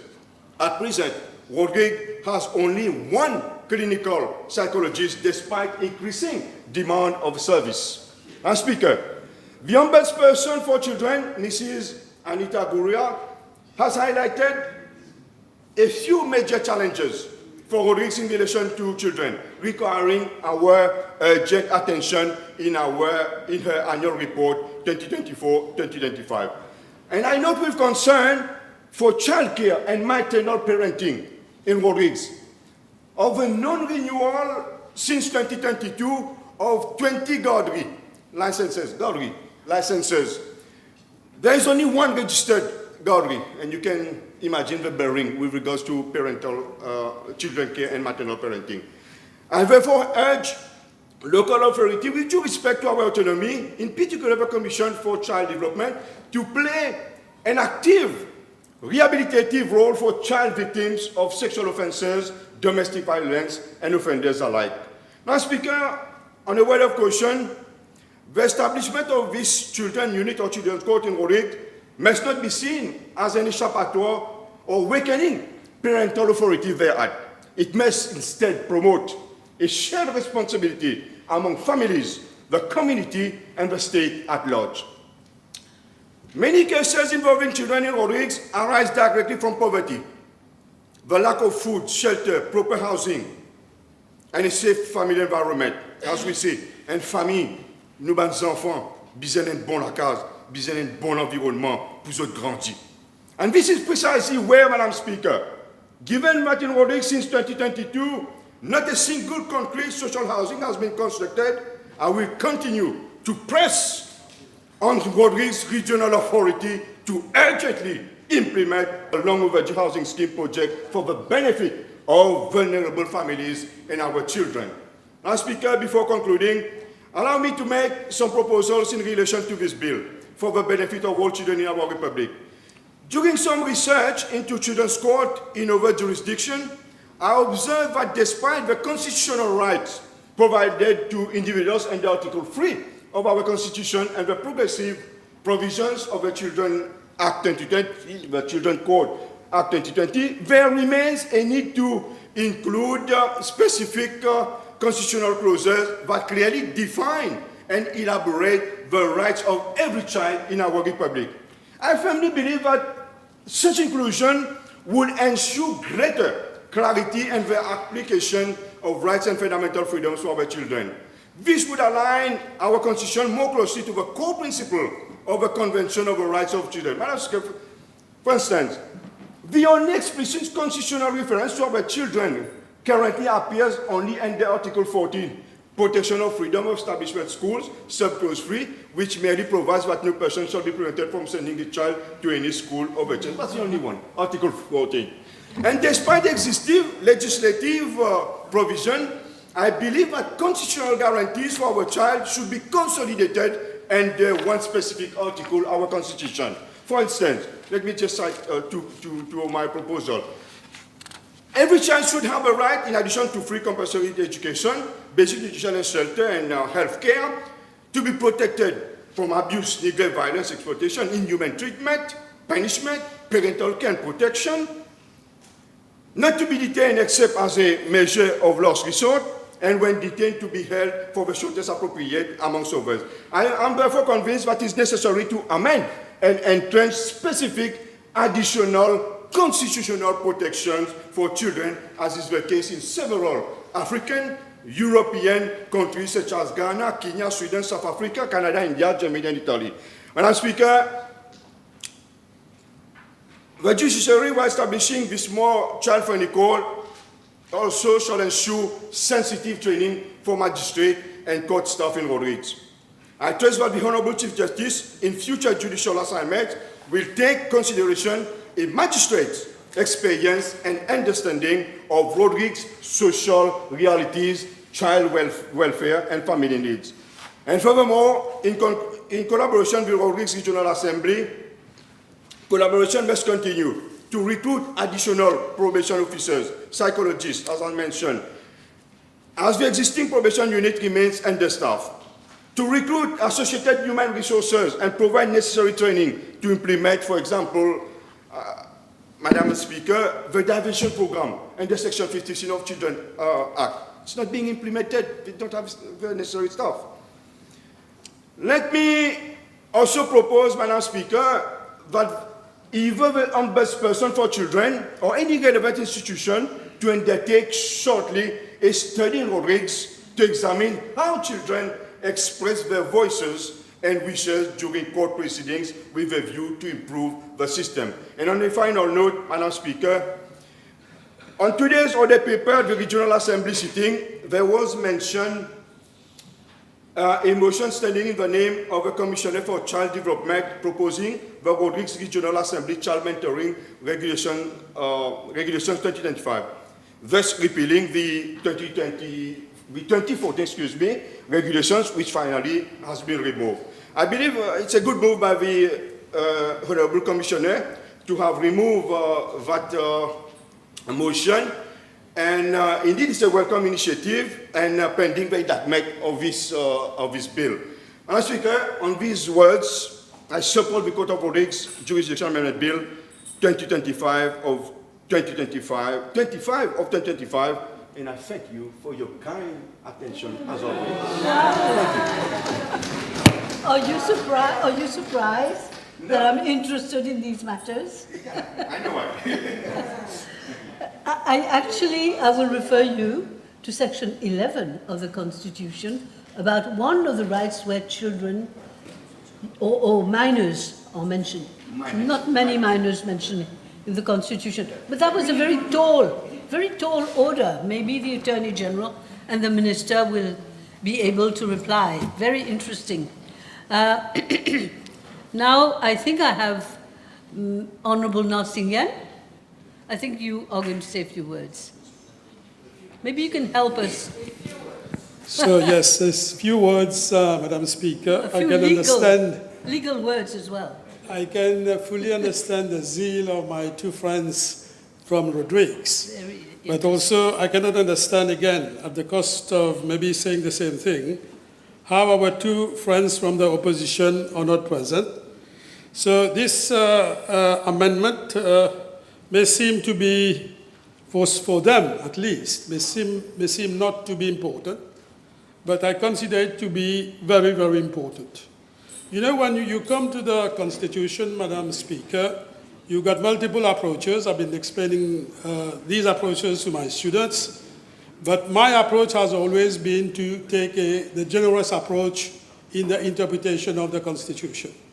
And potentially, when this law was passed in 2020, when it was not extended to our children in Rodrigues, this potentially could be a breach of Section 3 and Section 16 of the Constitution, beside the section you mentioned. Why?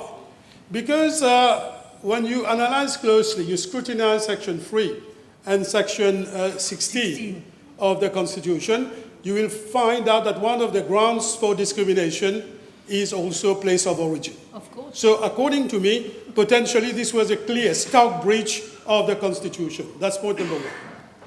Point number two, since I don't want to hammer on certain points as I did previously when it comes to Section 76B of the Criminal Code, I want to explain to the population that we as a democratic state, we also have an obligation to comply with our international obligations.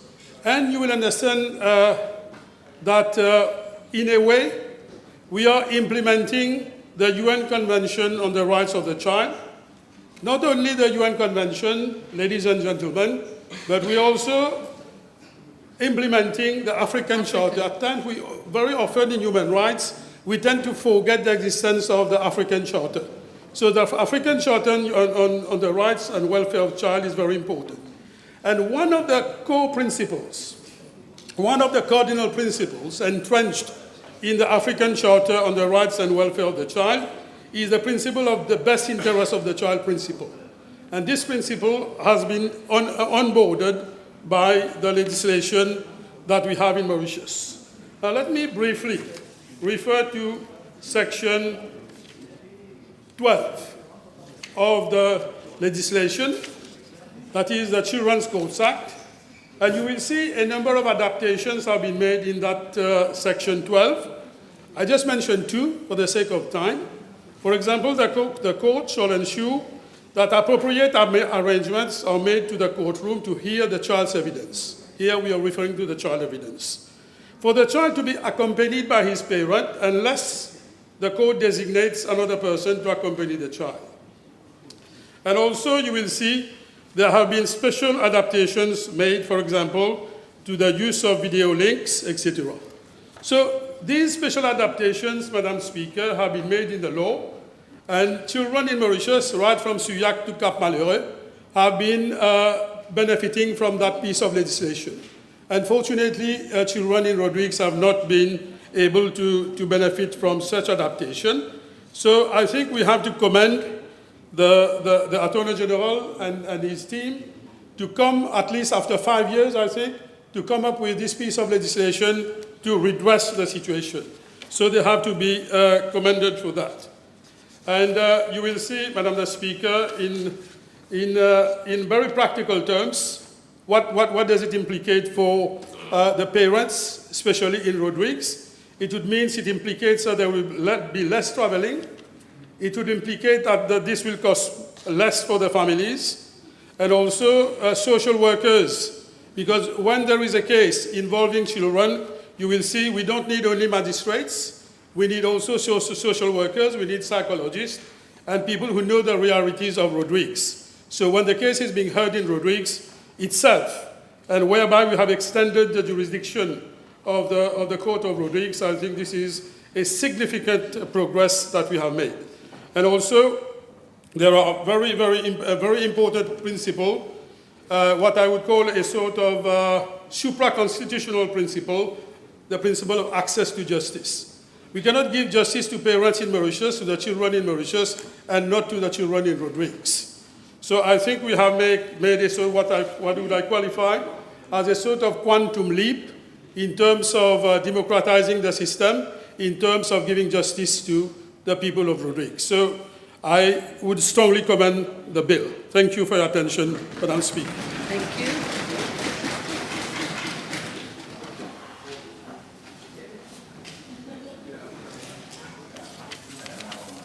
Yes. Speech. Honourable Minister. Merci, Madame la Présidente. Madame la Présidente, je suis fière aujourd'hui de prendre la parole sur ce projet d'amendement. The Court of Rodrigues Jurisdiction Amendment Bill 2025, en apparence anodin, mais ô combien fondamental, car ce projet de loi représente une avancée majeure dans le paysage du judiciaire à Rodrigues. En effet, ce projet d'amendement présenté par mon collègue l'Attorney-General, bien que concis dans sa forme, revêt d'une importance capitale pour les enfants et les familles de Rodrigues. Madame la Présidente, ce texte de loi, comme indiqué par mon collègue, le Attorney-General, vise à amender la loi sur la juridiction du tribunal de Rodrigues afin d'y étendre l'application du Children's Court Act de 2020. Je dois affirmer que ce projet était tant attendu. Lors de mes rencontres avec la commissaire des affaires féminines à Rodrigues, de même qu'avec la Minority Leader, lorsqu'elles sont à Maurice, ou même lors de ma mission à Rodrigues le mois dernier, m'ont fait toutes les deux part de leur concern sur la question. Madame la Présidente, la Chambre se souviendra qu'en 2020, l'adoption du Children's Court Act avait permis d'établir un tribunal spécialisé pour les affaires impliquant des enfants en besoin de protection ou en conflit avec la loi.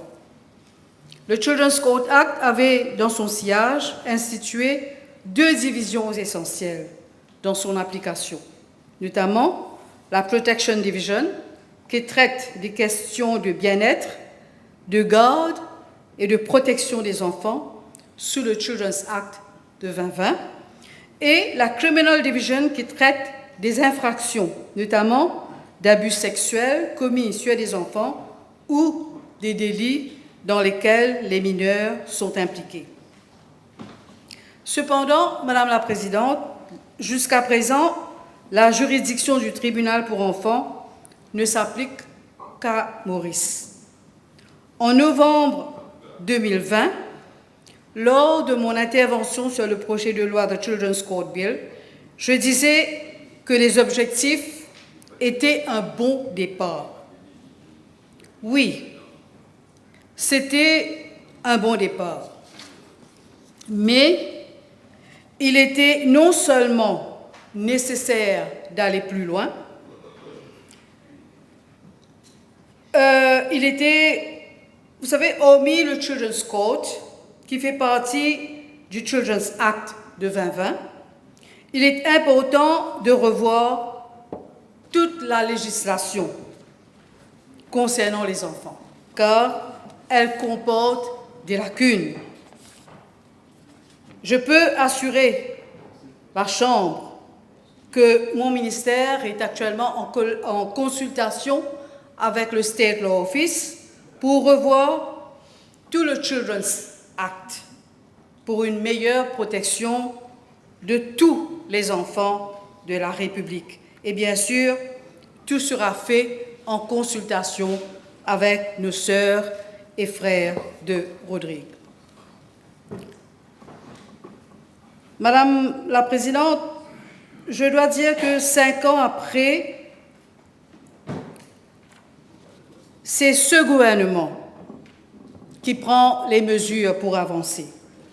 Jusqu'ici, les affaires concernant les enfants à Rodrigues devaient soit être transférées à Maurice, avec toutes les complications logistiques et émotionnelles que cela implique, soit être traitées dans le cadre des juridictions ordinaires sans bénéficier des procédures spécifiques et protectrices prévues par le Children's Court Act.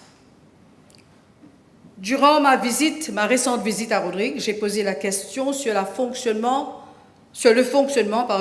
de la Cour pour les enfants. Et j'ai compris que c'était le système D, de l'improvisation.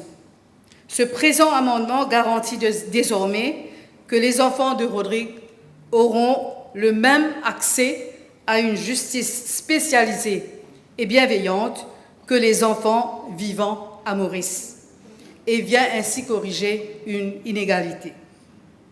Madame la Présidente, je voudrais saluer le travail de l'Attorney-General qui, depuis sa prise de fonction, s'est donné pour mission de corriger au fur et à mesure les anomalies qui existent dans un certain nombre de textes de loi.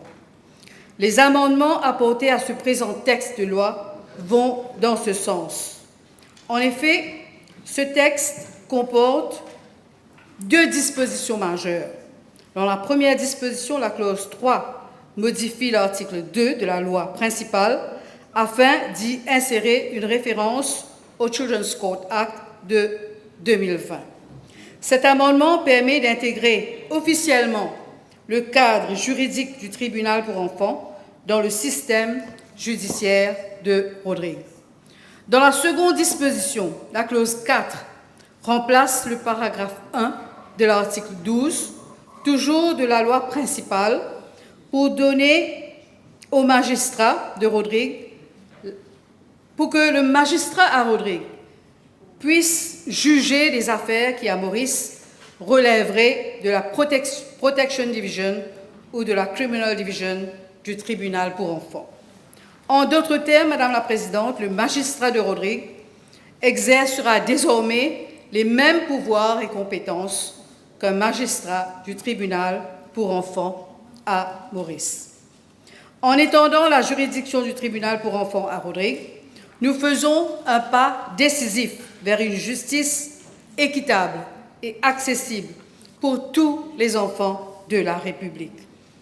Les enfants de Rodrigues victimes de maltraitance, de négligence, d'abus sexuels ou d'exploitation verront les affaires les concernant traitées sur place, dans des délais raisonnables et dans un environnement adapté à leur âge et à leur sensibilité.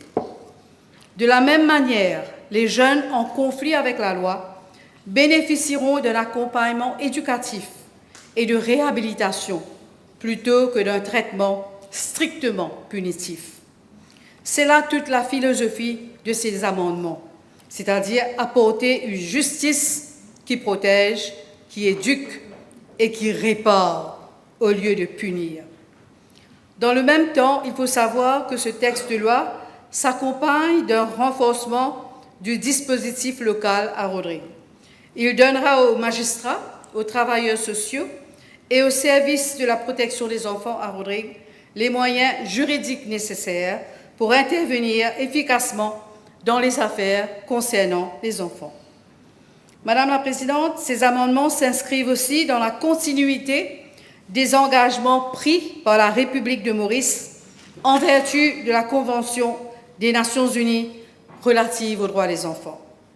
Le choix que nous faisons aujourd'hui dans cette Chambre traduit dans les faits le principe fondamental selon lequel l'intérêt supérieur de l'enfant doit toujours primer. Aussi, notre vote de ce soir réaffirme la volonté de ce gouvernement de garantir une égalité de traitement et de protection pour chaque enfant de la République de Maurice. Le Court of Rodrigues Jurisdiction Amendment Bill 2025 est bien plus qu'un simple exercice. C'est avant tout une réforme de justice sociale, un acte d'équité et un message fort envoyé à nos concitoyens de Rodrigues. Et je veux leur dire que les enfants de Rodrigues ont les mêmes droits, la même protection et la même attention que tous les autres enfants de la République. Je voudrais profiter de cette occasion pour rendre hommage à tous ceux et celles qui œuvrent chaque jour pour la protection et le bien-être des enfants à Maurice, à Rodrigues et à Agalega. Je remercie encore une fois mon collègue, le Attorney-General, pour ces amendements qui apporteront un changement fondamental dans la vie des enfants de Rodrigues. Je vous remercie. Merci.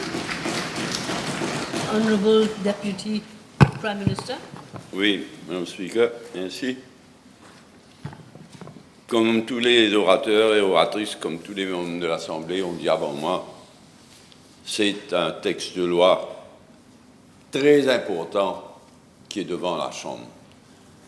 Et c'est bon, c'est excellent, c'est éloquent que ce texte de loi fasse l'unanimité. Les deux côtés, je ne veux pas dire des deux côtés de la Chambre, nous avons des amis de Rodrigues de ce côté-ci, des amis de Rodrigues de l'autre côté, et là aussi, il y a unanimité.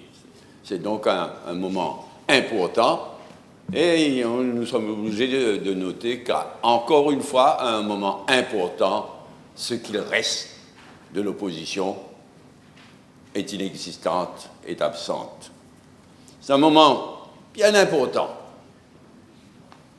Nos sœurs et frères de Rodrigues sont mieux placés pour le dire, mais je le dis sincèrement, c'est un moment très important pour Rodrigues et ses enfants.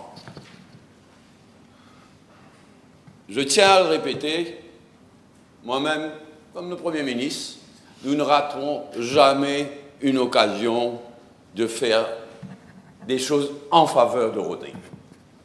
Consolider l'autonomie, consolider la démocratie, éliminer les inégalités entre Maurice et Rodrigues, nous ne raterons jamais une occasion de progresser dans ce sens. Et ce soir, c'est ce que nous sommes en train de faire.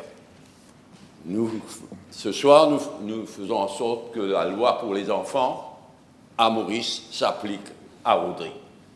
Ce n'est pas la fin de l'histoire, pas du tout. C'est une étape importante vers un idéal. Bravo à l'Attorney-General, bravo à la ministre responsable des droits de l'enfance et des femmes. C'est un pas important, mais pas seulement pour Rodrigues, parce que nous sommes une vraie république. L'île principale, nous autres sur l'île principale, nous devons chacune parmi nous avoir à cœur les intérêts réels de Rodrigues. Et c'est pourquoi je le répète, nous ne raterons jamais une occasion d'aider Rodrigues, de consolider l'autonomie, de consolider la démocratie, de consolider l'égalité entre nos sœurs et frères et les enfants de Rodrigues et ceux de l'île Maurice. Ceci dit, j'aimerais revenir sur quelque chose qu'a mentionné mon collègue le ministre de l'Environnement. Et c'est un jour important pour Rodrigues, pas seulement parce que nous étendons ce soir à Rodrigues les droits de l'enfant, mais aussi avec derrière la porte le COP30. Le COP30, le mois prochain, au Brésil, est un moment crucial pour le monde entier. Mais surtout pour les petites îles, pour les îles comme Maurice, comme Rodrigues, comme Agalega. Et je trouve ça profondément éloquent que nous avons pris la décision que la délégation de l'île Maurice à COP30, le mois prochain au Brésil, sera dirigée par le ministre des Affaires étrangères de l'île Maurice, à la demande du Conseil des ministres, du cabinet, du gouvernement, mais inclura le chef commissaire de Rodrigues, qui est aussi responsable de l'environnement à Rodrigues, dans le gouvernement régional de Rodrigues. Il ne faut pas que ça passe inaperçu.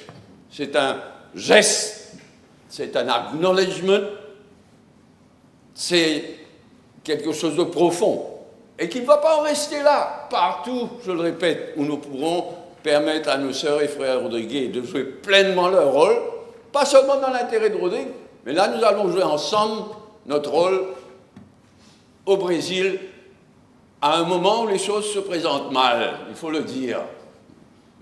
Le COP30 au Brésil se présente mal. Hier, le secrétaire général des Nations Unies a donné une interview internationale sur COP30. Les choses se présentent mal, mais nous n'avons pas, c'est ce qu'il disait, c'est ce qu'il dit, nous n'avons pas le droit de baisser les bras.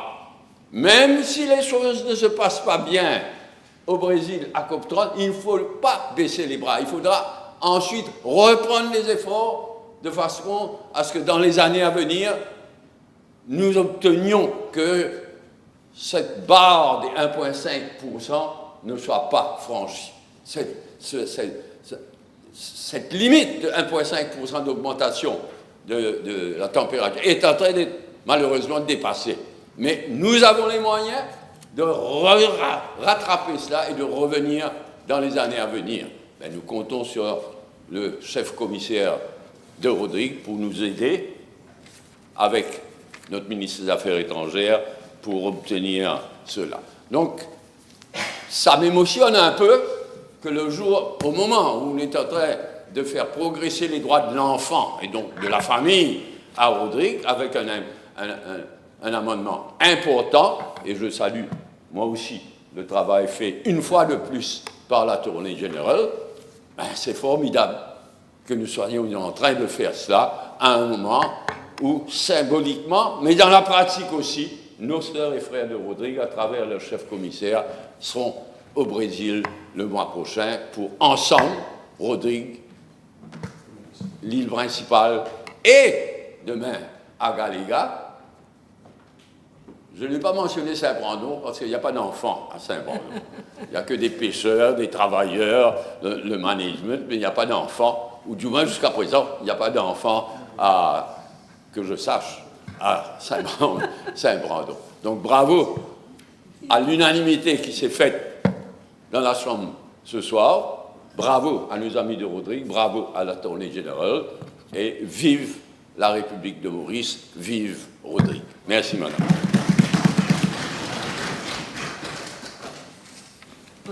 Madam Speaker, the bill before the House, like Honourable Navamagi rightly pointed out, is not any ordinary bill. It is about equality before the law in the one republic.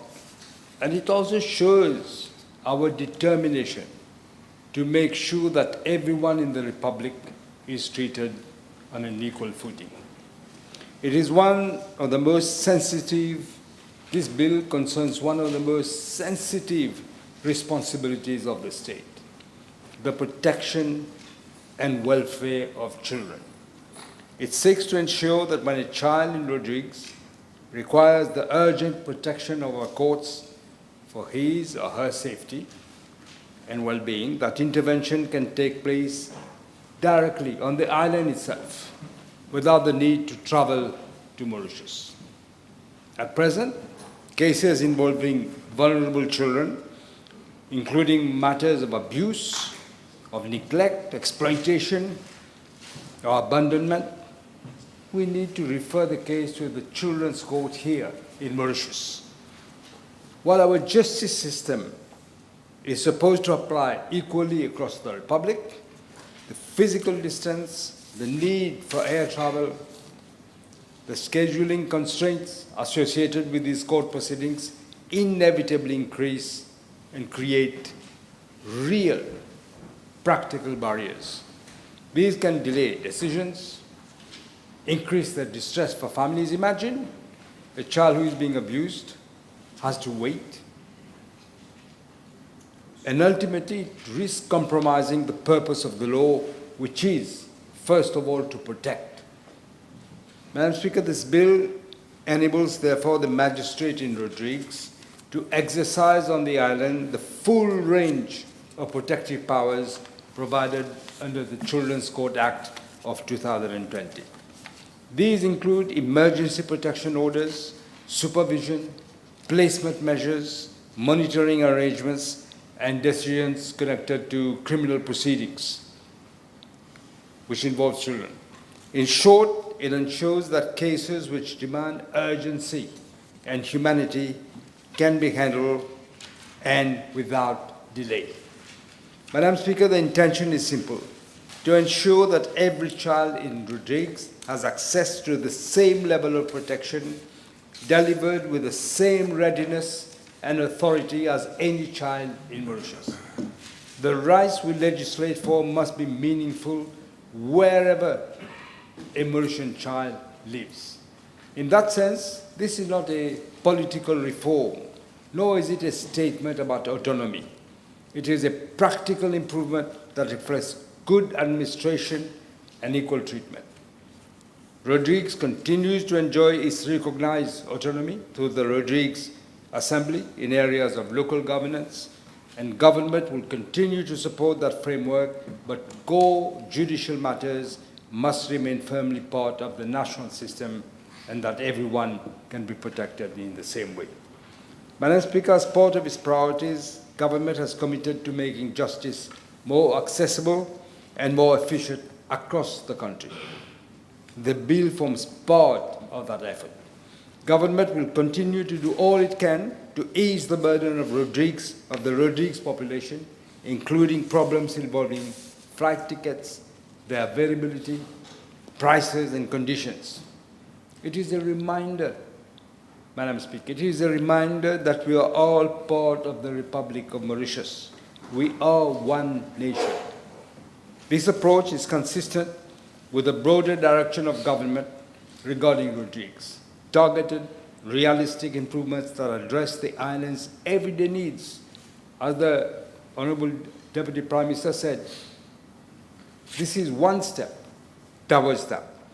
Whether it is in transport connectivity, availability of essential services, or judicial access, we are determined to deliver solutions that respond to the reality of Rodrigues, because Rodrigues is part of our republic and therefore must have access to the same level of public service. I wish to end by congratulating the Attorney-General for bringing this bill to the House. He's doing a lot of work, as you can see, and this is why I congratulate him, and this is why, Madam Speaker, I unhesitatingly commend this bill to the House. Thank you. Your winding up speech, please.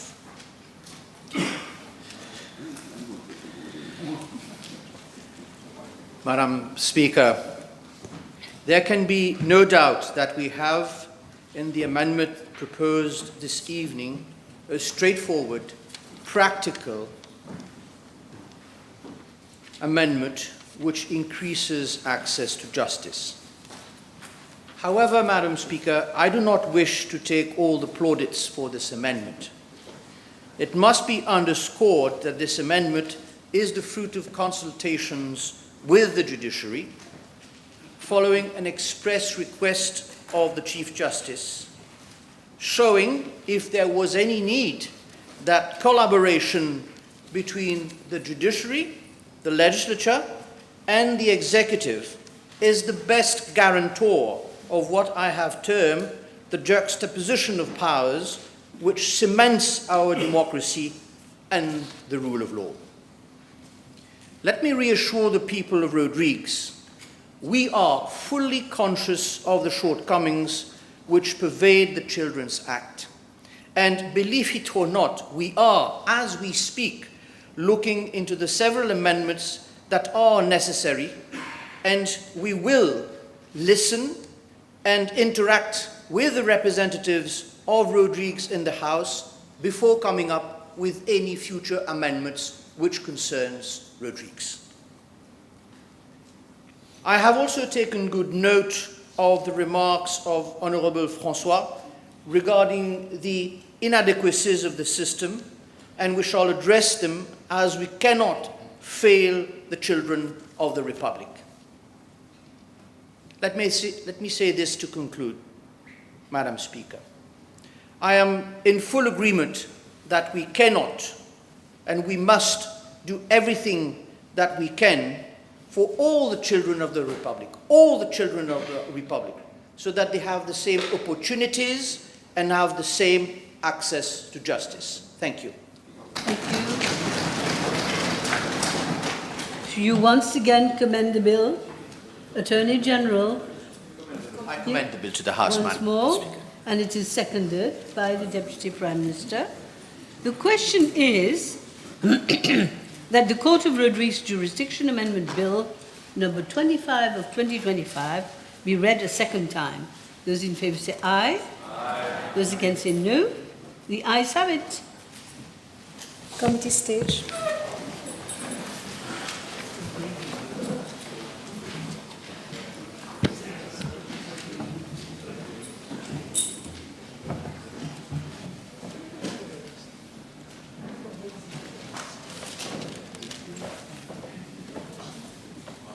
Please sit down.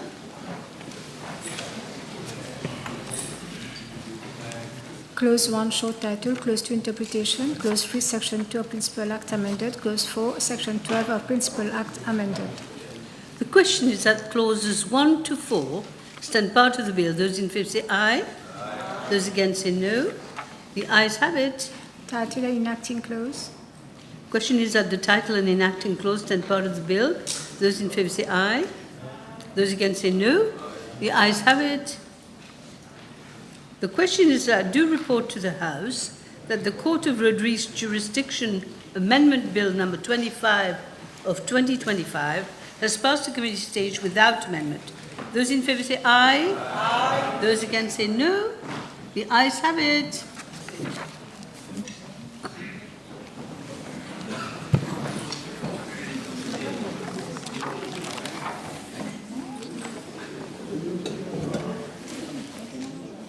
Please resume your seats. Thank you.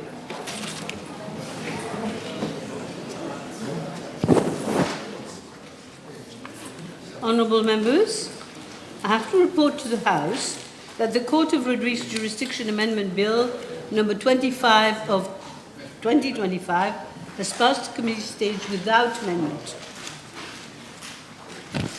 Third reading. Yes? I move that the Court of Rodrigues Jurisdiction Amendment Bill number 25 of 2025 be read a third time and passed. Motion seconded. Yes.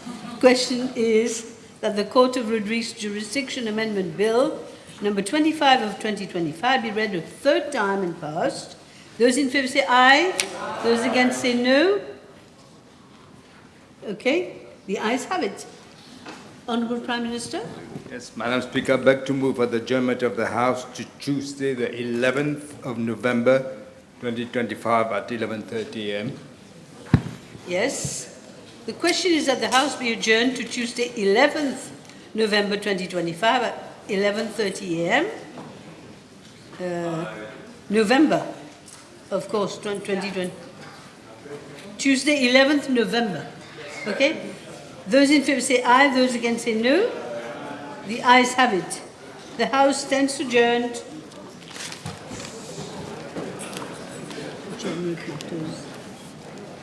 Il n'y a pas.